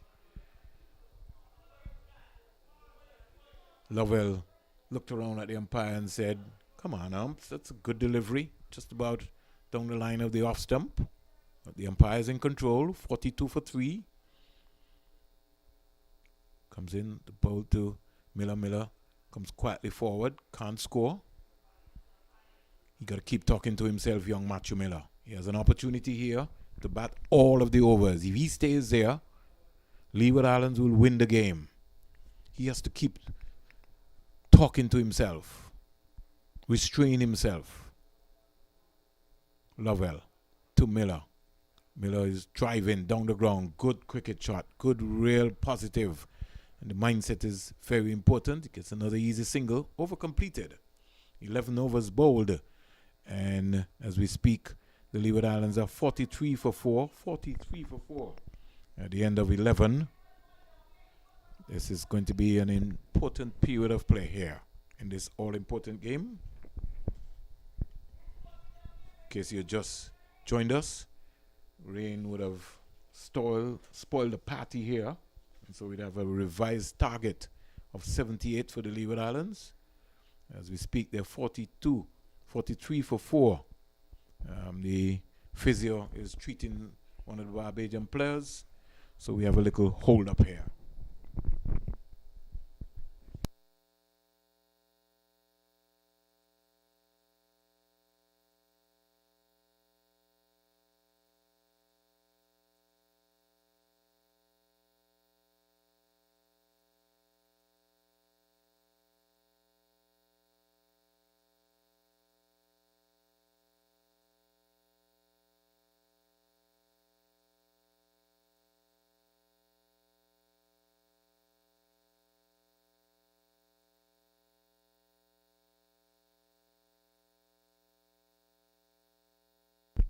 Trinidad and Tobago, they made light work of the Windward Islands. In their revised 20-over game, Windward Islands were bowled over 71. Trinidad and Tobago reached 75 for 3 of 11.5 overs. The Coolidge Cricket Ground, Jamaica, 81 for 7. Let me just give you an idea in terms of what they need as we speak to you. It has to be a little bit close target right now in that game. They need another further 16 runs of 27 balls. So the writing is on the wall there. And we're about to start back play here. Bayer is going to be bowling to Matthew Miller, the Leeward Islands under 15 captain. Very accomplished player. Comes forward, Steering it into the offside. Can't score. Matthew Miller. He just has to keep batting. Matthew Miller. He doesn't need to try anything. And he's a good player. His mindset has to be clear. His mom and his dad is here looking at him. In fact, his mom is the secretary of the Antigua and Barbados Cricket Association. And his father, too, is one of the pioneers of cricket in Antigua and Barbuda. Flighted. Miller is driving down the ground in the air. He's looking to go down the ground, but he didn't stay over the ball long enough. He doesn't need to hit the ball in the air. He just needs to come forward and stroke the ball. But it's good that he's got off strike. He's still trying to rehearse that. Got to get as close as possible to the pitch. Somebody else has gone down again. And so the physio is coming out onto the field again. So we have another delay here. Physio is putting the person down here now on the field. Umpire's called for the ball. And so he will get some treatment here now. So play is being held up here again, as one of the Barbadian players seem to have gone down. 44 for 3. 44 for 3. It's all happening here.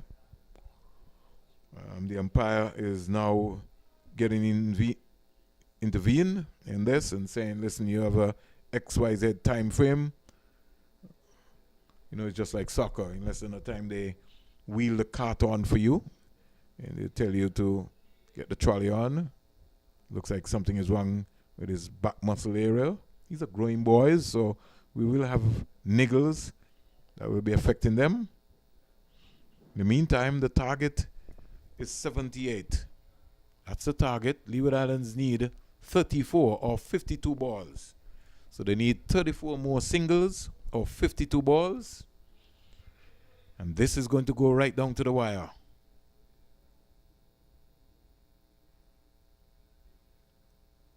$44 for 3, Leeward Islands. Bayer. Got a good stretch. So he's back up and rearing to go. And the fielders are going to get back into position. The umpire's beckoning to Lovell at, come on, we got to get the game moving. We got to pick up pace with the game. Still another 9 overs to go. Overcast conditions here at the Coolidge Cricket Ground. 44 for 3. Bayer stands up straight and spanks that on the offside. As Clark gets an easy 2. And Barbados taking a little bit of a risk right there. If you're inside the 30-yard circle on the offside, you have to stop those. It's almost like a Barbados wall, and Clark was able to break down the Barbados wall, find the gap, and get an easy 2. Score in the meantime goes up to 46 for 3. Both batsmen are on 5. Leeward Islands need 32.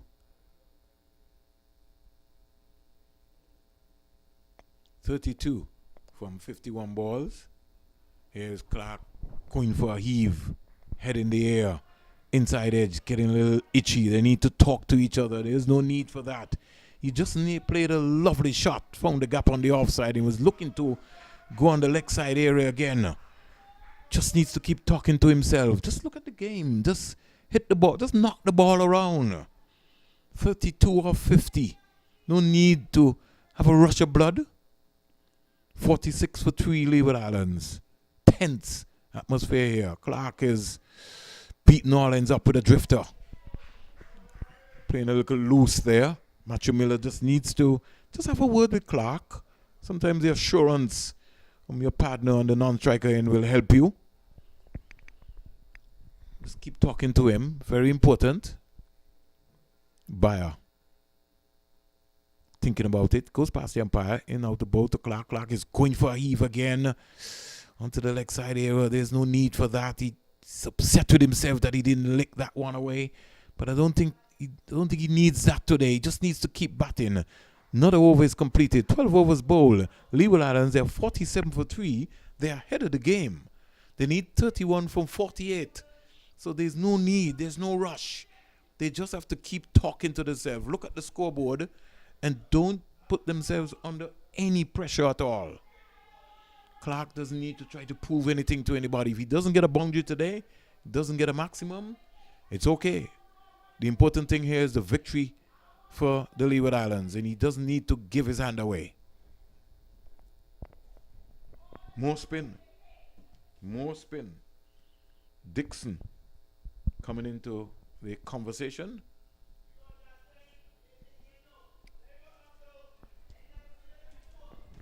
Somebody says, we've never seen Dixon before. So let's see what's going to happen. Last time I knew of a Dixon bowler, he was from St. Kitts and the Point. Got a lot of wickets playing local cricket, even for St. Kitts in the Leeward Islands tournament. He was a wrist spinner. 47 for 3. Changes going left, right, and center. The umpire beckoning to Lovell. We got to get on with the game. Lovell again moving from one side to the next.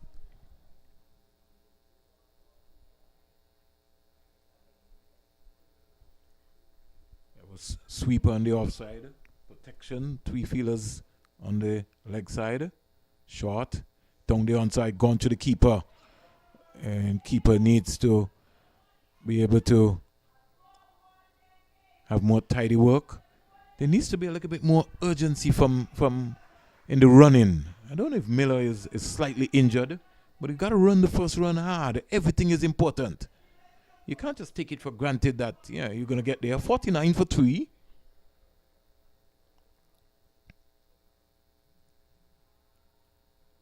Here's Miller driving inside out over cover. He's been trying to play that shot all afternoon. Out to the sweeper. Out into the deep. Miller could be in trouble. No, he gets in quite easily. It's a good running in the end right there. Saw the ball watching because he hit the ball on the offside and he was like waiting. And if once you hit the ball, you got to know that you want to, because that field was sweeping on the offside. Had to run around at least 10 meters. 50 up for the Leeward Islands. And the score in the meantime goes up to 51 for 3. And the applause rings out from the dugout. Leeward Islands need 27 from 47. Dixon into bowl to Miller. Miller is back and finding the gap again on the offside, getting a very easy single. So this is good cricket here. Miller has to bat all of the overs. He needs to be there at the end. That has to be his objective. 52 for 3. Keeper, Sargent, just beckoning to the fielders on the offside that they have to be a lot more tighter. Flighted. Here's Clark driving, and Clark gives his hand away. That is a poor shot by Clark. That was not needed. No need for that shot. Just bat. You're ahead of the rate.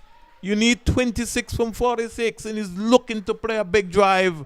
Peel off on the outside edge, and Barbados picks up another wicket. Game awareness. That's what we're talking about. This is development. They will learn. It's going to be very, very important. Jones comes out.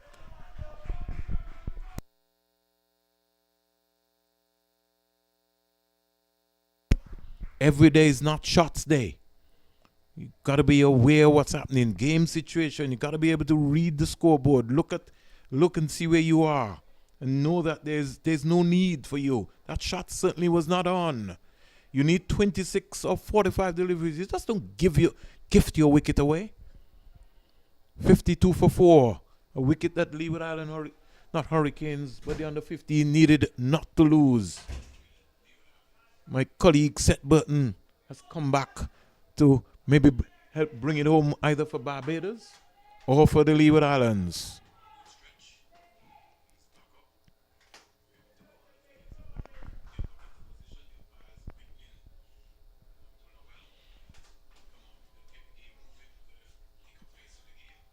Dixon is going to bowl to the left-hander in Jones. So it's a good change here that Leeward Islands have been. This is the first left-hander for the day for the Leeward Islands. So pretty good contest. Here is Jones sweeping down to the boundary for 4. Ease the pressure off there very quickly. Badly lined delivery by Dixon. And Jones brought out the long angle very early. He's an accomplished looking player. And he just changed the game. In the meantime, the game shots up to 56 for 5. As I welcome back, Seth Burton. Jones showing initial instant confidence. Really a good player. Excellent bowler. And now he's not mincing matters. The fans saying they want a wicket. Leeward Islands need 22 from 44 delivery set. And Fans have played a big part in they have. beating the Barbados team. They're still bubbling down there. They're still, they are going about it. 56 for 4. Leeward Islands. Jones has shown an intent earlier set. First delivery down the onside. And Jones dispatched that very easily. Let's wait and see what's going to be happening. Dixon into bow to Jones. Down the onside again. He's sweeping again. More beautiful piece of work there by the fielder. Number 7. Looks like it's the man himself, Bayer. Yes, Bayer putting his body on the line there. Score in the meantime goes up to 47. Not 47, 57 for 4. Leeward Islands need 21 from 43. It's a game on here. Barbados slowing down the game, making the Leeward Islands wait. Good, smart tactics here by Lovell. Dixon, it's pretty long over. He's in now the ball to Miller. Miller back and playing a nothing shot there. Be advised to punch the ball up in front of me. Over completed set. 13 overs bowl. And the latest score here, 57 for 4. The Leeward Islands would need 21 from 42. Yes, Miller a bit casual there on that occasion, but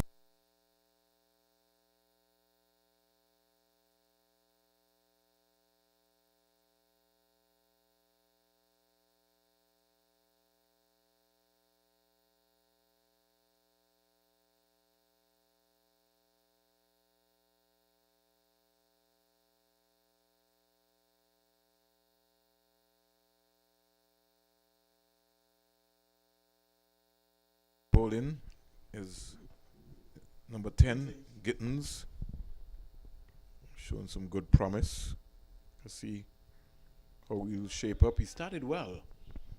Maybe it's an important time right now to bring him back. Gittins weighing a big number. Number 10 is in now. The ball to Jones. Jones is bowled! It did. Barbados are in this contest. Still young Tanis Francis to come. He marches out now. And he's a busy player. Matthew Miller comes across to talk to him. Seth Burton.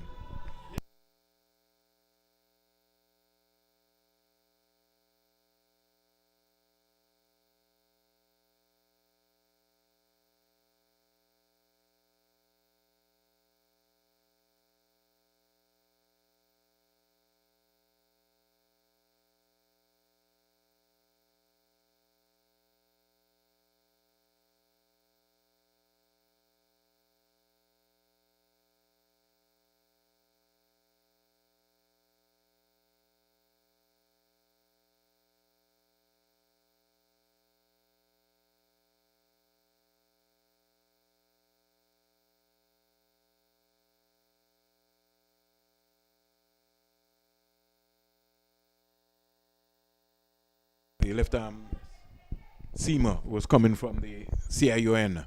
Big, strong, fast bowler. Gittins has come back and answered for Barbados. Out comes Tanis Francis, who retired hurt after being hit. And he's a very lovely player, Tanis Francis. Everybody loves him in Grenada. He's a busy guy. And if he gets going here today, set. Leeward Islands, they're leading, they're large and in control. They need 21 or 41 balls. 57 for 5. Gittins to Tanis. Tanis leaves alone. No need for him to follow. He's under a little bit of pressure, set. But I'm not sure balls would be a big factor. I think is the wicket. Leewards will need to have the wickets in time. Tanis, yes, he's under a bit of pressure, but I guess with his enthusiasm and also his technique, he's not going to be prodding and allow things to get out of control. He's going to be a part of this. Sort of remind me of a little Orlando Peters, the cat and mouse game there. baby. But Tannes is a. And why I said he was under pressure set is that the expectation is so high because he's been scoring a lot of runs in school cricket. He's playing first division cricket, something I feel that they're going to have to manage sooner rather than later set. The amount of cricket that these youngsters are playing, one of the things I picked up in the camp is that a lot of them were jaded. School cricket, weekend cricket. Got to be able to manage these young guys. Again, lovely leave there from Tannes, and he's an accomplished player. So he's not going to give his hand away. Good bowling also on the part of Wiggins. Started just outside the off stop and was going further away. Well, left as you mentioned, but good bowling. Wiggins. Got to look out for him because he likes to pitch on stumps, and I thought that was the undoing of Jones. Francis. Driving drop by the keeper. Tanner's going for a big drive there. That was more or less like frustration set. He just flung his bat at that, and the keeper diving away. Missed that one, parried it down to the short third man area. He's off the mark, and he will tell me, Mr. Springer, I'm off the mark. 58 for 5. Sergeant should have caught that. Sergeant, definitely. That was a good one coming from Wiggins. Sergeant tried one-handed. Should have gone. He had enough time to go across. Miller, Leeward's captain, down the onside, whipped away. They're peeling for a leg before, but I think that was come off of his pad. And it's certainly outside the line of the leg stump. Umpire will signal leg buys now. What did Gittins see? I don't know. What are you thinking about? Well, when you're in a tight game, you keep everything. 59 for 5. Leeward Islands. 59 for 5. This is gripping. This is cricket. The only thing is that we haven't seen Tantimore yet. That's the only thing that is missing here at Coolidge Cricket Ground. Another message coming out from the dressing room. Mid on, mid off. Getting tight. Gittins to Francis. Francis leaves alone. No need for him to follow that. Gittins looks at Francis and says, so why you didn't have a go at it? So over completed. Set. We now have 14 overs bowled. And the Leewards would need 19 from 36. Yes, and they don't want to be rash. At the same time, they don't want to sit back, and become.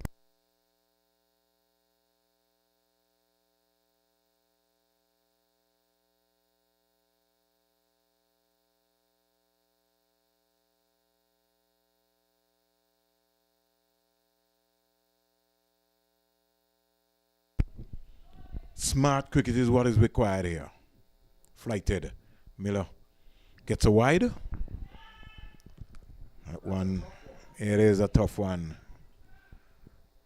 And that's what I was talking about in terms of leniency. At this level, you love to see that. That's a good loop in delivery right there. You want to see that. You want to encourage that. Score in the meantime goes up to 60 for 5. Looped again. Miller playing a nothing shot there. Be advised to look to hit the ball up in front of him. Your head moves when you're trying to play that ball behind. I'm getting the impression the pressure is getting to Matthew Miller.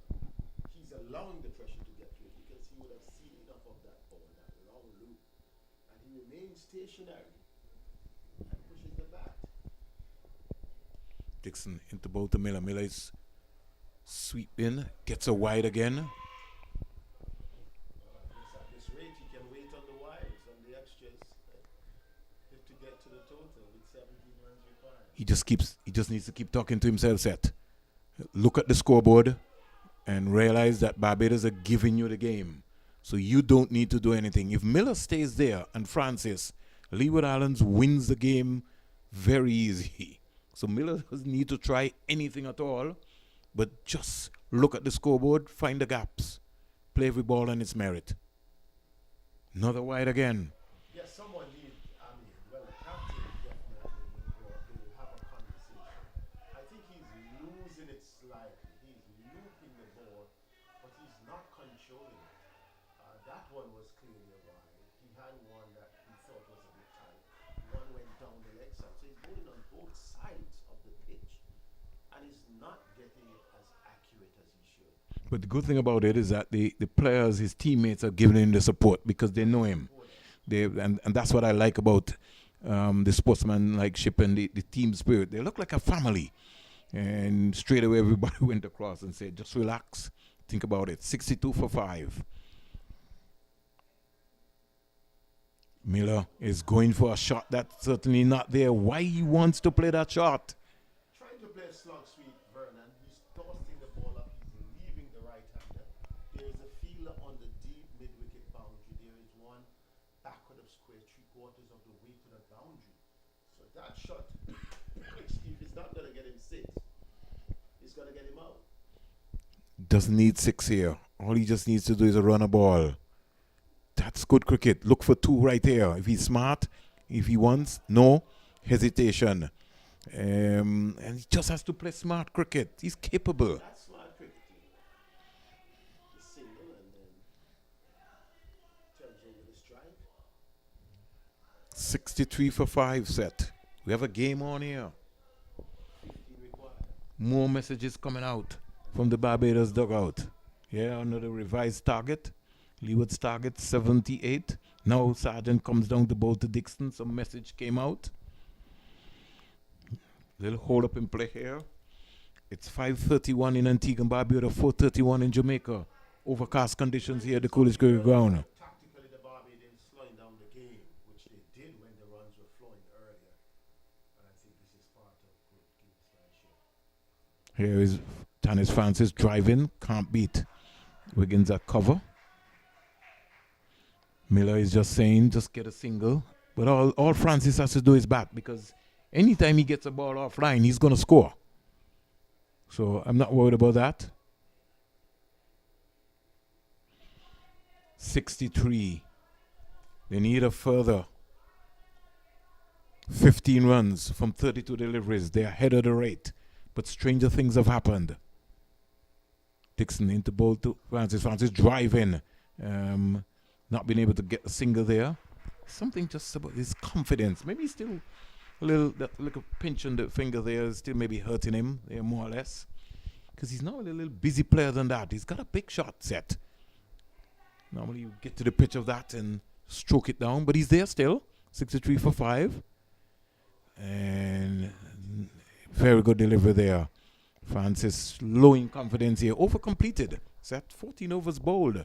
In fact, it's not 14 set. 15 overs bowled. And they need 15 from 30 balls. Yes, you need a single every other ball.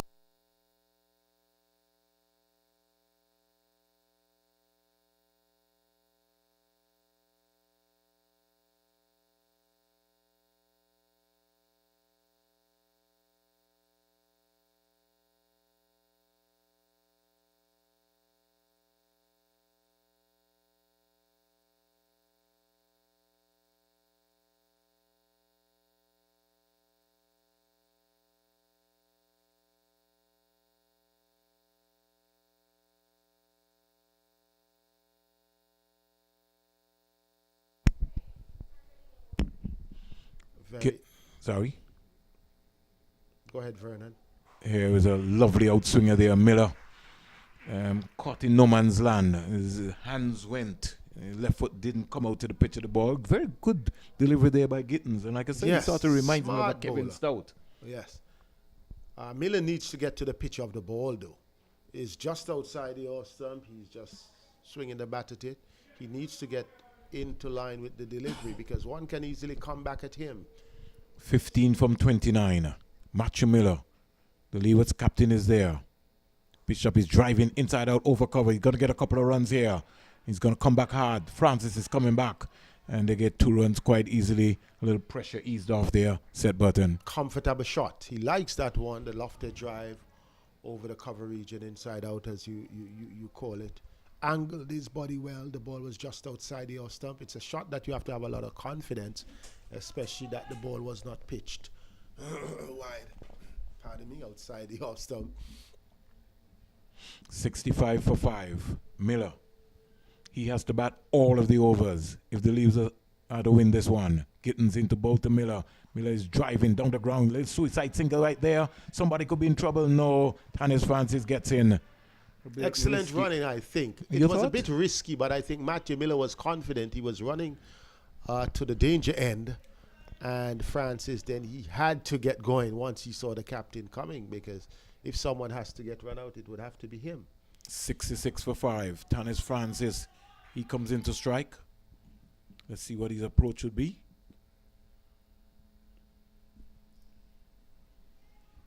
Gittins does not deliver. In fact, Seth, I think I made a I did say it was Tanis Francis, not Francis. It's sorry, my bad. It's Richards, the keeper. So they're holding back Francis still, but Miller still has to bat. Has to bat all the overs. Miller is coming off of 100 recently He did? in schools cricket. Okay, Yes, okay. just a couple of weeks ago, so he's brimming with confidence. Would you have taken a single there? Yes, I would have, but the problem is they didn't start out. You know, they didn't get going early, so they wouldn't want to risk it. It's a deep mid-off situation, and once you run on the strike, it would have been an easy one. The fielder was actually on the ground, could not have rifled the return in. They just need to keep Gittins out, Seth. He runs in. Gittins is under some pressure. The second time in 3 deliveries, he has pulled out and did not deliver, because he himself would want perhaps part of his approach to outfax the batter, but I think it is the real pressure. You have, a ring of fielders around. 12 from 26. It's a batting team's game. All to play for here. Gittins again runs in. Aborts his run again. You know, when you speak to the men like Dave Joseph and the Ridley Jacobs and those guys who played youth cricket, they would tell you that tactic and strategy are critical. It's not just the talent, it's about how you play the mind games. And as they play the mind games, I think Barbados, they're trying to do a little reverse in the mind game. They have slowed it down, but they're basically trying to upset Miller's approach, Miller's momentum. Well, the vice captain came in there, got some Bowens, and says, come on, just keep your composure. You can do it. Well defended. Solid defensive stroke. And I think maybe there's been a communication. Maybe Miller has just decided and said to Richards, listen, you stay there, and once you stay there, we're going to get these runs. But for me, I don't kind of like to cut it close. You know, you got to keep scoring. You're ahead, but you got to keep scoring.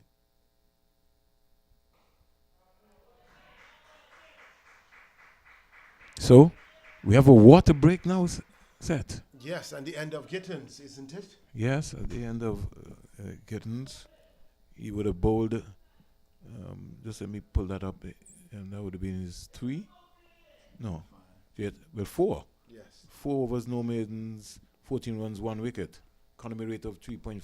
Yes, and he was key. Yeah. Excellent control, superb control, good composure. And I think now this is the critical path. It's getting dark. It's getting dark here, Seth. Noticeably so. But the Leewards, they're not going to come off. They brought out the light meter.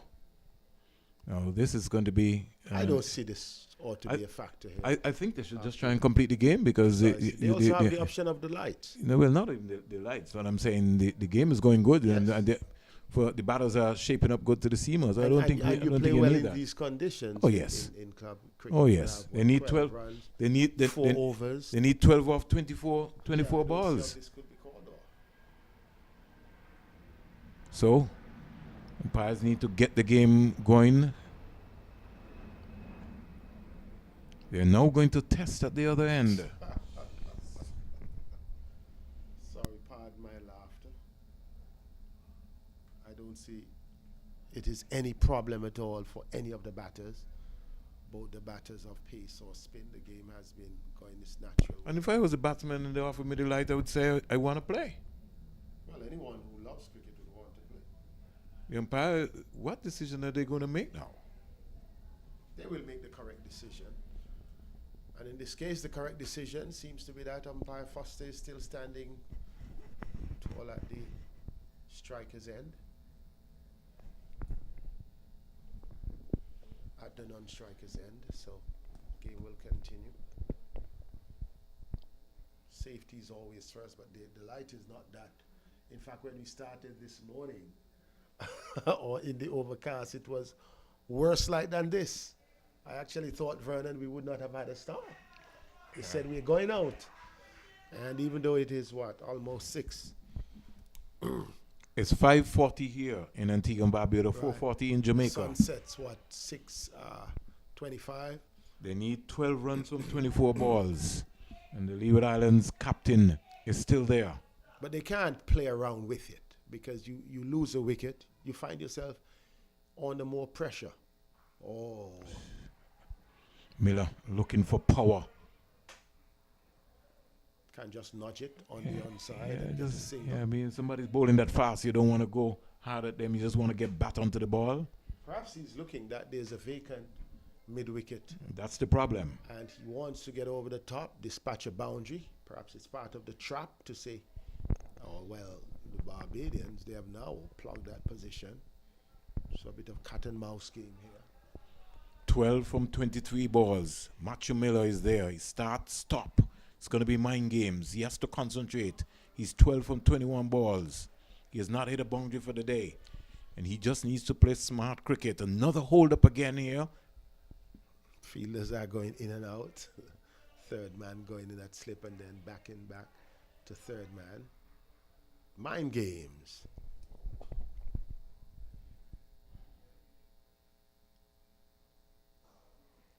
Beautiful shot. Down the ground. Big save there. No. They're thinking about 2. It's certainly not on. But a good positive shot. And you see when you play the ball straight how important how he looks? Yes. Good positive. Good balance there from Matthew Miller. And the middle fielder was close there, diving in. The captain himself, Raphael Lovell, dived across to save one, taking one for the team. Had they gone past him, I think there would have been a couple of runs there. Yes, could have even threatened the boundary.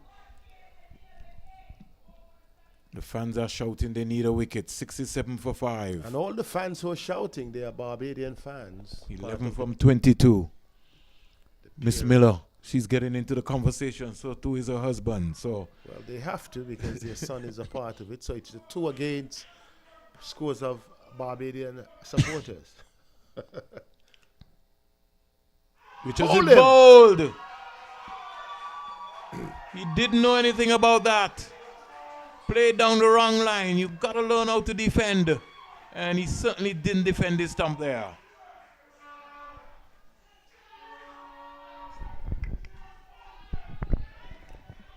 Well, let me say this. This game is still alive.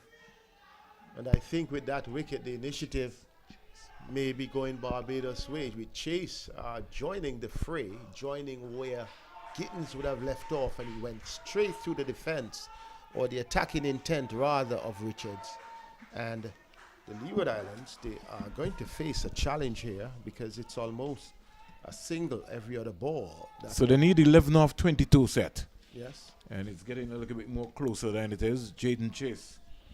I think that looks... Who's come out now?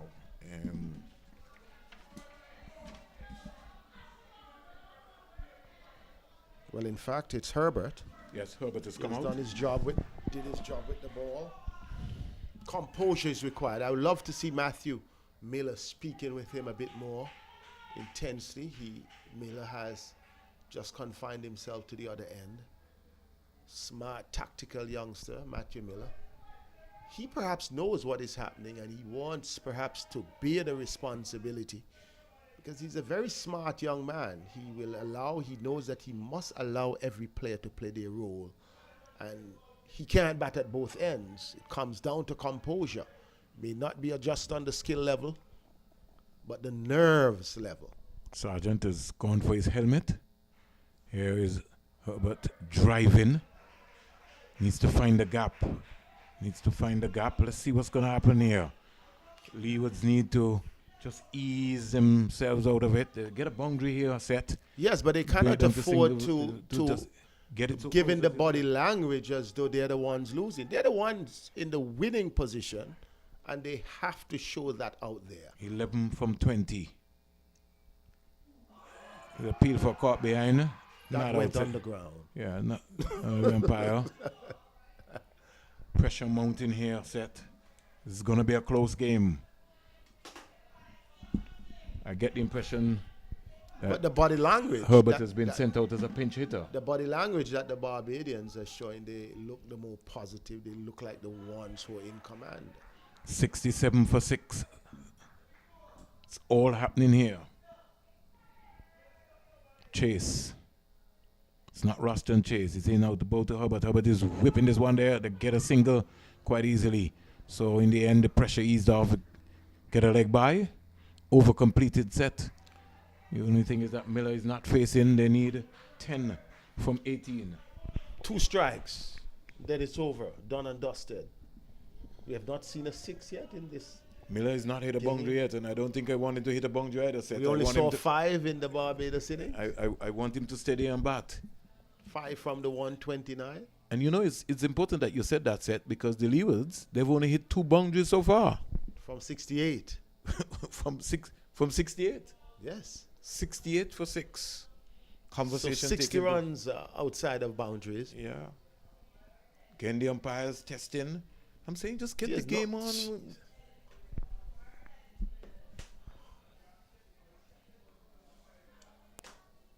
The truth is, if you call off a game at this stage, it would be a disaster. But the time frame, you want to get in the 2 overs. There are 3 overs to go. They need 10 runs. They need 10 from 18. And there's no appeal. There's no 10 from 18. I would say to you that the light is as good as it was this morning when we started. It was that dark this morning. I was surprised that we were starting. So to call it off now, I'm not sure if they had light meters. But what you want is to be able to a result. You want to and get a there's result. no serious threat. There's 10. You need 10 singles from 18 balls.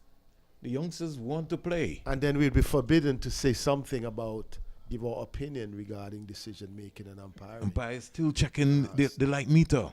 In the meantime, we could have had an over bowled already. It's an even Steven. The captain has, well, he's right there in the midst of the discussion. They have done the right thing, but they are hard at the decision making. Do you think the game situation influences that intervention? Your thought on it? Well, I'm just saying that so far the youngsters, because the game is tight. Yeah, but it's tight. It's 10 from 18. We've seen some good cricket here. We've seen some good cricket set. Yes. Still being displayed. Both teams. Approaches, And for development and wise, this is what you want. You know, in 5 years from now, Set, most of these players will get an opportunity to remember this game. well, And they would meet at the senior they level. may be playing and for the 19 West level. Indies. They may be in a position where we had a tight situation. 18 deliveries, 10 runs needed. Looks as if the vice captain is coming into the attack now. Bowens? Gatson Here's a good Bowens? question for you. If it comes down to a super over, then there may not be enough light. If light is being questioned now. Well, we have 18. we have 18 balls. You need 10 runs. You need 10 singles set. I can't see it getting down I'm to a not super settling over. for singles. I don't believe I think it. Herbert is being sent as a pinch hitter. And he's been sent to get a boundary. Well, but did you need a pinch hitter if you are suggesting that it could be you could comfortably get them in singles? Well, let's wait and see. We are the ones who are calling this one. Leeward Islands need 10 runs under the new Duckworth Lewis revised target. Down there on side, here is a big heave by Herbert. Herbert is hitting one there or so. It gets a boundary. That's an important boundary. A badly lined delivery there from Bowens. In fact, you have to give the batter credit because the ball was angling down the leg side. He could have allowed it to go through for the wide, but he positioned himself, planted his front foot, and hammered it. They need 6 from 17. Barbados. I reckon that it's all over. Not Still over. cricket a game of glorious uncertainty, not over. I don't see any fat lady around. Not over until it's over set. Stranger things have There's happened. no fat lady to sing. Again, he's pulling this one. Can't beat the short mid-wicket. He's upset with himself. Has He to feel be, because he's that was short missed enough. out on that. Should have been punished. Let's see what's going to be happening here. Herbert. He's decided he's not going to muscle around. That's the third boundary of the Leeward Islands innings. The target is 78. They need 6 from 16 balls. Barbados, they feel they're in this contest still. Bowens looking to Mankind. It's a lot of pressure, Vernon. Ooh. Matthew Miller, he just has to remain composed. Cool, calm customer. Don't try anything. Bowens in out the ball to Herbert. Herbert is smacking that down the ground. And they get a single. 5 runs from 15 balls set. 5 from 15. It's not over by a long shot. No, the captain needs to just bat. Just bat. Don't try to finish in a blaze of glory. Just bat. That's all he has to do. Herbert has shown you that he's capable. Down the onside. Oh, lovely He's shot. wicking that one there. Split the 2. 4 runs. 4 runs. Big shot there by Matthew Miller. Could that be the winning shot set? Yes, 1 to go. 77 for 6. It was difficult to understand. It was a wonderful shot between both fielders. I got a sense that there was some hesitation there by the fielder coming around from square leg. And the communication line, somebody should have been backing up. For it. Yeah. Pushed it back, and I think and save it. Now, the fat lady is warming up. She's warming up. I'm not 77 for 6. Is she in the Coolidge area? She certainly would be. Or is Matthew she in the Miller is on grandstand? 17. In the meantime, the man himself, Gatson Bowens, is both 4 deliveries. Miller needs to know that. He's got 2 more deliveries. Leeward Islands need 1 run. A tough situation for Bowens because he was out first ball in the Barbados innings. Now they're bringing in everyone. Miller just needs to get a single. Herbert just needs to think about running. Into ball to Miller. Miller is playing fancy. No need for that. He's looking to pull away there. Just stand up and find the gap. You're a good enough player to do that. Stand and deliver. 77 for 6. His mother standing proudly. So too is the father. Miller back and hoisting that one. He's got to be out. Miller dropped. Leewards have won. Leewards have won. Miller almost gave it away. He's upset with himself. He can't believe it. Leewards in the end winning the game set. And what a cricket game. Leeward Islands and Barbados. Real tense atmosphere. The number 10 Pollard caught napping. That was Gittins. Gittins. He sort of lost his footing. Yes, but I don't think he was recovered. concentrating. Yeah, he was just too late. Too late. Too late. So, what a game. What an important game. And I think this is a screamer. When you look at this game right here, one has to really give credit to both teams. Yes, really gave an entertaining showing here. The Leewards winning by 4 wickets and winning with the revised target of 78, reaching the 78 for 6 wickets with 2 overs remaining. What we're seeing now, the players are going out to join their, to join the entire train of players from the Leewards end. I am not quite sure, Vernon. Coaching staff, they also need to join the fray.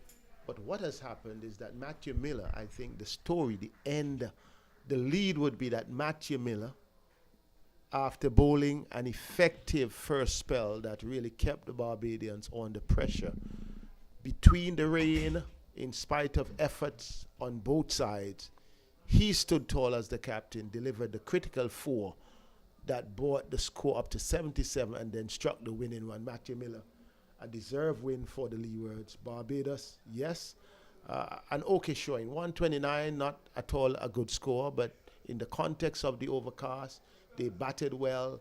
We saw a few bright sparks. Seth Smith would have stood out. We also saw good bowling on the part of the Leewards, but Barbados really tightening up and bowling well, but at the end of the day, just missing out here. The defending champions down, 2 down. So the 2 matches. Leeward Islands batting. Tanis Francis retired hurt without scoring. Light Brown, he was bowled by Bayer for 12. Kunal Telakani was caught and bowled Pollard without scoring. Lashon Bergen was LBW to Bayer for 11. Jaime Clark was caught Smith bowled Paris for 6. Amari Jones was bowled Gittins for 5. Irett Richards was bowled Chase for 1. and Herbert was left not out on 5, with the Leeward Islands captain Matthew Miller not out on 18. 26 balls, 1 boundary, and what a knock. Important knock. His good. His first victory for 2023, and one has to give credit to the entire coaching staff. The highest partnership set would have been 25 with Bergen and Brown, and in the end Miller and getting across the line right there. Bowling figures for the Barbados team. Jakeem Pollard, he bowled with some real hostility and some pace. 2 overs, no maidens, 8 runs, 1 wicket. J. Gittins, 4 overs, no maidens, 14 runs, 1 wicket. He sort of remind me of a Kevin Stout. Raphael Lovell, he bowled with good control set. Excellent. 4 overs, no maidens, 14 runs, no wicket. He's the Barbados captain. KB Bayer, 4 overs, no maidens, 13 runs, 2 wickets. Justin Paris, 2 overs, no maidens, 14 runs, 1 wicket. Jaden Chase, 1 over, 1 run, 1 wicket. And Godson Bowens. That was the turning point. He bowled a lone over for 10 runs. 10 runs. I was wondering why Pollard did not come back. If there was, I think not that I'm saying it would have changed the result. But the umpires, maybe with his pace and the lights, they might have maybe questioned. Yeah, maybe question that. So, Seth, the games will continue on Saturday. Yes, Saturday, April 8th. Windward Islands will take on Guyana at the Coolidge Cricket Ground, so we'll be here to call that game. Trinidad and Tobago versus Barbados at the Sir Vivian Richards Stadium, and Leeward Islands versus Jamaica in Liberta. So, guys, we just want to thank all of the authorities for giving us this opportunity, and this is about youth development. This is about West Indies cricket. Seth Burton and myself, it was a privilege for us to share the spotlight here, to carry coverage of this Cricket West Indies, as we will have to dub it, as we know it to be, the West Indies Rising Stars Under 15 Championship. Barbados, the defending champions, they are now 2-0. The Leeward Islands winning their first game on home soil. Yes, a deserved win for them, and it would be interesting to see how the series will shape up well. We are seeing lots of talent, and we just want you to continue to be there. Tournament continues also on the Easter weekend here in Antigua on Monday. Matches at 3 venues and then concluding on Wednesday. I think a good opportunity for the youngsters to show their worth. We have already seen good talent on the Barbados side, particularly the bowling, and we have seen good bowling and a few all-round talents on either side. Matthew, as an all-rounder, good progress, I think, also on the part of the Barbados captain. So we would have seen, also said, Trinidad and Tobago winning and Jamaica winning. So it now sets up the competition very nicely as the competition rolls on the end right there. But like you said, we'll be back live and in living color to bring the cricket action for you. So, good night from the Coolidge Cricket Grounds.